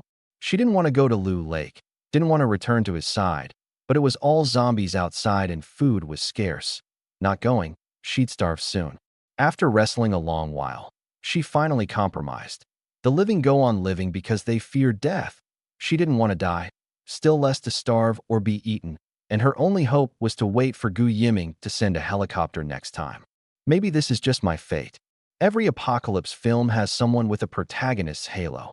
If there were such a person who could save me and get me out, I'd do anything. Just don't make me go back to Gu Yiming's side. She turned and went back to the living room, her figure swaying. Not on purpose, That was just how she walked, which was exactly why Gu Yiming treasured her like a gem, collected her away, and let no one touch her. Even a few too many glances with the wrong look in them would bring retribution. The people who died over Lu Rian numbered at least 5 or 6.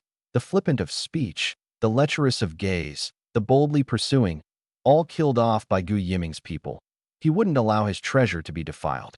The moment she stepped into the living room, she heard a woman crying for help outside, the voice heading right for her villa.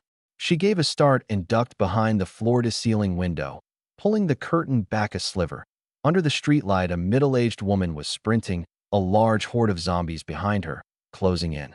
The next instant, the woman twisted her ankle and fell, swarmed under by the zombies, a scream erupting. Lu Rian was used to it. She'd often seen zombies eat people these days. But this woman happened to die less than 20 meters from her place, and once the zombies finished, they'd soon find her. There were already a few zombies banging at her door, which would draw more, and the reinforced doors and windows might not hold. What do? I have to figure out an escape plan in advance. Waiting until the doors smashed open is too late. Her mind raced, but she couldn't come up with anything workable. By now the horde had picked that woman clean, in under a minute, clearly still not full. One zombie discovered her villa, the 3 banging at the door below, roaring non-stop, and the close-range howls quickly drew the horde's attention. This is bad. I've been spotted. Lu Rian didn't dare breathe, her head full of images of zombies eating people. She'd witnessed a dozen some, too gruesome to watch. Recalling that taste, she'd sooner take her own life. But not everyone has the courage for that. She suddenly resolved. Charge out. Charging out might mean death, but it beats sitting at home waiting to die. The horde had reached downstairs, the front door battered to the verge of collapse. Any later, and she'd have no escape. There was a powerful off-road vehicle in the garage. It should be able to ram through the horde. Escaping out, it'd still be endless zombies, more dangerous at night, but she couldn't worry about that. She grabbed a kitchen cleaver, dashed to the garage, got in, started the engine, and pressed the roller door remote. The door rattled up, the horde drawn by the noise all converging, and through a palm-wide gap in the roller door, she could see pairs of bloody, mangled feet. Her heart leapt to her throat, both hands gripping the wheel, right foot lightly on the brake, ready to floor it at any second. The door rose higher and higher, zombies charging in one after another to swarm and pound madly at the car. She didn't dare look out the windows, eyes locked on the roller door. Faster, faster. The door wasn't fully up yet, but it was already enough for the car to get out. Charge. A beastly roar came from her throat, the gas pedal to the floor. The off-road vehicle roared, ramming the zombies at its front down and crushing over them, the bursting sounds making her scalp crawl. She forgot her fear too, beautiful eyes wide, foot jammed on the gas, finally grinding over the horde and tearing out of the garage, but she was at a loss. There were even more zombies outside. Where to go? Lucky for her, that woman earlier had drawn the nearby zombies to her place, so it was safe for now, and the car could ram through scattered ones. But there wasn't much fuel. She had to find a place to settle fast. She slowed, mind racing. She was a caged songbird, but by no means brainless, or she'd never have deceived Gu Yiming this long. Yet in this moment she'd lost her nerve, couldn't decide, and thought of Gu Yiming. Hate him to the bone as she did. Only he could possibly help her. She dialed and briefly recounted what happened. What? You escaped? Rian, are you hurt? She held back her fury. I'm not hurt. Cursing him in her heart, but not daring to with her mouth. Gu Yiming was silent for 3 seconds, as if hesitating, then made his decision. Rian, drive to Villa number 9. It's not far from your place. Someone will open the door for you. Don't hang up. Villa number 9? She was puzzled. That one stayed shut all year. No one living there. Even if someone did, it should be a friend of Gu Yiming's, yet he'd never mentioned having a friend at Yiping Sandalwood. The situation was urgent with no time to dwell on it. She turned around and quickly reached the outside of Villa number 9. Yiming, I'm here. As the words fell, the garage door slowly opened. She hesitated 2 seconds, floored the gas and drove in, the door slowly lowering, darkness all around. Don't turn on the lights at night. There's food in the fridge. Hold out a few days first. I'll send people to get you. She turned on her phone flashlight and felt her way to the kitchen. The fridge was indeed packed with quick foods, frozen dumplings, frozen glutinous rice balls, noodles, and the like. She checked the rooms, tidy as if no one had ever lived there, a thin layer of dust on the sofa, and only in the master bedroom found traces of habitation, the quilt unfolded, but no one there. Buxom yet brainy, she quickly caught on, and a pained smile surfaced. Gu Yiming, oh Gu Yiming, you're an omnipresent demon. You suffocate me. She finally understood. This villa, too, Gu Yiming had bought to surveil her. She came to stay only 2 or 3 days a month, and even those 2 or 3 days she still couldn't escape his control. Laughable. I naively thought I was only free at Yiming Sandalwood. No wonder he so readily bought me a place here. He doesn't care about money at all. Worst case, he'd buy another for the surveillance to live in. That also explained why Villa Number 9 was tidy yet thick with dust. The person surveilling her also came only 2 or 3 days a month, and no one cleaned. And it had a remote-controlled lock installed. There were surely cameras in the rooms, and Gu Yiming might be watching her right now. Even though this villa had saved her, she couldn't bring herself to feel grateful, only that Gu Yiming's hand was clamped hard around her throat. There was still half a pack of unfinished cigarettes at the bedside. For some reason, the person surveilling her wasn't there, perhaps had turned long ago.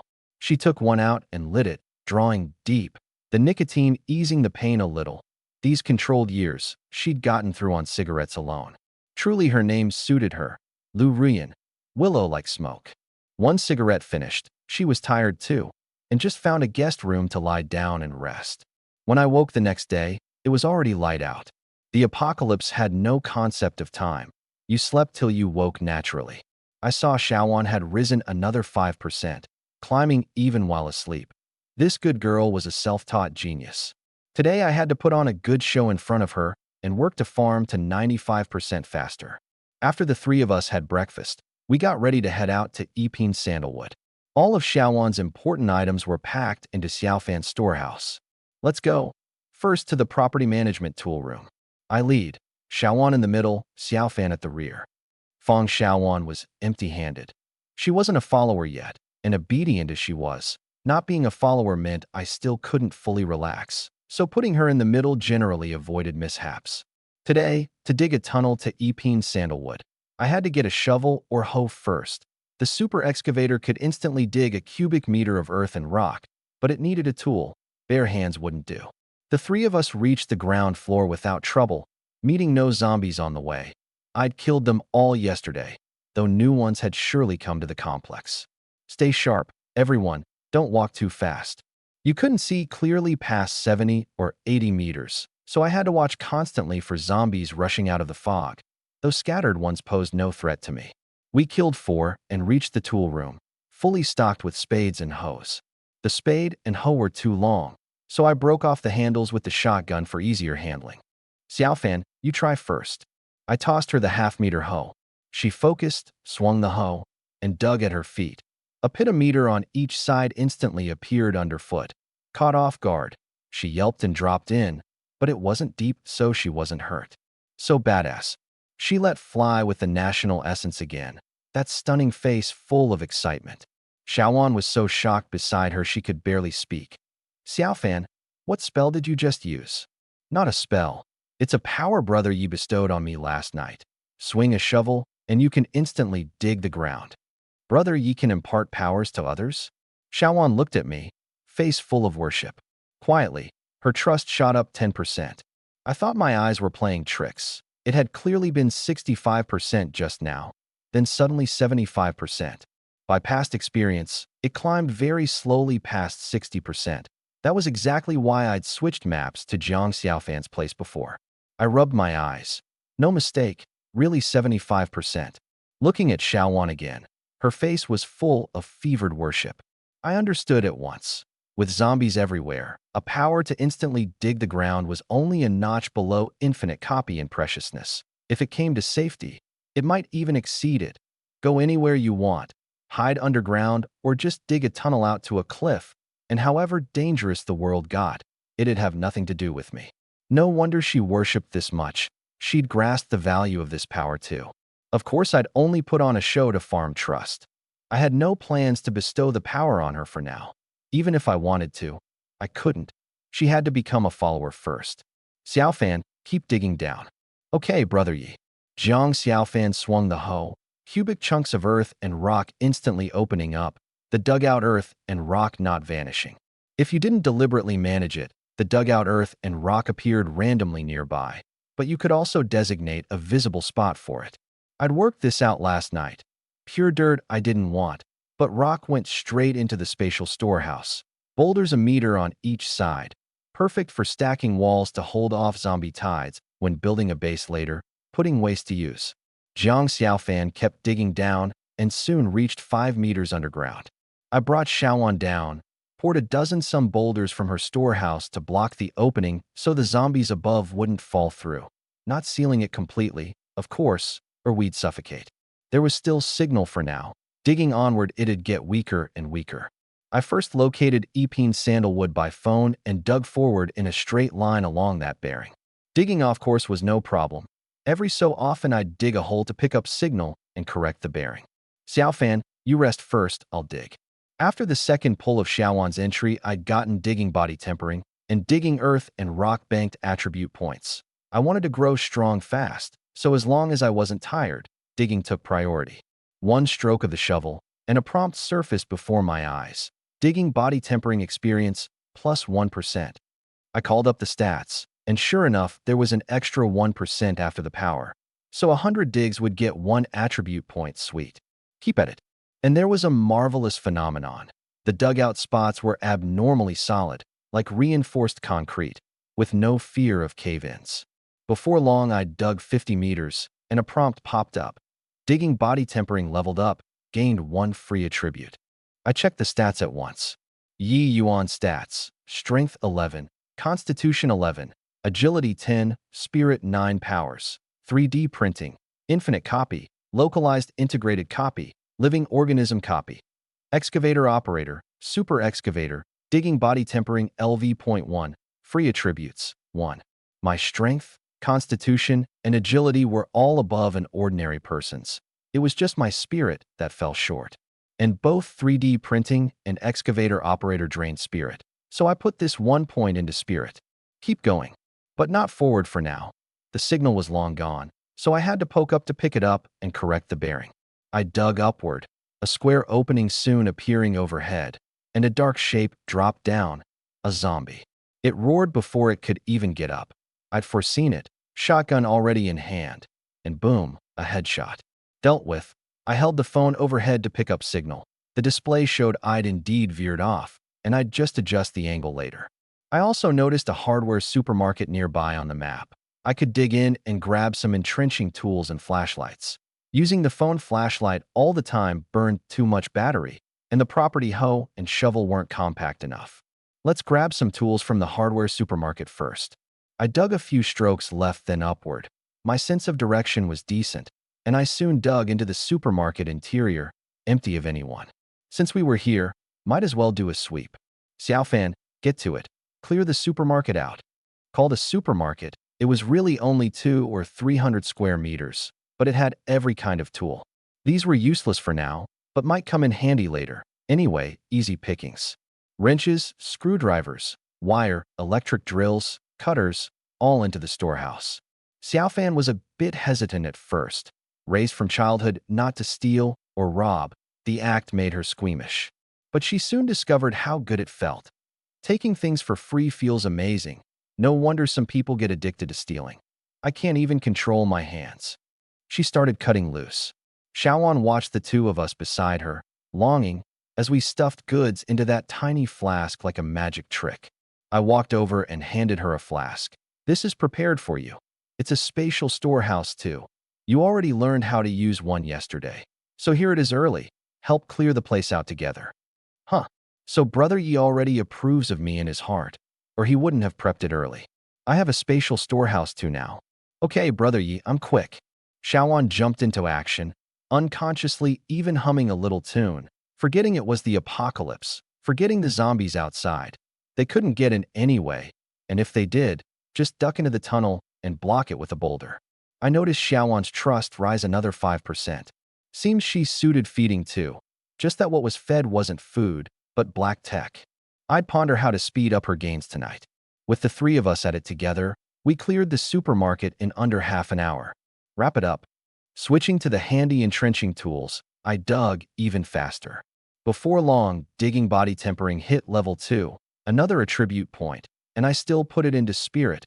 Ample spirit was what magnified the value of infinite copy. Otherwise, I'd have to sleep to recover after every copy. But banking experience after level 2 got a bit harder. Level 1 was 1% per stroke, level 2 was 0.5% per stroke, and probably lower the higher it rose. But it was fine. I was going to collect the whole city's supplies, which meant inevitably digging many tunnels. Digging body tempering was an unexpected bonus, so slower leveling didn't matter. What followed was dull. Xiaofan and I took turns digging, poking up every 100 meters to correct course. Sometimes luck was bad and I'd dig into a complex's underground parking, though zombies were scarce there. The two of us took turns digging a kilometer and finally reached Yiming Sandalwood. The distance seemed short, but tunneling went in a straight line, whereas killing across on the ground would twist and turn for at least double, and the danger climbed geometrically more. Digging all the way here, I gained another 2 attribute points. Digging body tempering rising to level 4. Jiang Xiaofan got 3 too. All into strength. Girl's strength was weak, and especially with the automatic rifle's heavy recoil, semi-auto was okay, but she couldn't hold steady on full auto, so strength had to come up first. Now her strength was at 10, and the outline tracing marksmanship was basically gone. Right now, we should be under Yiming Sandalwood. Exact spot unknown. When I dig the exit later, a zombie might drop down. Xiaofan, don't fire wildly. She nodded. I dug in front, and firing wildly when a zombie dropped could easily hit me. This time luck was good. Digging out the last cubic chunk, no zombie dropped down. I poked the phone camera out the opening for a look around, pulled it back, and saw. A building of villas ahead was packed shoulder to shoulder with zombies, dozens at the least, who had drawn them here. Signal had recovered too, and the map marked the opening as outside Villa number 7. What a coincidence. Number 7 was exactly Lu Rian's home. Before the apocalypse, I'd done detailed investigations of all the enemies who'd killed my parents. First and foremost, the mastermind Yiming. So I'd looked into it especially thoroughly. Even knowing clearly that his wife Lu Rian had a villa at Yiming Sandalwood in her daily routines. I never imagined I'd dig right to her doorstep by sheer accident. But I immediately tensed. The villa had been breached by zombies. Was Lu Rian still alive? No. Last life, she made it safely back to Lu Lake. Could it be a butterfly effect from my rebirth? I didn't believe in butterfly effects. An individual's power was feeble, unable to change the preordained trajectory of things. Set it aside for now. Dead or alive, I had to go look. Shaoan, back up. Xiaofan, back up too, and help me turn the strong flashlight up to max. The strong flashlight scavenged from the hardware store was a real cannon. At max, it could light the tunnel clearly for 100 meters. Once the two of them backed off, I walked out of the tunnel and fired 3 shots at the zombies near Lu Rian's place. 3 dropped. The gunfire stirred up the other zombies in the villa, and they swarmed at me in a frenzy. No panic. I sauntered back into the tunnel and waited calmly. The tunnel was a meter wide, just enough for one person to pass. Shotgun with 7,000 rounds in hand. This was truly one man holding the pass against 10,000. The first charged in, boom, headshot. I backed up a few steps. The second clambered over the corpse and lunged, boom, down again. Firing and retreating like that, I made sure the corpses didn't pile up and block the ones behind from coming into their deaths. In under 5 minutes, the whole tunnel was lined with zombies, all killed. The process so easy that even Shaoan, hiding at the very back, felt not a trace of fear.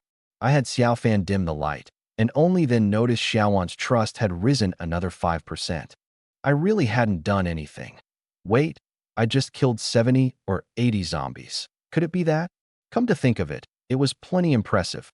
Casually dig a tunnel, lure all the zombies in, and kill them one after another, easy and relaxed. I'd unintentionally pulled off the cool act again, so naturally Shaoan worshipped me to no end. This 5% was a bonus. She was at 85% now, just 10% short of the final pull. Come on, up we go. I went first. The ground was all corpses, and Xiaofan and Shaoan were still a bit uncomfortable. but seeing me walk fast, they could only force down their fear and follow. The two of them knew this was the apocalypse, and they had to adapt as fast as possible. Out of the tunnel, the blood fog still shrouded everything outside. Visibility 70 or 80 meters at most. No zombies nearby for now. I leveled my gun and walked carefully toward Villa number 7, not ruling out stragglers. Xiaofan kept Xiaowan shielded in the middle. The three of us went in and searched. No zombies, and no remains either. I breathed easier. No remains meant Lu Ruyan wasn't dead, at least not dead inside the villa. I searched the garage too and saw several crushed zombies, plus one whose lower half was minced to a pulp, unable even to crawl, which I finished with a shot. By the traces in the garage, I could roughly judge that Lu Ruyan had driven off. I just didn't know whether she'd been bitten. What do we do, Brother Yi? Keep looking. Of course we'd look. Survivors at this stage were many, but goddess-tier beauties were still rare. With this much of a lead, I couldn't give up easily. Follow the tire tracks a bit. If we really can't find her, then forget it. If she'd escaped the complex, there'd be no point looking. She'd most likely have been eaten by zombies outside. Still in the complex would be best, of course.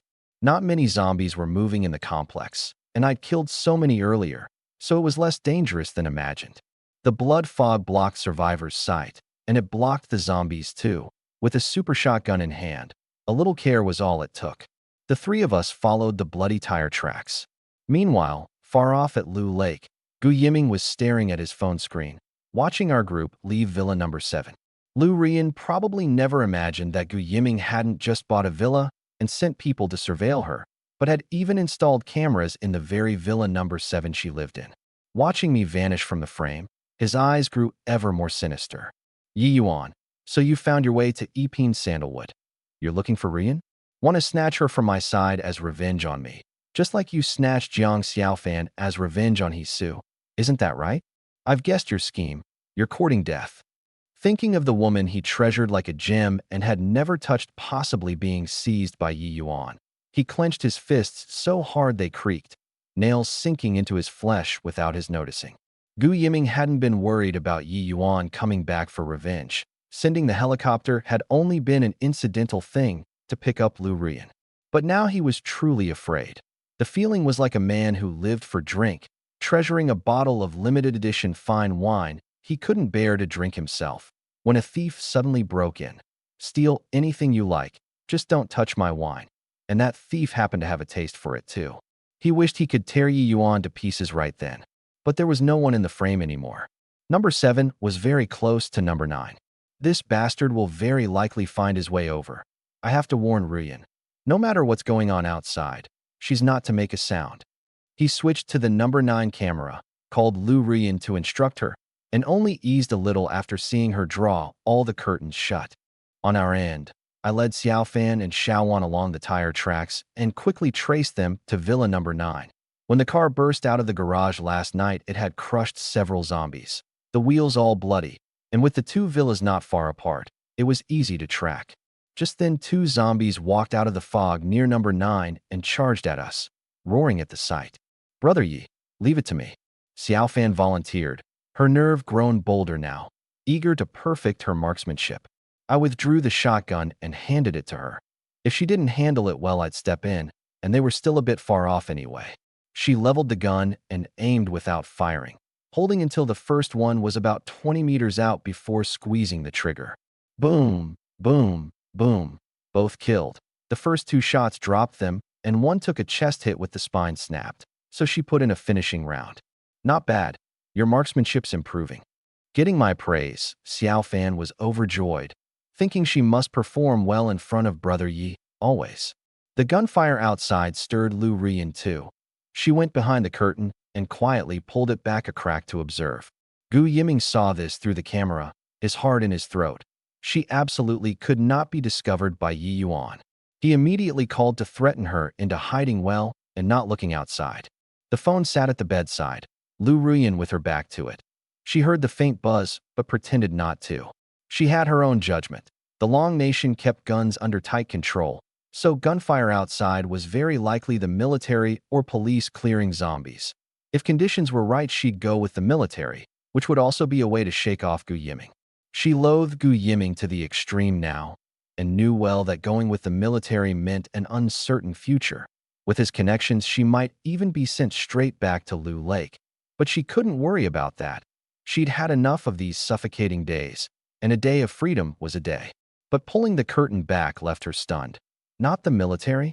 Looking out through the gap, one man, two women, and on closer look they seemed somewhat familiar. Her eyes lit up. That man looks a bit like Yi Yuan. The Gu and Yi families counted as old friends. Otherwise, Yi Yuan's father wouldn't have let Gu Yiming buy into the company, and the two families used to meet often. She'd seen Yi Yuan a few times. Just then, a dozen-some more zombies charged out of the fog, lunging at us all together. Lu Rian's heart jolted. So many. Even with a gun, Yi Yuan was no match. Instinctively, she wanted to open the window and let them duck in. After all, they'd once been acquaintances, and she didn't know of the grievances between the Yi family and Gu Yiming. Without Yi Yuan paying a fortune to hire detectives, even he himself wouldn't have known. But she'd only just pulled the curtain open and hadn't called out when Xiaofan and I already opened fire. Xiaofan used the shotgun, and I took out the general-purpose machine gun like a magic trick. Rat-at-at-at. The dense rain of bullets was like a metal storm. The charging zombies instantly shot full of holes, often one bullet punching through 3 or 4 peanut-sized holes in front, fist-sized ones in back. With Xiaofan's finishing shots, the whole group went down before they even reached us, most of them with snapped spines and robbed of mobility. I waved a hand. Xiaofan understood, and she went up with the shotgun to headshot the ones not fully dead, one by one. Done, Brother Yi. I nodded, and from the corner of my eye caught someone behind a villa window. I instinctively raised my gun, then on a closer look, it was actually Lu Rian. Yi Yuan, it's me, Auntie Lu. Lu Rian was actually not old, only 27 or 28, and well-maintained, so she looked younger still, but she was Gu Yiming's wife after all, and I used to call her Auntie Lu. I didn't dwell on the form of address for now. My attention was all on the card above her head. Sure enough, as pretty as she was, an entry above her head was a given. Lu Rian traits, nutritionist/cooking/driving. The top one, nutritionist, had the biggest, heaviest font, blue quality. The same tier as Xiaowan's excavator operator. Pulled, it'd be a blue power. Lu Rian opened the front door. Yi Yuan, all of you, come in quick. I concentrated, locked my mind onto nutritionist and pulled hard. A surge of power flooded into me. Success. I didn't yet know what it did. First things first, get inside. I brought Xiaofan and Xiaowan into the villa, and Lu Rian shut the door. Yi Yuan, it's been over half a year. Who'd have thought we'd meet again here? What's the situation outside, can you tell me? I shook my head. It's very bad. Zombies everywhere. Bite someone and they turn, and it'll only get worse. As I spoke, I called up the stats to check the power pulled from her. Nutritionist. All food can be converted into high-grade nutrients. Devour them to gain free attribute points. Devour LV.1. Each ton of food devoured gives 1 free attribute point. Up to 20 tons at this level. Nutritionist was indeed amazing. Ordinary food could be turned into high-grade supplements, and devouring 20 tons would get 20 attribute points. Jiang Xiaofan, Fang Xiaowan, Lu Rian. Not one a useless vase. This outing was a windfall. In terms of functionality, nutritionist ranked below Xiaowan's excavator operator. Excavating could both dig holes and temper the body to bank attributes. But nutritionist came faster. Find any big supermarket, food of any kind. Devour 20 tons in one go and immediately get 20 attribute points. Simple, crude, and efficient. I was still immersed in the joy when Lu Rian suddenly held her phone up before my eyes. A line of text on the screen. Yi Yuan, do you have a place to settle? Could you take me with you? Don't speak, and don't look around. I suspect there are cameras in the villa. I quietly glanced at her. This woman was very meticulous, especially that last reminder, which left herself an out. If I had no place to settle or was unwilling to take her, she'd ultimately have to compromise with Gu Yiming again, and everything today could be reasonably explained. She hadn't heard the phone buzz, and let me in only out of regard for an old acquaintance. And with me not looking around, Gu Yiming wouldn't suspect the cameras had been discovered. No flaw in it. I didn't mind her little scheme. A woman with no one to rely on leaving herself an out wasn't strange. And besides, she wasn't a bad person. Last life, before I died, she'd even secretly brought me food twice. Whatever her purpose, I was taking her away. Don't worry, Rian. However dangerous it is outside, you're free now. Come with me, I'll find you an absolutely safe place. With that, I took her hand and headed for the door. I said it out loud on purpose. Cameras were all the better. I wanted Gu Yiming to see and hear it. Infuriate you. You bastard. Held by the hand. Lu Rian's heart raced. Married to Gu Yiming all these years, this was the first time she'd truly held a man's hand. Gu Yiming didn't count. He was impotent and treated people as collectibles. There was still one puzzle in her heart. Yi Yuan used to call her Auntie Lu. So why had he just used her name directly, and so warmly? Xiaofan and Xiaowan followed behind. Xiaofan, already a follower, felt no jealousy, but Xiaowan, not yet my person, actually felt a touch jealous seeing me take Lu Rian's hand. Brother Yi hasn't even taken my hand, and he goes and takes another woman's. Not fair. The four of us left the villa, me leveling the machine gun, Xiaofan with the shotgun, vanishing together into the blood fog. Gu Yiming, staring at the empty screen, was long since flying into a rage. Rian, he dared call my wife so warmly, and Rian didn't even object, just let him lead her away. Two sluts, I won't let you off. His eyes were bloodshot, killing intent pouring out. Lao Zhang, contact the higher-ups at once. Whatever the cost, get me a helicopter. I'll dig 3 feet into the earth if I have to, but I'll find Yi Yuan and Lu Ruyan and grind their bones to dust. The deeper the love, the deeper the hate. Lu Ruyan was the peerless gem in Gu Yiming's collection, and over the years his perverse possessiveness had become a perverse love. He never imagined she'd leave with Yi Yuan of her own accord, and in that moment, he felt the sky had fallen. I swear I'll make you pair of shameless dogs regret being born. On our end, I led the 3 women not far off. It was too dangerous outside, and staying at Epine Sandalwood was actually best. Even if Gu Yiming sent people to search, he didn't have the muscle on the ground, and with the fog blocking from the air, finding me wouldn't be easy either. The 4 of us came to the door of Villa number 16. I knocked a few times and zombie sounds came from inside. I didn't rule out survivors hiding, but no zombies was all I wanted. Worst case, I'd go in and search carefully. I started digging. Tunneling in was safer. Breaking the door down by force meant not sleeping easy at night. So I'd just dig the tunnel in and then block it. One stroke of the shovel, and instantly a pit a meter on each side. Xiaofan and Xiaowan were long used to it. But Lu Ruyan, seeing it for the first time, was so shocked her beautiful eyes went wide, her mouth nearly able to fit an egg. Yi Yuan, what did you just do? Xiaofan immediately took up the role of mouthpiece. This is Brother Ye's power, specifically for digging tunnels. A cubic meter per dig, super fast. And I can do it too. You know, Brother Yi bestowed it on me. That last line clearly carried a smug edge, like asserting sovereignty. I'm Yi Yuan's first woman. Lu Rian's face was all disbelief. But seeing is believing. Every swing of my shovel dug out a cubic chunk of earth and rock, and in just a few strokes I dug a passage leading underground. Lu Rian was shocked beyond words and sighed. No wonder Yi Yuan said he'd take me to an absolutely safe place. With this kind of ability, what place isn't safe in the apocalypse? Follow him, and I'll never have to fear danger again. And most important, I can escape Gu Yiming's clutches. Quietly, her trust shot up 10%. This scene happened to be caught by me. Seems putting on a show works on any woman. But I was a little puzzled. I'd just killed a dozen some zombies, which counted as saving her too. So why did her trust show 0% after I pulled the entry?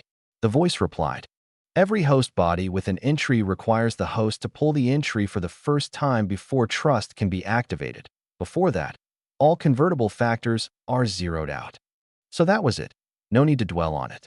As long as she followed me, she'd become a follower sooner or later, provided she didn't turn. Lu Rian shouldn't turn. Whether she had antibodies was unclear, but she wouldn't turn in the short term, or there'd have been no way to see her at Lu Lake last life. Before long, I dug into the villa, and the 3 women followed in. I poured out boulders to seal the entrance, and found keys inside the villa too. We'll settle here for now. Don't worry, Rian. Even if Gu Yiming finds his way here, we can duck into the tunnel at a moment's notice. Once in the tunnel, it's my home turf. Lu Rian felt a warmth inside. She never expected the first thing on Yi Yuan's mind was her safety, and amid the emotion her trust rose another 10%.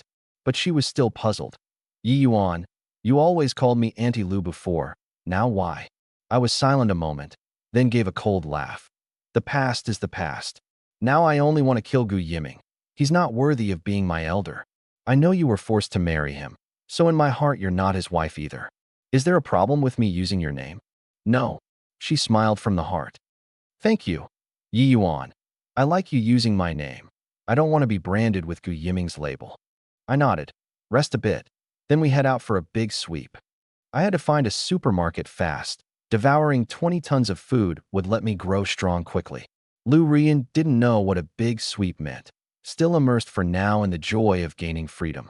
Married to Gu Yiming for 5 years, she'd never been as carefree as now. These 5 years it wasn't that there'd been no chance to escape, but her parents had been under his control all along, so she could only swallow it and yield. Now her parents couldn't be reached and had most likely turned, so there was no need to keep flinching. Following Yi Yuan, at least he wouldn't be like a voyeur, wanting to control her every waking moment. Sister Rian, don't space out. Hurry and keep up. Xiaofan beckoned to her. Xiaowan and I had already walked into the tunnel. Is this guy this aloof? Leaving without even calling for me. Lu Rian hurried to keep up, a little grumble in her heart, but no hatred. More like a girl who'd been wronged griping. She wouldn't admit it inside, of course, since Yi Yuan had only just been calling her Auntie Lu, and a turnaround couldn't come that fast.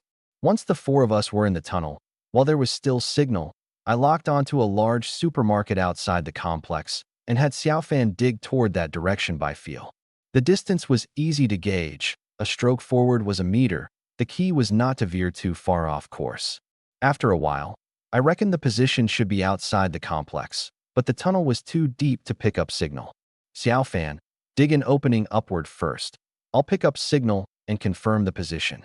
As a chunk of earth and rock was dug away, a large square hole appeared overhead, and at the same time a human figure dropped down. I thought it was another zombie and quickly raised my gun. Under the strong flashlight I saw clearly. What dropped down was a live person, 40 or 50, with a Mediterranean hairline, sporting a beer belly, fallen in a sorry state. Another person poked out at the opening. District Chief Lu, are you all right? The Mediterranean-haired man scrambled up, shielding against the strong light. I'm fine. There are more people down here. I was speechless. One stroke of the shovel and out drops a live person, and some district chief at that. Who are you? Hurry and turn off the flashlight. I can't even keep my eyes open. Without my instruction, Zhang Xiaofan had been shining the flashlight on him the whole time. I stepped forward and jammed the shotgun against his forehead. Either I shoot you dead, or you climb back up quick. Up there clearly wasn't the supermarket, and I still had to keep digging. I couldn't let outsiders see the power. Not that it was something to be ashamed of, just that keeping a hand in reserve in the apocalypse was safer, a lesson from last life. Put the gun down now. This is District Chief Lu. You can't bear the consequences if something happens to him, the man at the opening growled. District Chief Lu, blinded by the strong light, couldn't make me out, but felt the gun pressed to his chest. Without the gun, he'd still be afraid. But since the other party had a gun, that meant one of their own people. A proper district chief couldn't subdue you? Which department are you from? I want to speak to your superior. Take the gun away and turn off the flashlight right now. That's an order. The words had barely left his mouth when I pulled the trigger. Boom! The pellets punched through his chest. Told you to leave, but you had to court death. Ejecting and chambering, I raised the gun and fired again, taking out the other man sprawled at the opening before he could even react. Pulling official rank with me. You think this is before the apocalypse? I withdrew the gun, switched back to the entrenching tool, and kept digging as if nothing had happened. Xiaofan, what are you doing? Hold the flashlight steady for me. Only then did Zhang Xiaofan snap out of it, and quickly raised the flashlight. She was all right, having seen my methods before. A few days ago when 2 thugs broke into her place, I dealt with them with the shotgun too, so she didn't react much. But Xiaowan and Lu Rian behind her were scared stiff. Br, Brother Yi, you killed someone. I turned and looked at the 2 of them, dumbstruck, and felt the need to stress it. Listen well. This is the apocalypse, survival of the fittest. Don't trust strangers, especially these high-ranking ones. They won't treat you as human and will harm you without hesitation when it suits them. Last life, I'd seen too much. Higher-ups sending countless survivors to their deaths for their own selfish ends, again and again. They don't care at all whether ordinary people live or die, yet they always find high-sounding excuses to make people go to their deaths willingly. This crowd is the least trustworthy of all. Yi Yuan, I support you. Lu Rian turned around so fast, she actually supported me. But come to think of it, having once been Gu Yiming's wife in name, she'd surely heard plenty of the magnate's secrets, which was why she could approve of me so fast. Xiaowan, dear, you have to trust Yi Yuan. Brother Yi, I trust you. Even if you were in the wrong, I wouldn't support it, but I wouldn't oppose it either. Not bad, high awareness. I smiled, turned, and kept digging. This time I adjusted the direction and soon dug into the supermarket. Tianyi Supermarket.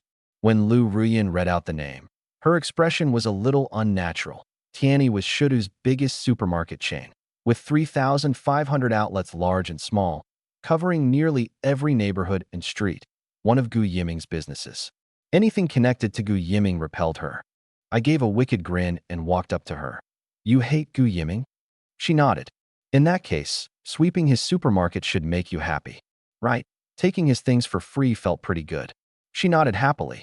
I brought over Xiaowan's spatial storehouse, copied 2, and handed Lu Rian 1. This is a spatial storehouse. It's yours now. Besides the food in the supermarket, take everything else you can carry. Xiaowan, teach Rian how to use it.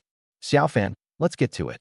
Ever since the hardware supermarket sweep, Jiang Xiaofan had fallen in love with the feeling of taking things for free. At a single command, she rushed to the shelves like she'd been juiced up and swept like mad. This supermarket was huge.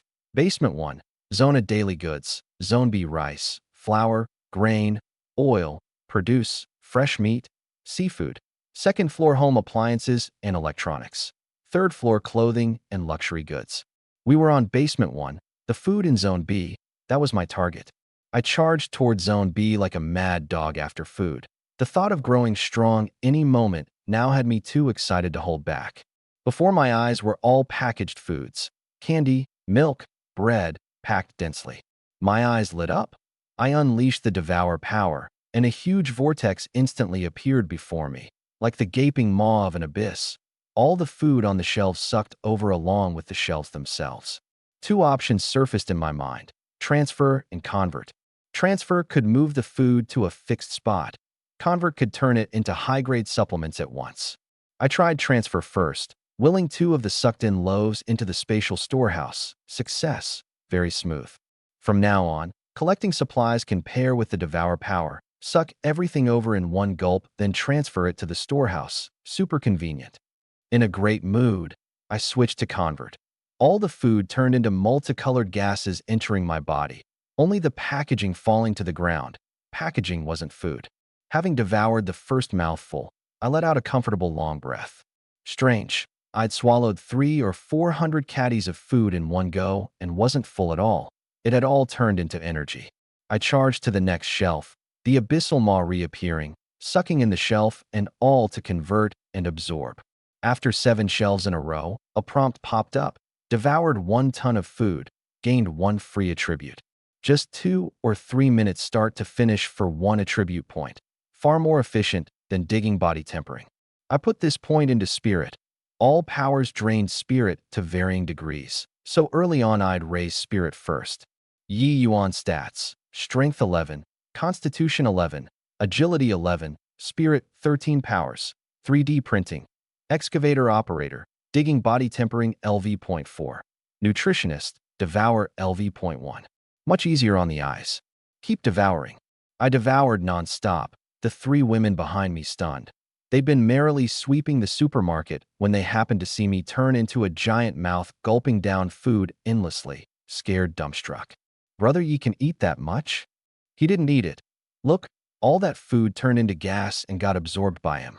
What power is this? Brother Yi gets more and more mysterious, so powerful. Worship, awe. Quietly, Xiaowan's trust rose 5% to 90%, just 5% short of the final pull. Lu Rian rose more, a straight 10% to 30%. I turned and saw the three of them standing around watching, a real audience feel. Get to work. Fast. Finish this place, and we hit the next. Huh. Trust went up again. I wasn't even trying to show off. Normal devouring made them rise too. Nice. Before long the candy, drinks, instant noodles, and ham sausages were all devoured. Another 3 attribute points. Still all into spirit. Now spirit reached 16, nearly double in ordinary persons. Enough for now. Up ahead was rice, flour, grain, and oil. I likewise gulped through it all simply and crudely, devouring every food in sight. Of course, I kept a sample of each kind. The city's thousands of supermarkets meant no shortage later, but I was habitually cautious, holding some back to be safe. Just then the supermarket suddenly went pitch black. Power outage. But everyone had a sky-piercing Canon-strong flashlight, far-reaching and wide-covering, so it didn't affect visibility. I kept devouring. Meanwhile, at the Lu Lake lakeside villa, Gu Yiming couldn't sit still. The thought of Yi Yuan luring Lu Rian away tore at him like a knife. The butler came running in a hurry. "Mr. Gu, we've found Madam. Are you sure, no mistake?" Gu Yiming grabbed him excitedly. "I'm not sure either. It's what the people at supply management said. Someone dug a tunnel into your supermarket near Yiping Sandalwood, and one of them was Madame Rian. I came to tell you the moment I got word." Gu Yiming's eyes lit up. Lu Rian vanishing with Yi Yuan at Yiping Sandalwood and appearing at a nearby supermarket made sense, but digging a tunnel and didn't add up. It was all zombies outside, and reinforced concrete ground wasn't so easy to dig. He hurried to supply management. The man in charge, Wang Biao, had once been his personal bodyguard. Switched to the Ring Road supermarket at Yiping Sandalwood. But the screen was black. "Boss, that one must have lost power. The camera is not showing anything." "Wang Biao, are you playing me?" Gu Yiming stared at him. Wang Biao's legs went weak. The boss was ruthless and vicious, the type to repay the smallest grudge. "Boss, I'd never lie to you. They can all attest to it."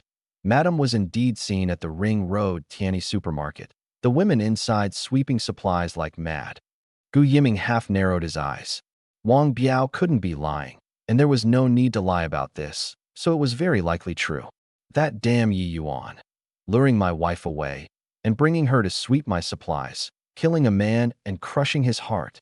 His heart bled, but he still had to feign composure. A magnate must have a magnate's presence. He let out a breath and asked, "Lao Zhang says they dug a tunnel in." Wang Biao wasn't quite sure. By the video, it should be. When staff were checking the supermarket, they happened to see Madam and another woman walk out of a tunnel.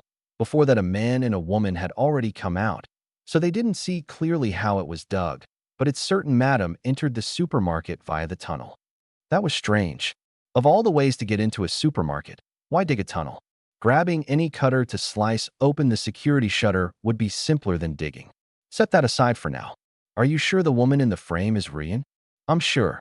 Wang Biao had been his personal bodyguard. How could he mistake what Lu Rian looked like? How's the supply salvage going now? So far, the key supplies from 80-some supermarkets and 3 warehouses have been hauled back to Lu Lake. Zombies were scarce in the suburban development zone, and big trucks could plow straight through. Gu Yiming had organized manpower to salvage supplies on the very first day of the apocalypse, and the haul was now considerable. Good, but no slacking. These supplies are the foundation of our footing. Gu Yiming said only half. Supplies were not just the foundation of footing, but the guarantee of becoming an apocalyptic power.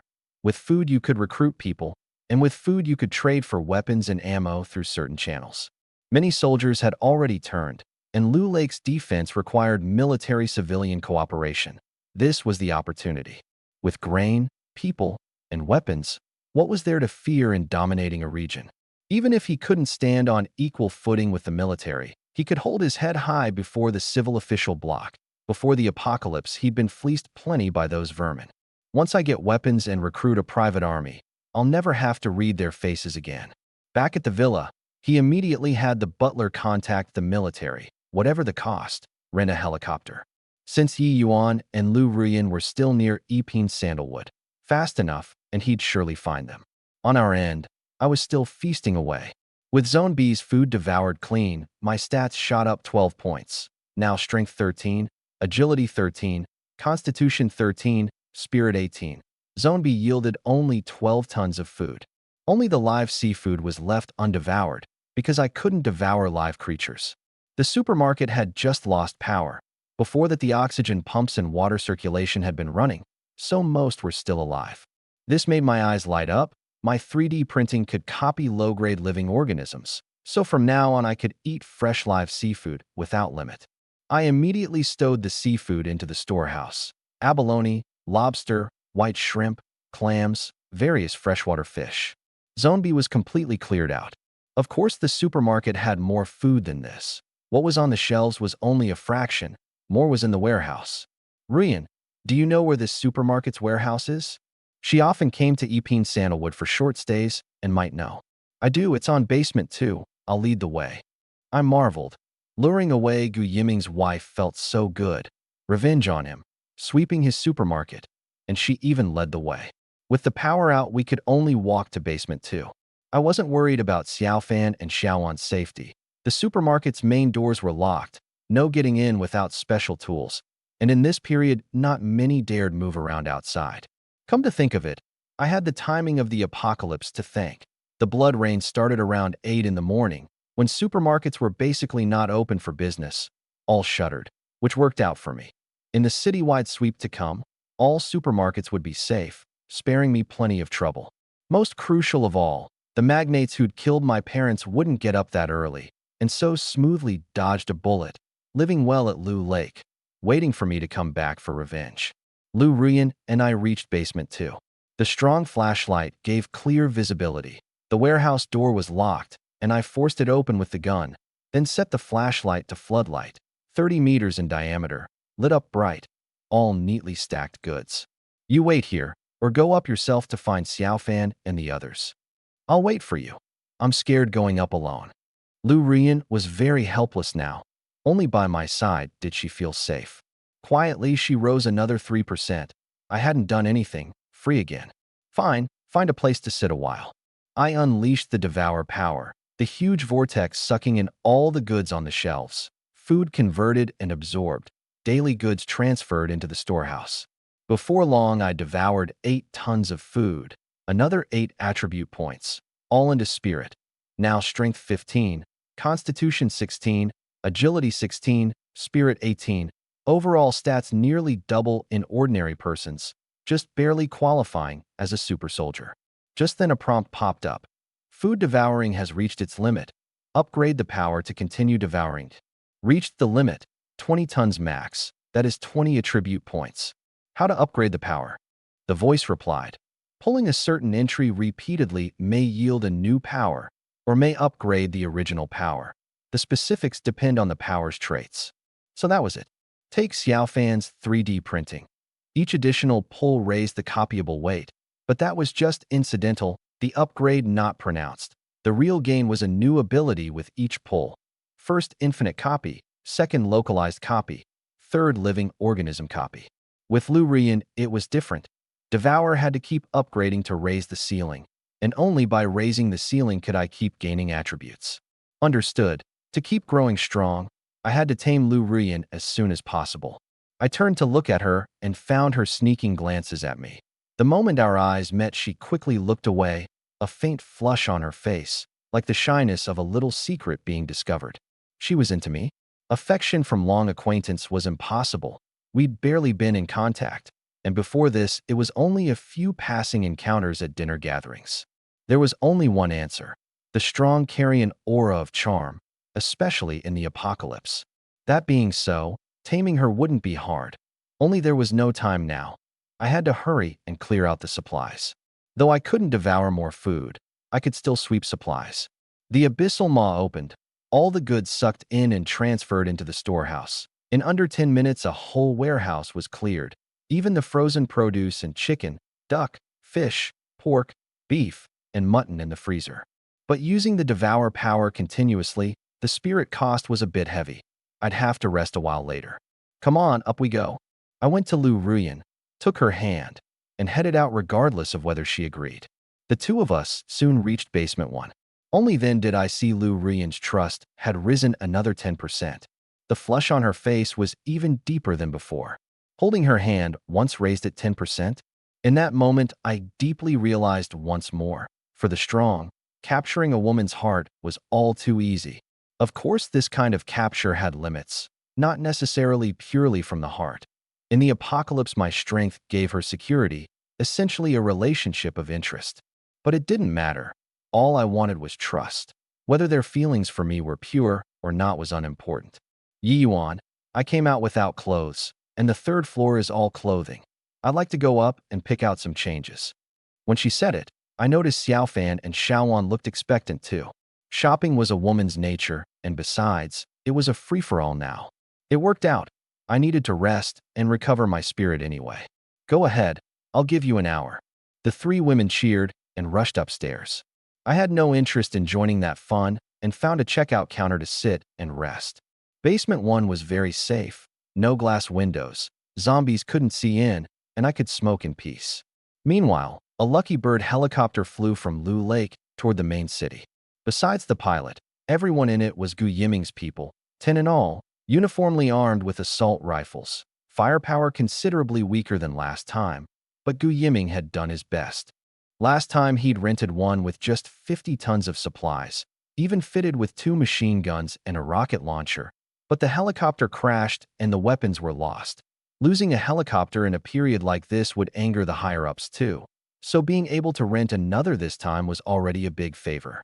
The leader of the 10-man squad was Brother Ma, also formerly Gu Yiming's bodyguard, said to be a graduate of a Siberian training camp with good military skills. He patted the pilot. When we arrive, rope straight down onto the supermarket roof and wait for us. The pilot wasn't one of their own, and if it flew off, even completing the mission would mean being trapped to death in the city. Brothers, don't be careless. Yi Yuan has a gun. Once in the supermarket, rush straight for basement 1. Best to take Yi Yuan alive. If that's not possible, killing him works too. The boss says the reward doubles for a live capture, but Madam absolutely must return to Lu Lake alive.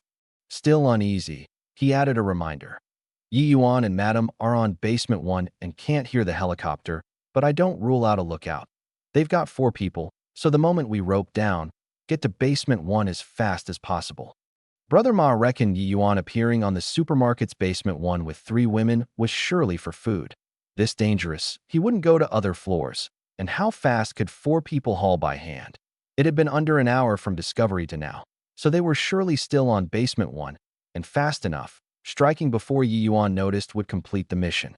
Inside the supermarket, the 3 women, wholly unaware that danger was approaching, were on a wild free-for-all spree.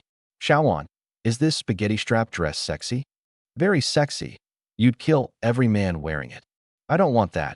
Killing only Brother Yi is enough. You didn't used to have this attitude toward men. That's because Brother Yi hadn't shown up. Just then the 2 of them saw Lu Ruyan quietly stuffing several exquisite little items into her storehouse. Sister Ruyan has a sharp eye?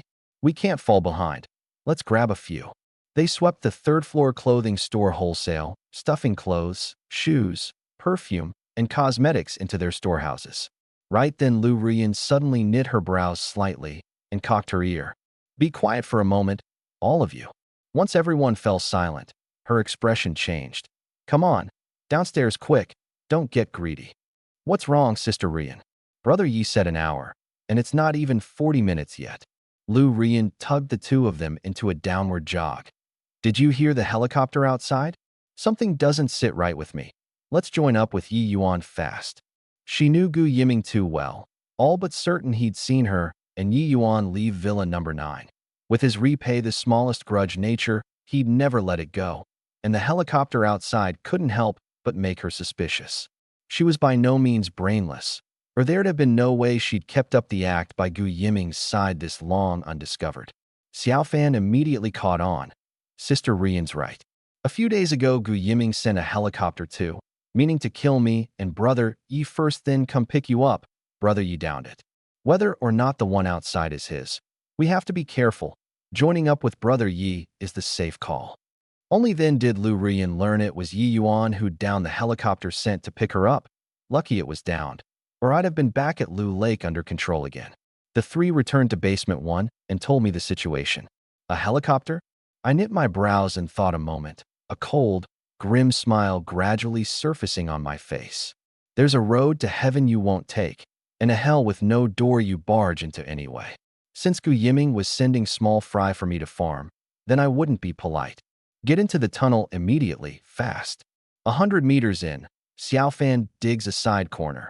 Everyone hides at the corner. Move quick. The three women immediately went into the tunnel. I took out a sack of rice, slit it open, and scattered rice on the ground as I walked into the tunnel, creating the illusion of spillage during transport, also to guide Gu Yiming's men along.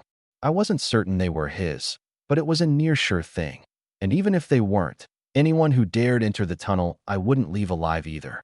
Human nature is greedy, with the supermarket's food all swept away by me. Anyone who followed the scattered rice into the tunnel surely didn't mean well. For all I knew, the moment you turned your back, someone behind you would draw a blade. I'd seen too much of that last life. Before long, I entered the tunnel too. Zhang Xiaofan had already dug a corner, 5 meters long, 2 meters wide and high. Enough. About right. The tunnel was straight. The other side could take it all in at a glance with a flashlight. So to ambush them, I had to dig a corner. Everyone hide well, no sound, and absolutely no flashlights. The three women were very sensible and stowed their flashlights straight into their storehouses, lest a slip of the hand hit the switch. If no one comes in after half an hour, we'll dig a tunnel out from the side. I was very cautious. No one coming in didn't mean absolute safety. What if it was a bunch of old foxes, holding at the entrance waiting for me to show myself? Living a second life, I wouldn't be careless. If no one came in, I'd just dig another way out. A flick of the wrist anyway, not tiring and good for banking attribute points. But the corner was inconvenient for observation, and poking my head out would be spotted, so I dug an observation hole upward. Anyone entering the tunnel I'd spot at the first instant, and I could fire from the hole, even drop grenades. With all that done, I waited quietly. On their end, Brother Ma and the others roped down onto the supermarket roof. Go, go, go. A 6'3" brawny man kicked open the rooftop iron door, and the 10 charged in, all wearing radio earpieces. 5 per team. One takes the safety stairs, one takes the elevators. It didn't matter that the escalators had lost power. Counting on their numbers and bulletproof vests, they didn't take Yi Yuan's gun seriously at all. No way Yi Yuan was a crack shot who could headshot with a casual round. Fat chance. Brother Ma's team took the elevator 2 minutes from the 4th floor to basement 1. Seeing the scene on basement 1, everyone was dumbstruck. Is this human work? Cleared out basement 1 in under an hour. Brother Ma grew wary. This was definitely not something 3 or 4 people could pull off. He was all but certain. During the stretch after the outage when cameras couldn't see, many more people had come in to haul supplies. Only that made sense. The problem was not knowing how many guns the other side had. The team that took the fire stairs came down too. Brother Ma instructed, "We're in Zone B. Situation's changed. Basement 1's been cleared out. The other side may be more than 4. Find cover first." The 2 teams hid and observed for 5 minutes. Basement 1 was so quiet you could hear a pin drop. Stalling endlessly was no solution, and the boss's mission couldn't be slacked off. Search every hiding spot. Don't split up. Report immediately at any sign. 10 minutes searching basement 1. No one, but they found the tunnel entrance, scattered rice all along the way. Brother Ma, we're too late. They finished looting and already fled through the tunnel. Brother Ma stood at the entrance shining his flashlight. No end in sight, dug very long. He walked in and felt the smooth, even wall. What method did these people use to dig a tunnel with such clean cuts? Several flashlights shone in together. The interior structure wasn't complex, a single path to the end. Brother Ma, what do we do? The boss wanted Madam brought back alive, and Yi Yuan killed if he couldn't be taken alive. Once the mission was accepted, there was no backing out, and returning empty-handed meant a grim fate. Let's go. We'll enter the tunnel too. Everyone quiet. Maybe we can catch them off guard. Brother Ma figured Yi Yuan and Madam surely didn't know he'd already tracked them here. The tunnel was safe, and following it would lead to their hideout. The 10 entered the tunnel in single file, the tactical flashlights on their assault rifles all on. 10 beams lighting everything crystal clear. Numbers breed courage, and with Brother Ma's solid military skills, he walked at the very front, half-crouched in small shuffling steps, muzzle locked dead ahead. After a stretch, everyone gradually relaxed. Since they were already in the tunnel, being tense was pointless. Even Brother Ma straightened up slightly. Just then, from who knows where, a black thing was tossed out, rolling, how fittingly, right to Brother Ma's feet. He reacted fast, his brain's first thought, grenade. Hit the deck, but it was all people behind him, no way to dive clear. Boom. Anyone who's been near a high-explosive grenade knows even the shockwave can kill, let alone one going off at your feet. Brother Ma was instantly blown to pieces, the two behind him shredded into mangled limbs, and the shockwave killed another two as well. One grenade killed 5.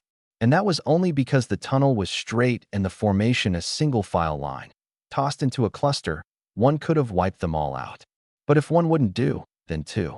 In the long, narrow tunnel, the blast left the remaining 5 dizzy and reeling, eardrums ringing.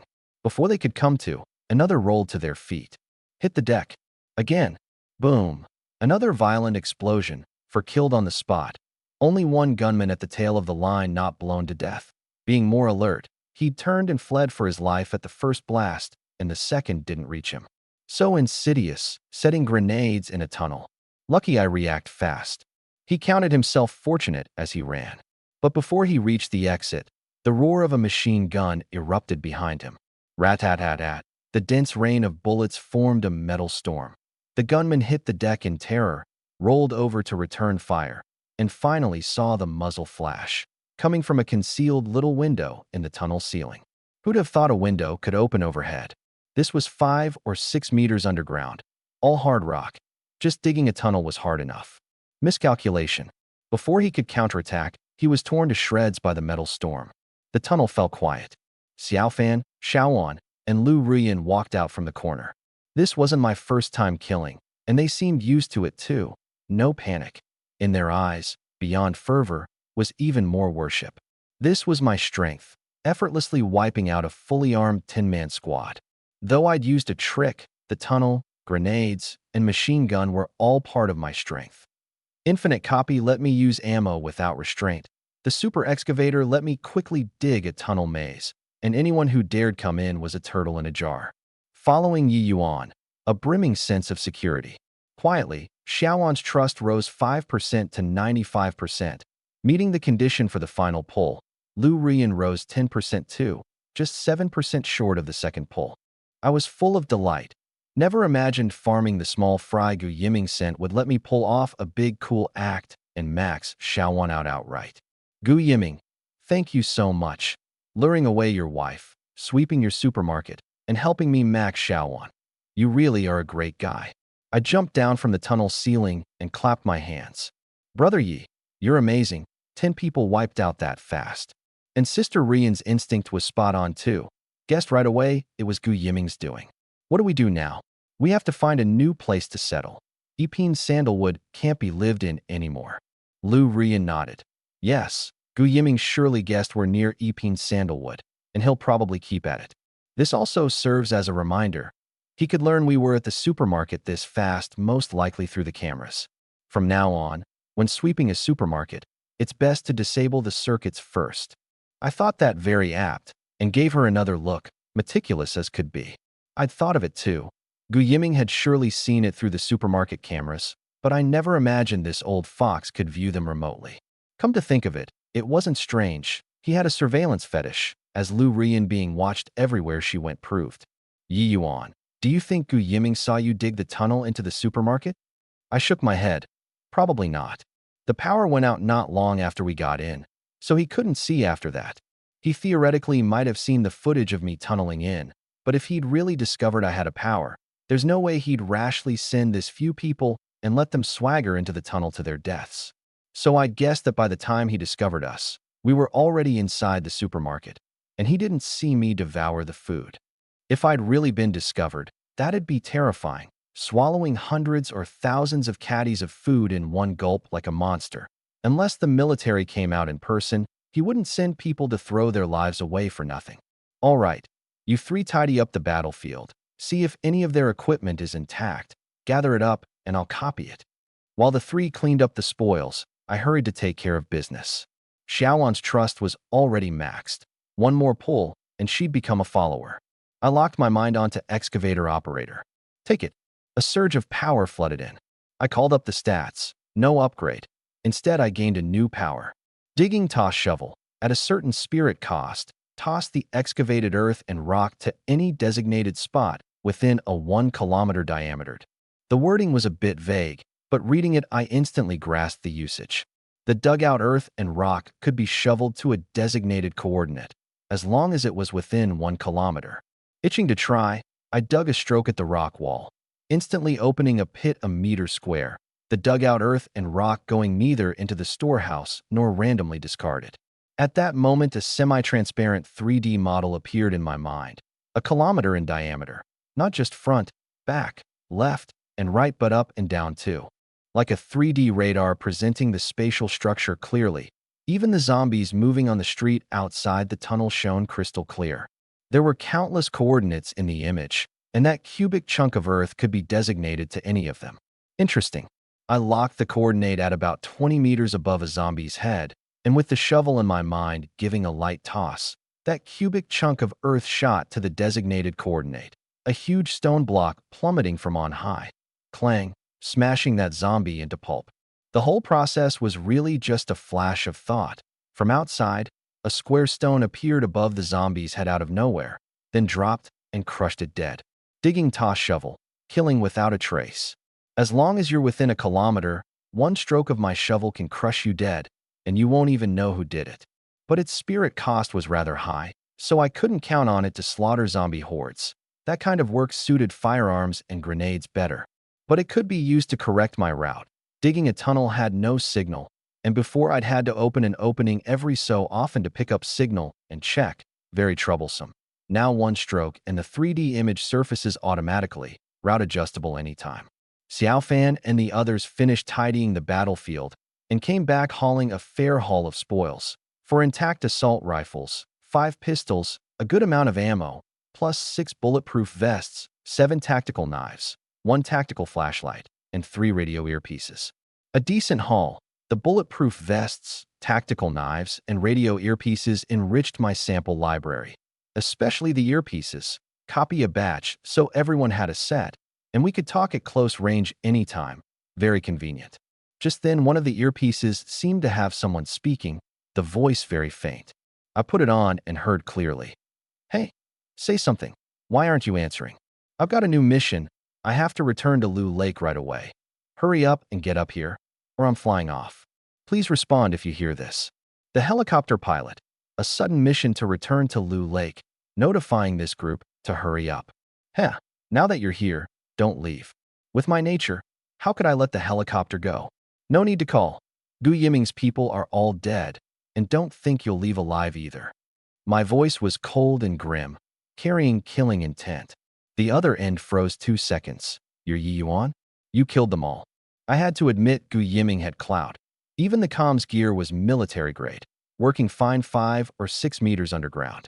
I didn't answer, already swinging the shovel at the wall and digging down. A clear 3D image surfacing in my mind at once. The helicopter hovering above the supermarket clearly visible, and already turned around, about to fly off. Too late. A flick of will, and a square stone suddenly appeared above the helicopter, dropping without warning. Clang. Striking the rotor, the fuselage flattened. The helicopter lost balance like a kite with a snapped string and plummeted, exploding on the spot with a thunderous boom. Done. Digging toss shovel was so useful. Killing without a trace and never missing. As long as you're within a 1 kilometer diameter, wherever you hide is seen crystal clear, a boulder crushing you dead outright. A perfect skill, simply. I steadied my mood, copied a few tactical flashlights, and mounted one on everyone's weapon. Much more convenient now. The hardware store kind of strong flashlight couldn't mount on a gun, so in the dark someone had to be dedicated to lighting, hurting combat strength at the critical moment. I gave everyone a bulletproof vest too. Though it might not do much, the biggest threat now was zombies. In traveling the tunnel, I didn't contact zombies much, but a bit more protection didn't hurt. Let's wrap up for today. I plan to come out and sweep tomorrow. If memory served, the main city would lose water and power tomorrow.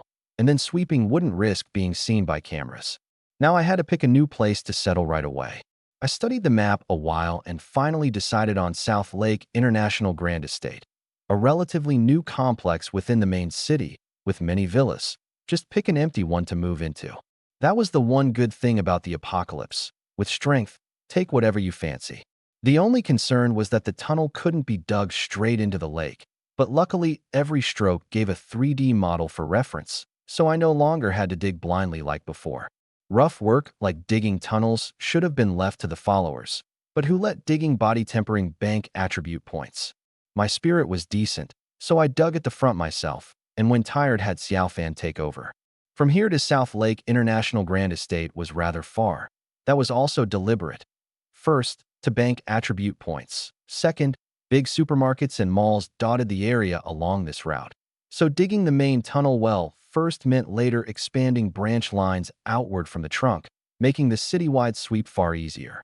So this time I dug it 3 meters wide, enough to ride a bike or e-bike back and forth. After 20-some minutes of digging, another 3 attribute points. For now, banking attribute points was fairly easy, with more experience needed the further along. Continuous digging drained heavy spirit, so I had Xiaofan take over. Xiaowan held the flashlight behind, face full of envy. After that final pull just now, she'd automatically become my follower too, truly one of us now. I took out the shotgun, automatic rifle, and pistol and handed them all to her. These weapons are all yours now. Thank you, Brother Yi. Feng Xiaowan understood this meant I'd truly accepted her, the weapons she'd longed for finally in hand. Then I put on the mystic charlatan act, pressing one hand to her forehead. Don't move. I'm going to bestow a power on you. Bestow a power? Like Xiaofan's, one stroke, one pit? She'd never have dreamed I'd bestow it on her. In her view, Xiaofan could get it because she was my first woman, while she and I had nothing between us. Would he really give it to me? Just then, a surge of power flooded from my body into hers, and in an instant she mastered digging body tempering. Wild with joy, she ran off to dig the tunnel with Xiaofan. Lu Ruyan, watching the lively tunnel, felt rather bad inside. Meticulous as she was, she naturally sensed that among the 4 of us, she was like an outsider. Besides the spatial storehouse I'd given her, she had nothing, especially a power. Watching Xiaowan dig a big pit with each stroke, she envied it so much she nearly drooled. Though she'd heard before that I could bestow powers on others, witnessing it firsthand was an indescribable shock. Just a touch to the forehead, and a person gained an ability. Her heart itched like a cat was scratching it. But she knew full well that my not giving her one surely had a reason, and asking for it outright might backfire, so she decided to take a different tack. While Xiaofan and Xiaowan were both digging, she leaned to my ear and said softly, Yi Yuan, I picked out a few outfits at the supermarket earlier. When you have time, I'll wear them, and you help me see which looks best. Saying it, she flushed a little, but as an adult after all, her composure quickly returned. Yi Yuan's this handsome too, so I'm not losing out. With that thought, Lu Rian's trust rose 10% at once, shooting to 63%. I could pull the entry a second time. I had experience already. Wasn't this just self-taming like Xiaowan? But then again, I was pretty keen to help you see which looks best too. I suddenly realized, the stronger I was and the more high-profile I acted, the easier women tamed themselves. The logic was simple. Women are drawn to strength, and the stronger the man, the deeper the admiration and worship, both of which convert into trust. This was a whole new world to me. As my strength grew, taming pretty women I met later would be easier and faster. Thinking back to taming Jiang Xiaofan, I'd put in so much thought. Back then, I had no method besides good looks. Lucky I later switched maps and moved into her place. But that was all in the past. It'd get smoother and smoother from here. In a flash of thought, I completed the second pull on Lu Ruyan. This time I didn't gain a new power. Instead, Devour rose to level 2. Devour LV.2. Each 2 tons of food devoured converts to 1 free attribute point, up to 20 points. A pillow arrives just as I'm getting sleepy. Next, I could keep devouring food to grow strong. Only the Devour quantity rose from 1 ton to 2. No matter. The whole city's ownerless supermarkets meant food everywhere, and food was the last thing I'd ever lack. After another dozen-some minutes of digging, Both Xiaofan and Xiaowan were tired, their spirit less enduring than mine. The haul of those dozen-some minutes wasn't small either. Xiaofan got 2 attribute points into Constitution and Spirit. Now her 4 stats were Strength 10, Constitution 9, Agility 9, Spirit 10, much stronger than an ordinary adult man. Xiaowan got 3. Tired as they were, the thought of growing stronger and stronger had the two of them happy, chatting and laughing, leaving Lu Ruyan itching with envy. What do I have to do for Yi Yuan to accept me? Could it be Xiaofan and Xiaowan are both his women, which is why he takes such care of them? What if I became his woman too? Lu Ruyan worked her little calculations, and thinking of how Yi Yuan had once called her Andy Lu, she felt an odd flush of excitement. How could this be? Am I twisted? It's all Gu Yiming's fault. Living with him so long has affected me. Yes, it's his fault. The three took turns digging the tunnel, their spirit recovery gradually falling behind the drain. Too tired, they'd sit and rest. There was time to spare anyway. During the idle chat, Lu Ruyan asked about my parents' deaths too. She was very clever, and though she had no direct evidence, she'd already guessed it might be tied to Gu Yiming. I neither denied nor admitted it. Telling her now was pointless, and in my eyes she was still only a follower to be. Even once she became a follower, with me as master, there'd be no need to tell her too many secrets. A follower's duty was to obey orders, and incidentally fix the frequently malfunctioning tunnel-boring machine. Of course, if I was lonely, we could have a heart-to-heart too. A little past 4 in the afternoon, the tunnel finally dug into South Lake International Grand Estate. This complex was large, also high-end, inhabited by the rich and powerful, with a high occupancy rate, so finding an empty villa was a bit of a hassle. Cold as I wasn't a bloodthirsty thug. Charging into a villa and killing the owner to seize the nest was something I disdained to do. Luckily, I had the 3D radar in my head, making the search much simpler. I dug a stroke at the wall, didn't toss the boulder yet, and the 3D map kept displaying, showing all living creatures, clear at a glance. There, Lakeside Villa number 28 is empty. I dug at once, into the villa in under 3 minutes. Walking out of the tunnel, everyone let out a long breath. Staying long in the gloomy underground was wearing on the spirit. Living above ground was more comfortable after all. I had Xiaofan pour out some boulders to block the entrance. Not blocking it wouldn't sit right. The tunnel to Tianyi supermarket I'd already sealed completely, so even if Gu Yiming sent people to the supermarket, they couldn't find us. But the tunnel needed air holes dug every so often, and if someone dug one open and tracked us down, that'd be trouble. Daytime didn't matter, but at night while sleeping someone could slip in and you'd die not knowing how, so it had to be sealed to sleep soundly. Done. While the water and power were still on, I took a comfortable hot shower, then drew a barrel of hot water into the storehouse and copied 100,000 barrels. Enough hot water for this whole life. That's the kind of willfulness infinite copy allows. Over 2 hours until dark, I found the master bedroom for a nap. When I woke, food smells drifted from the kitchen.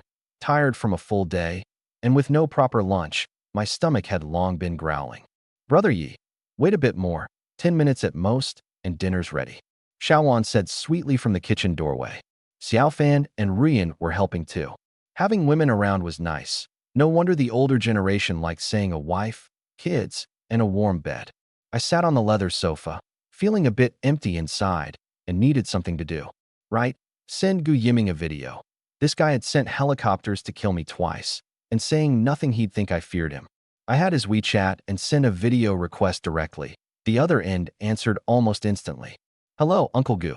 My smile was bright and gentle, even carrying a touch of respect, like a junior greeting an elder.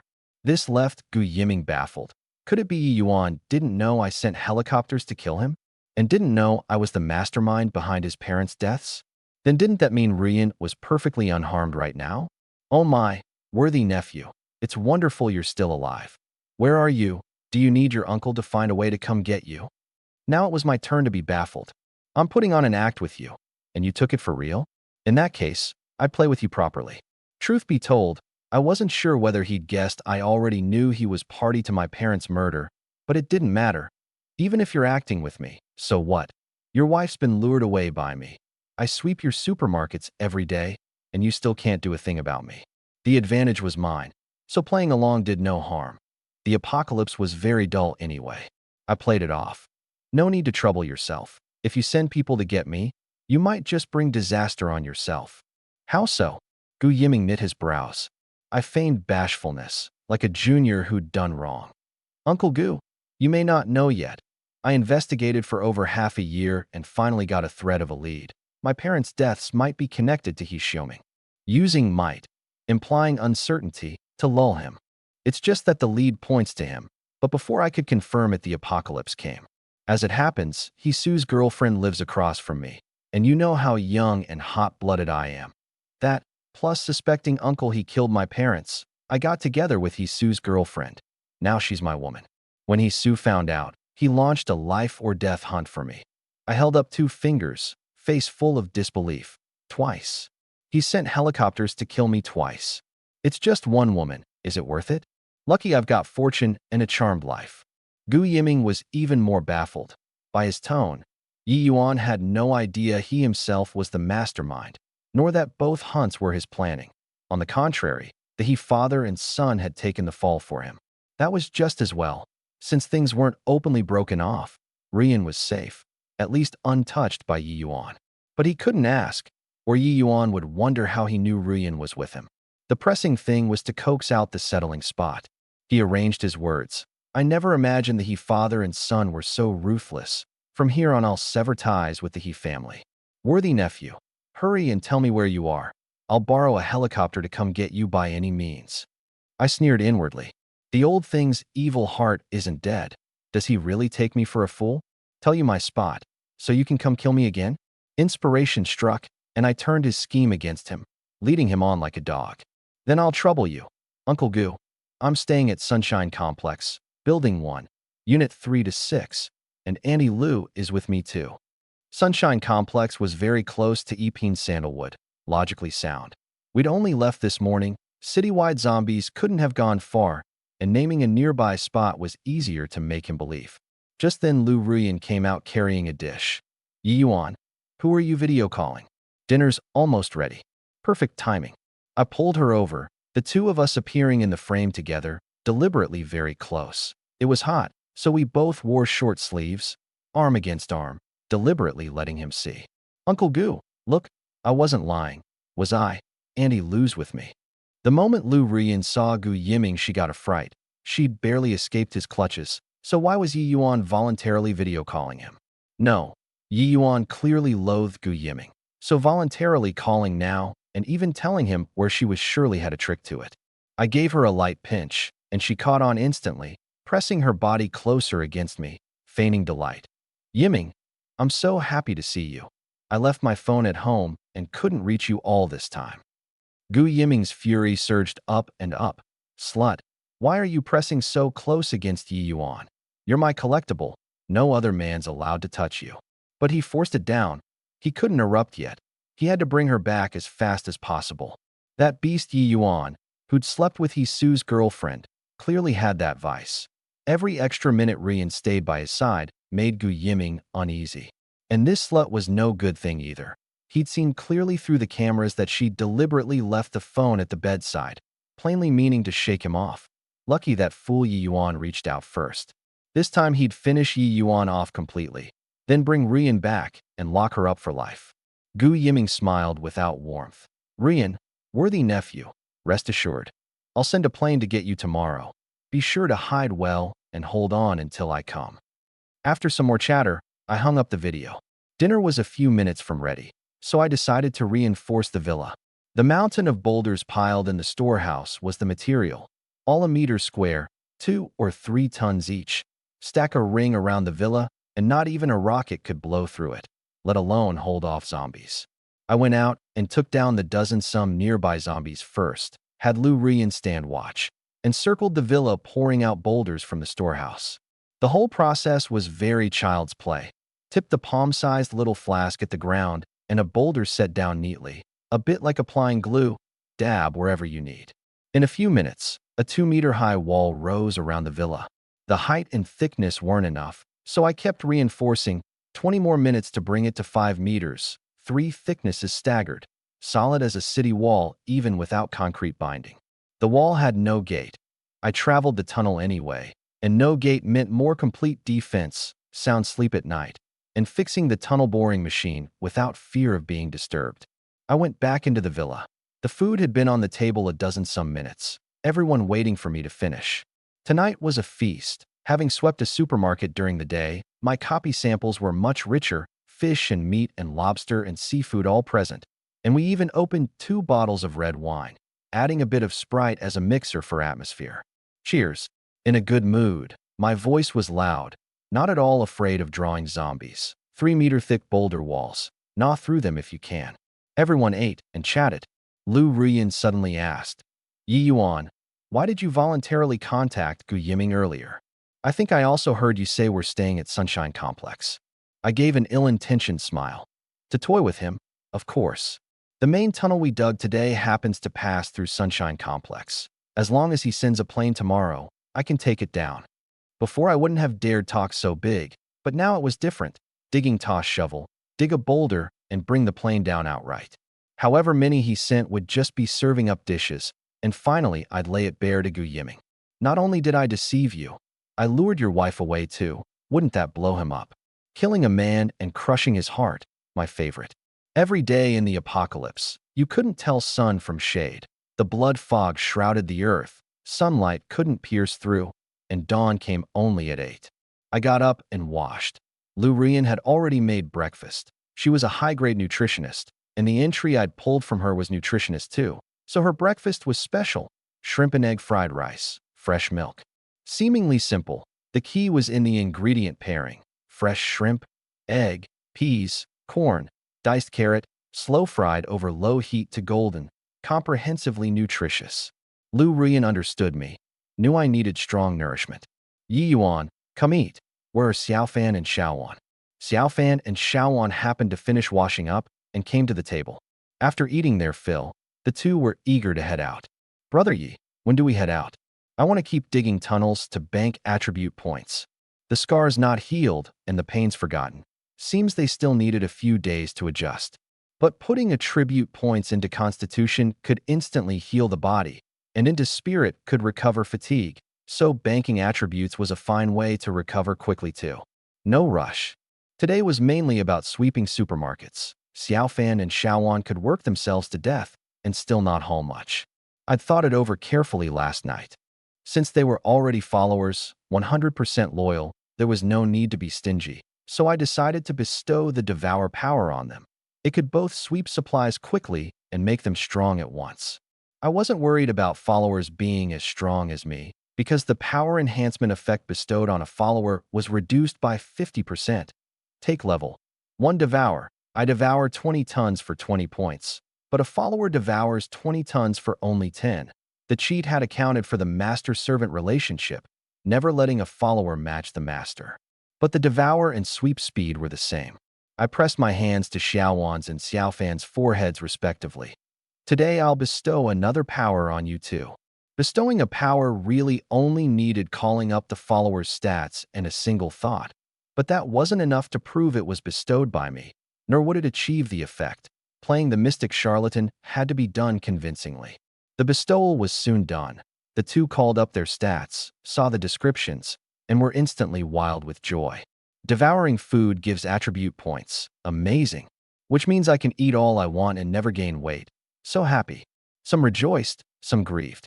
Lu Ruyan felt a bit down, watching Xiaowan and Xiaofan grow stronger and stronger while she was still an ordinary person. She didn't complain aloud, but inside she surely felt the imbalance.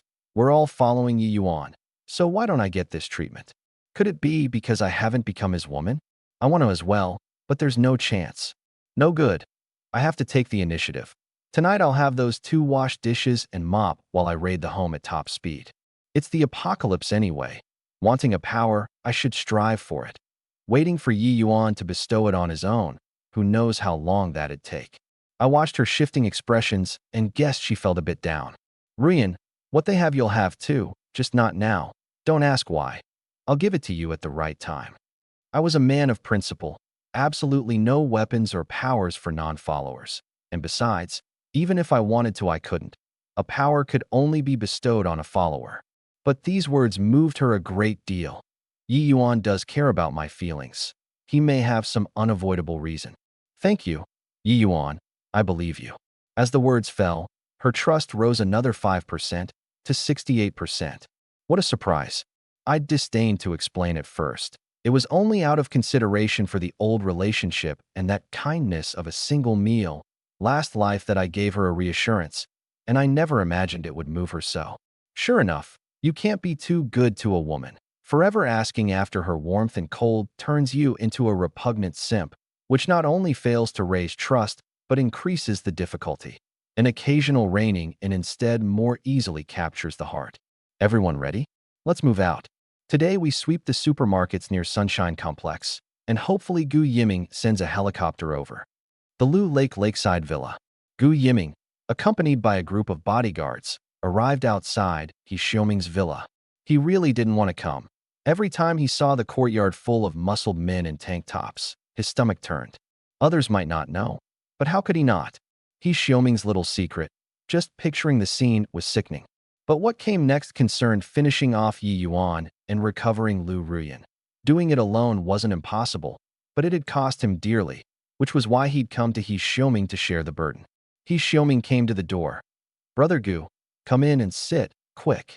Habitually, he reached out to take his arm, dodged by Gu Yiming without a flicker. Dead thing, wants to cop a feel off me too. The two entered the tea room. Su released specially to brew tea.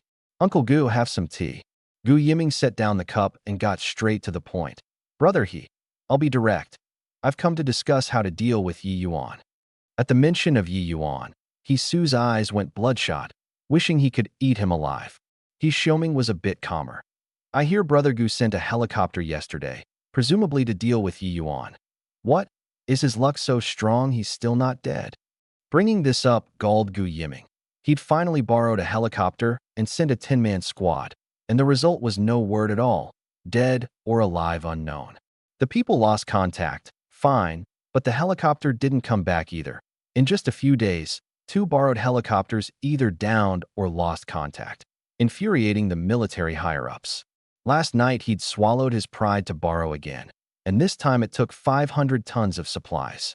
He was rich and bold, but most of so many supplies was food, which stung too, which was exactly why he'd come to make Xiaoming the patsy. Brother this time the military wants 500 tons of supplies to lend it. You and I split it half and half. We can't let Yi Yuan live. He's a time bomb, and if he makes it back to Lu Lake, his first target will be you, and it'll absolutely be mutual destruction. Says who? You're the mastermind. Why am I the first target? Isn't Brother Gu being a bit alarmist? Gu Yiming had foreseen it and handed his phone straight over. See for yourself. It was the WeChat call log with Yi Yuan, no content, just a record of one 5-minute video call. What does this mean? Gu Yiming took the phone back, face grave.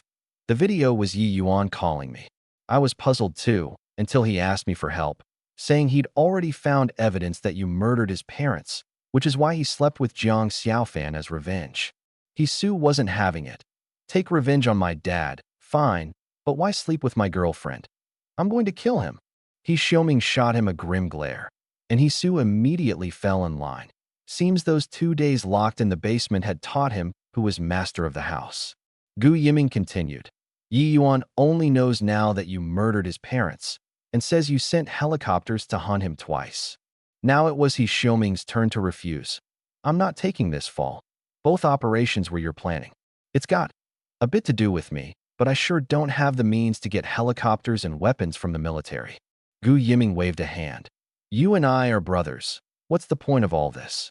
The point is Yi Yuan's convinced you killed his parents, and once he's back at Lu Lake he'll surely go for mutual destruction with you.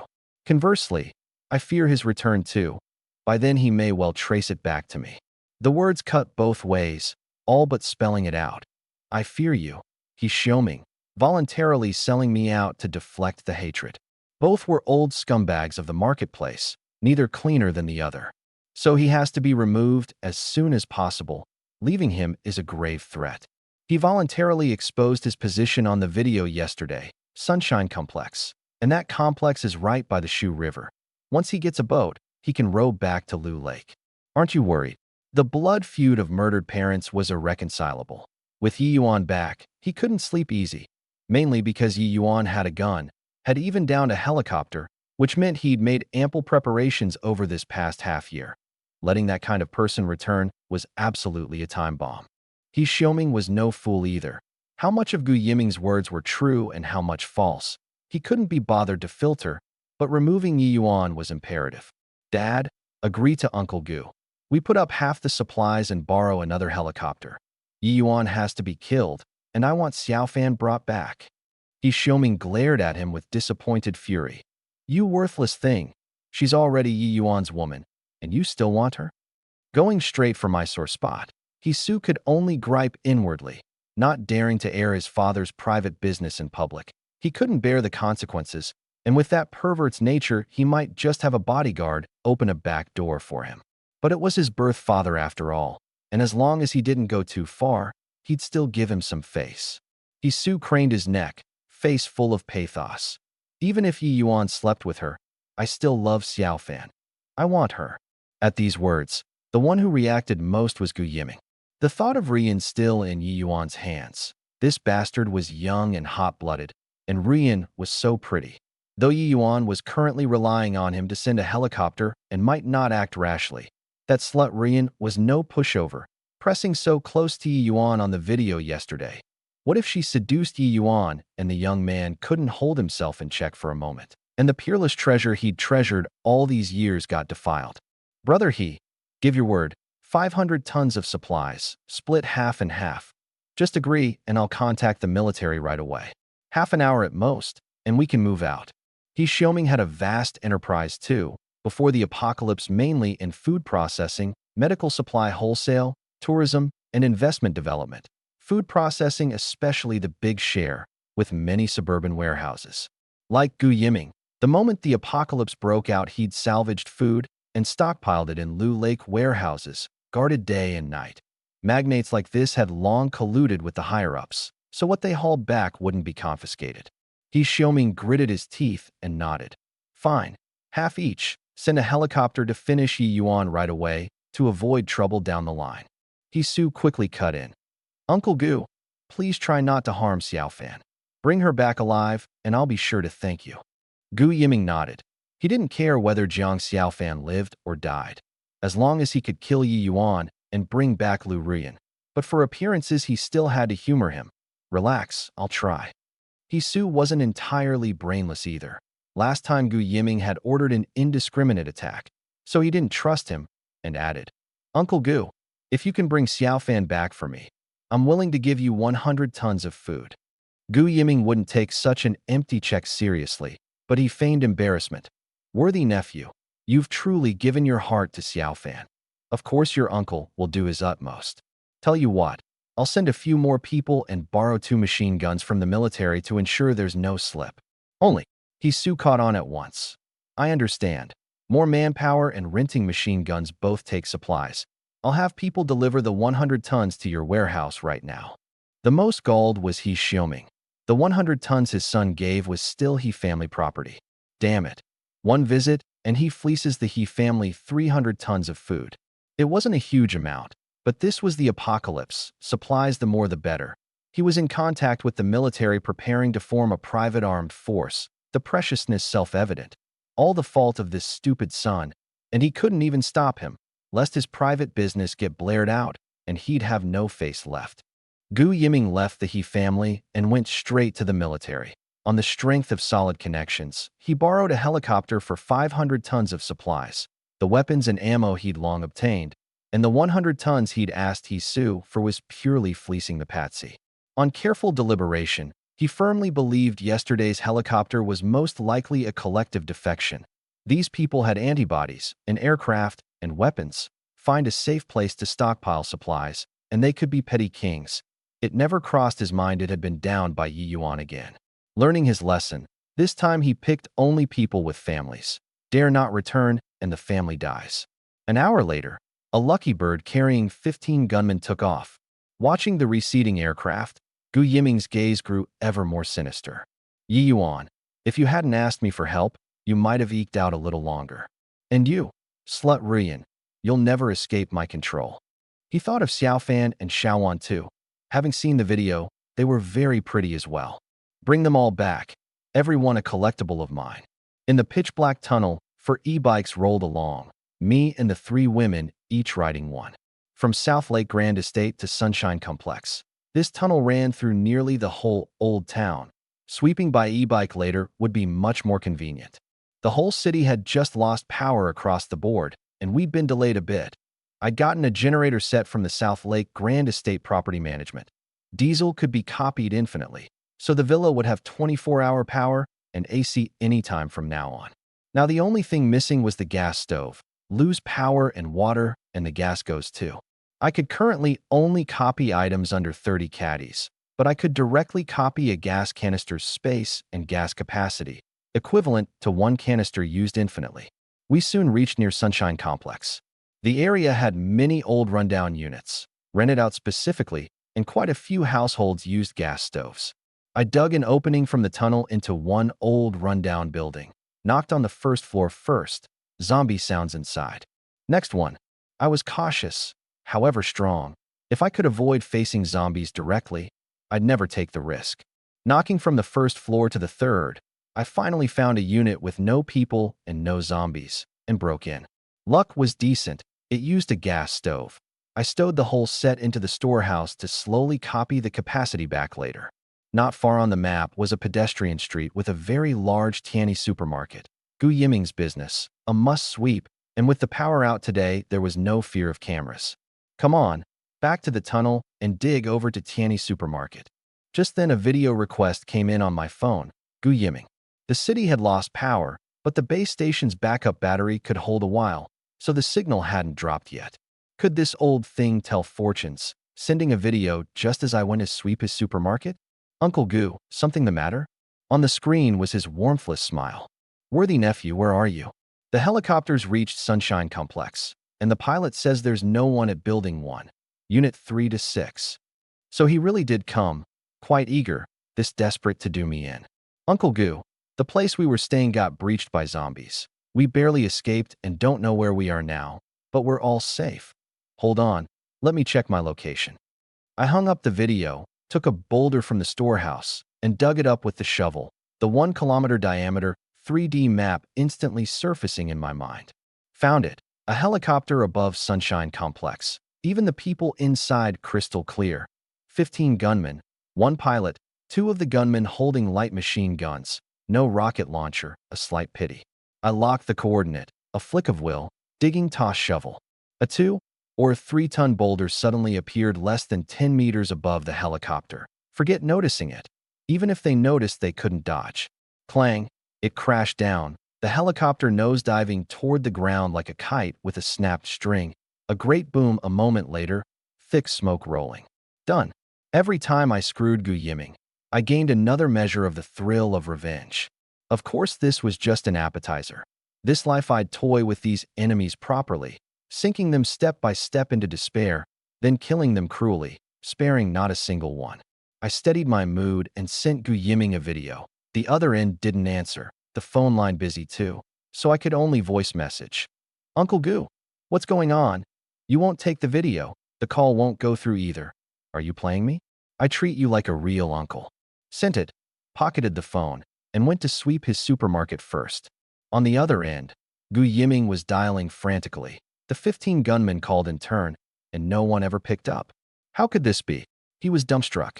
His other phone had been on a call with the pilot the whole time. A lesson from the past. He'd decided yesterday's was a defection, so today he took it especially seriously, stubbornly keeping the line open until Yi Yuan was killed and Lu Rian recovered. But just now the pilot suddenly cried out that an unidentified object had struck them and they were crashing. Then the cabin erupted in cursing and screaming, a thunderous boom and total loss of contact. Calling anyone after got no answer. Yiming sat woodenly on the sofa, and after a long while let out a sigh. Another 500 tons of food wasted. Food was secondary. The key was the helicopter. 3 borrowed from the military, 1 downed, 1 lost contact. Today struck destroyed by an unidentified object. What rotten luck am I having? Even as a magnate, he couldn't help cursing. 3 helicopters. How to explain to the higher-ups? He'd probably have to bleed heavily again. He realized ever more keenly that possessing an organized private armed force was urgent. Only by holding troops did one have a voice and not be bled dry by the higher-ups. And then killing Yi Yuan would be as easy as flipping a hand. At the mention of Yi Yuan, he grew anxious again. The helicopter crashed, and Lu Rian couldn't be brought back for now. If you dare touch Rian, I'll make you die 1,000 times more wretchedly than your parents. Ever since Yi Yuan appeared, nothing went smoothly, and this bastard kept leaving messages asking if he was playing him. He forced down his fury. Worthy nephew, the helicopter was just struck and destroyed by an unidentified object. Hold on a bit longer. Let me see if I can think of another way. Canny Supermarket. Hearing the message, I gave an evil grin at the corner of my mouth. His evil heart isn't dead, still wants to find a way to save me? Plainly, he means to come kill me. Fine, I'll wait. Wait until Lu Rian becomes my woman, and see if you still come. On the supermarket's first floor sat an oversized latex mattress, probably a promotional prize from before the apocalypse. Lu Rian suggested taking it back, saying it slept comfortably. I caught on instantly and transferred it into the storehouse with Devour. Level 2 Devour could swallow up to 1,000 caddies at once. A mattress no problem. Seeing this, she gave a knowing smile, her trust rising another 2%. Even this raises it? It's just a bed. Can't figure out a woman's brain. Sweep first. Ruyan, you can't devour yet, and I won't give you a task. Take whatever you want. It's Gu Yiming's supermarket anyway, just for the psychological satisfaction. This supermarket took up a lot of space. First floor general merchandise and a living goods zone. The food all in the living goods zone. As I walked over, Xiaofan and Xiaowan had already started, devouring like mad. But what I bestowed on them was level 1 devour, up to 500 caddies each time, and only within the coverage range. I went straight to the rice, flour, grain, and oil. These weighed heavily, 1,000 caddies a gulp, and in under 2 minutes devoured it all.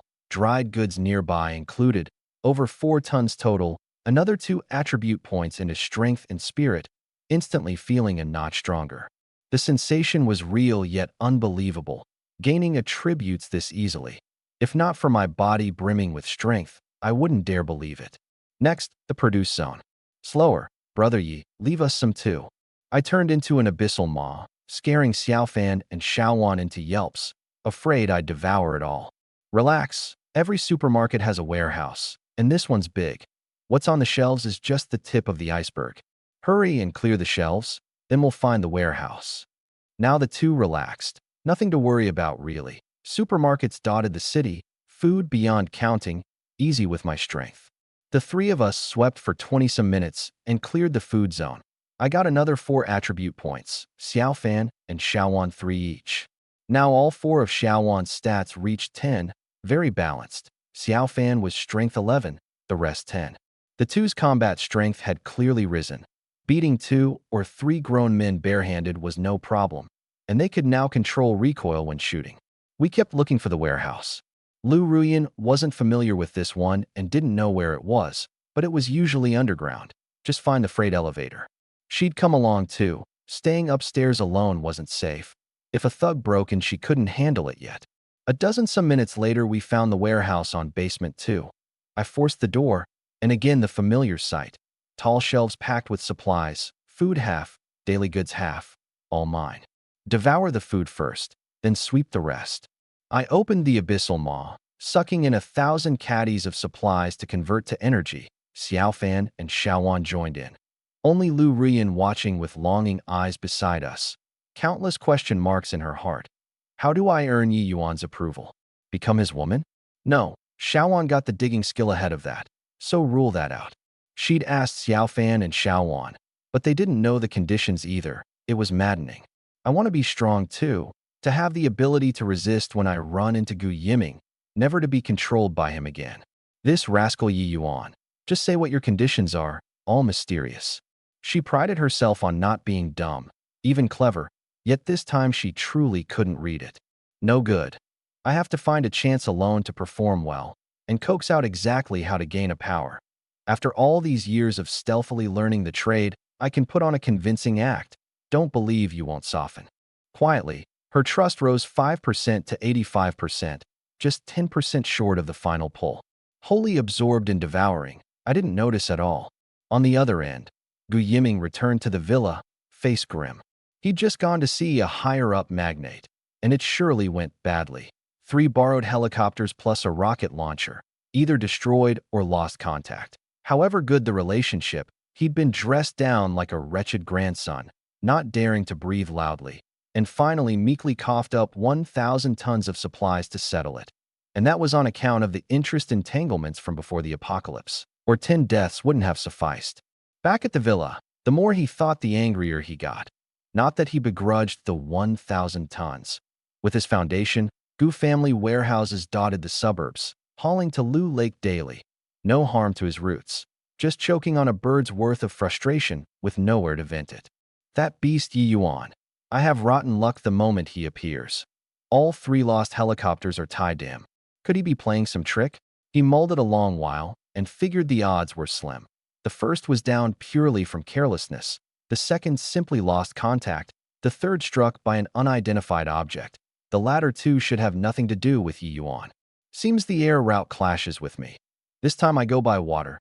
Just get Yi Yuan to bring Rian to a complex very close to the Shu River, and I'll send people over by speedboat to finish him. I have to kill you before you touch Rian. My things are never to be defiled by another. Gu Yiming felt the imbalance. He'd suffered heavy losses to kill Yi Yuan, and if not for connections up top, he'd long since have been shot. But he wasn't the only one who'd killed Yi Yuan's parents. This grudge should have been shared, and dealing with Yi Yuan shouldn't fall on him alone. The past several times the manpower and supplies lost were all his own, and the dead gunman still needed death benefits. No good. I have to bring them in on it too. He immediately called and summoned everyone who'd taken part in murdering Yi Yuan's parents to his home, all shareholders and the president of Titan Semiconductor. Back then, Yi Yuan's father had firmly refused to go public to avoid the company being controlled by foreign capital, every board meeting breaking up unhappily. Later, Gu Yiming had taken the lead, joining the other 2 shareholders and the company president to plan the murder, and these people all lived at Lu Lake. Before long, the He father and son arrived first. Brother Gu, I hear the hunt for Yi Yuan failed again. The helicopter struck and destroyed by an unidentified object. Is that so? Gu Yiming's face twisted, touching the sore spot. But it couldn't be helped. This operation He Xiaoming had put up 200 tons, He Su 100. Brother He, you and I are both businessmen. You ought to know investment carries risk. Besides, this time you weren't even investors. Killing Yi Yuan was your own urgent wish. Just that luck was bad. The helicopter crashed, no survivors. The one who reacted most was He Su, cursing on the spot. That damn Yi Yuan really has a charmed life. Made me lose 100 tons for nothing. Your 100 tons is worth jack. Gu Yiming drew a deep breath. What's a loss like that? I got called in by the higher-ups and fleeced another 2,000 tons as compensation. It was clearly 1,000 tons, but with a flap of his lips it doubled. There's no way I bear this alone. Killing Yi Yuan's parents wasn't done by me alone, yet the losses from killing Yi Yuan are borne by me alone. You and I are both businessmen. Where's there a deal like that? Even He Xiaoming couldn't help tensing. What do you mean, Brother Gu? Gu Yiming waved a hand, signaling to wait a bit more. Before long, 2 more came in. The one in front was a middle-aged man in his early 50s, gaze grim, clearly ruthless at a glance. His name was Hong Jingyi, the 3rd shareholder of Titan Semiconductor. Before the apocalypse, he mainly ran logistics warehouses, fresh and frozen cold storage, and grain and oil trade export, with strong clout and warehouses all over the suburbs, hauling truckload after truckload back to Lu Lake after the apocalypse. Said to be in talks with the military to form a private armed force. Behind him was a man in his 40s, in gold-rimmed glasses, seemingly refined and amiable. Yu Wei, president of Titan Semiconductor, the man Yi Yuan's father had trusted most before the apocalypse, who'd unexpectedly colluded with the 3 major shareholders to kill Yi Yuan's parents, then swiftly seized control of the company. Everyone present, Gu Yiming repeated what he'd just told He Xiaoming. Hong Jingyi and Yu Wei sighed. Never thought Yi Yuan's life was this tough. 3 times and he won't die. He's truly a grave threat. President Gu's paid such a heavy price. We deeply regret it. Regret my ass. I called you here to listen to nonsense? I want you to share the losses equally. But Yue pivoted. By President Gu's account, Yi Yuan currently only knows that President he killed his parents, right? The flavor of that wasn't right. He Xiaoming caught on instantly. President Yu means this should be handled by me. He, alone, while you all stay out of it? He put it tactfully enough. Hisu was nowhere near so gentle. Screw you, Yue. Yi Yuan's father trusted you most, and you betrayed him. You're really not human, and now you want to stay out of it? No way. Let me tell you, Yi Yuan prepared for over half a year and can down helicopters. His marksmanship absolutely fierce. Whether or not he goes for mutual destruction with my family, I'll sell you out first thing, and after he kills you, I'll kill him. Yue was instantly speechless. He'd meant to play Tai Chi, ended by the brute Hisu in one line. Hong Jingyi stepped in to smooth things. Everyone calm down. Let me state first, no one can stay out of this. We bear it together. Nicely said, but he was shrewd. Right now the He family was out in the open, and Yi Yuan returning would only go after the He family. If talks broke down, and He Xiaoming sold everyone out, he'd be on edge too. Yi Yuan had downed helicopters and had weapons, and lurking in any corner, he could take him out, so best maintain the status quo. Let the He family be the open target, everyone else putting up supplies and manpower. Killing Yi Yuan as soon as possible being the wise move. Gu Yiming spoke. Thank you, Brother Hong, for grasping the greater good. I'm not stingy either. The supplies lost before, forget them. But this time, to kill Yi Yuan, I was fleeced 2,000 tons by the higher-ups. I hope everyone shares it. Each of you put up 800 tons as compensation, and I'll send a speedboat into the city by water to finish Yi Yuan. Everyone drew a cold breath. A lion's open maw. You only lost 2,000 tons, yet want 800 from each. Why not just rob us? Gu Yiming paid no mind. If you think it's unreasonable, you can go kill Yi Yuan yourselves, or keep him around to come back for revenge. Though I can't be sure whether he'll trace more leads when he returns. A naked threat. Either cough up supplies, or I tell Yi Yuan you took part in the murder too. And Gu Yiming truly had the nerve. Others feared Yi Yuan's return. He didn't. Right now, only he could get weapons from the military.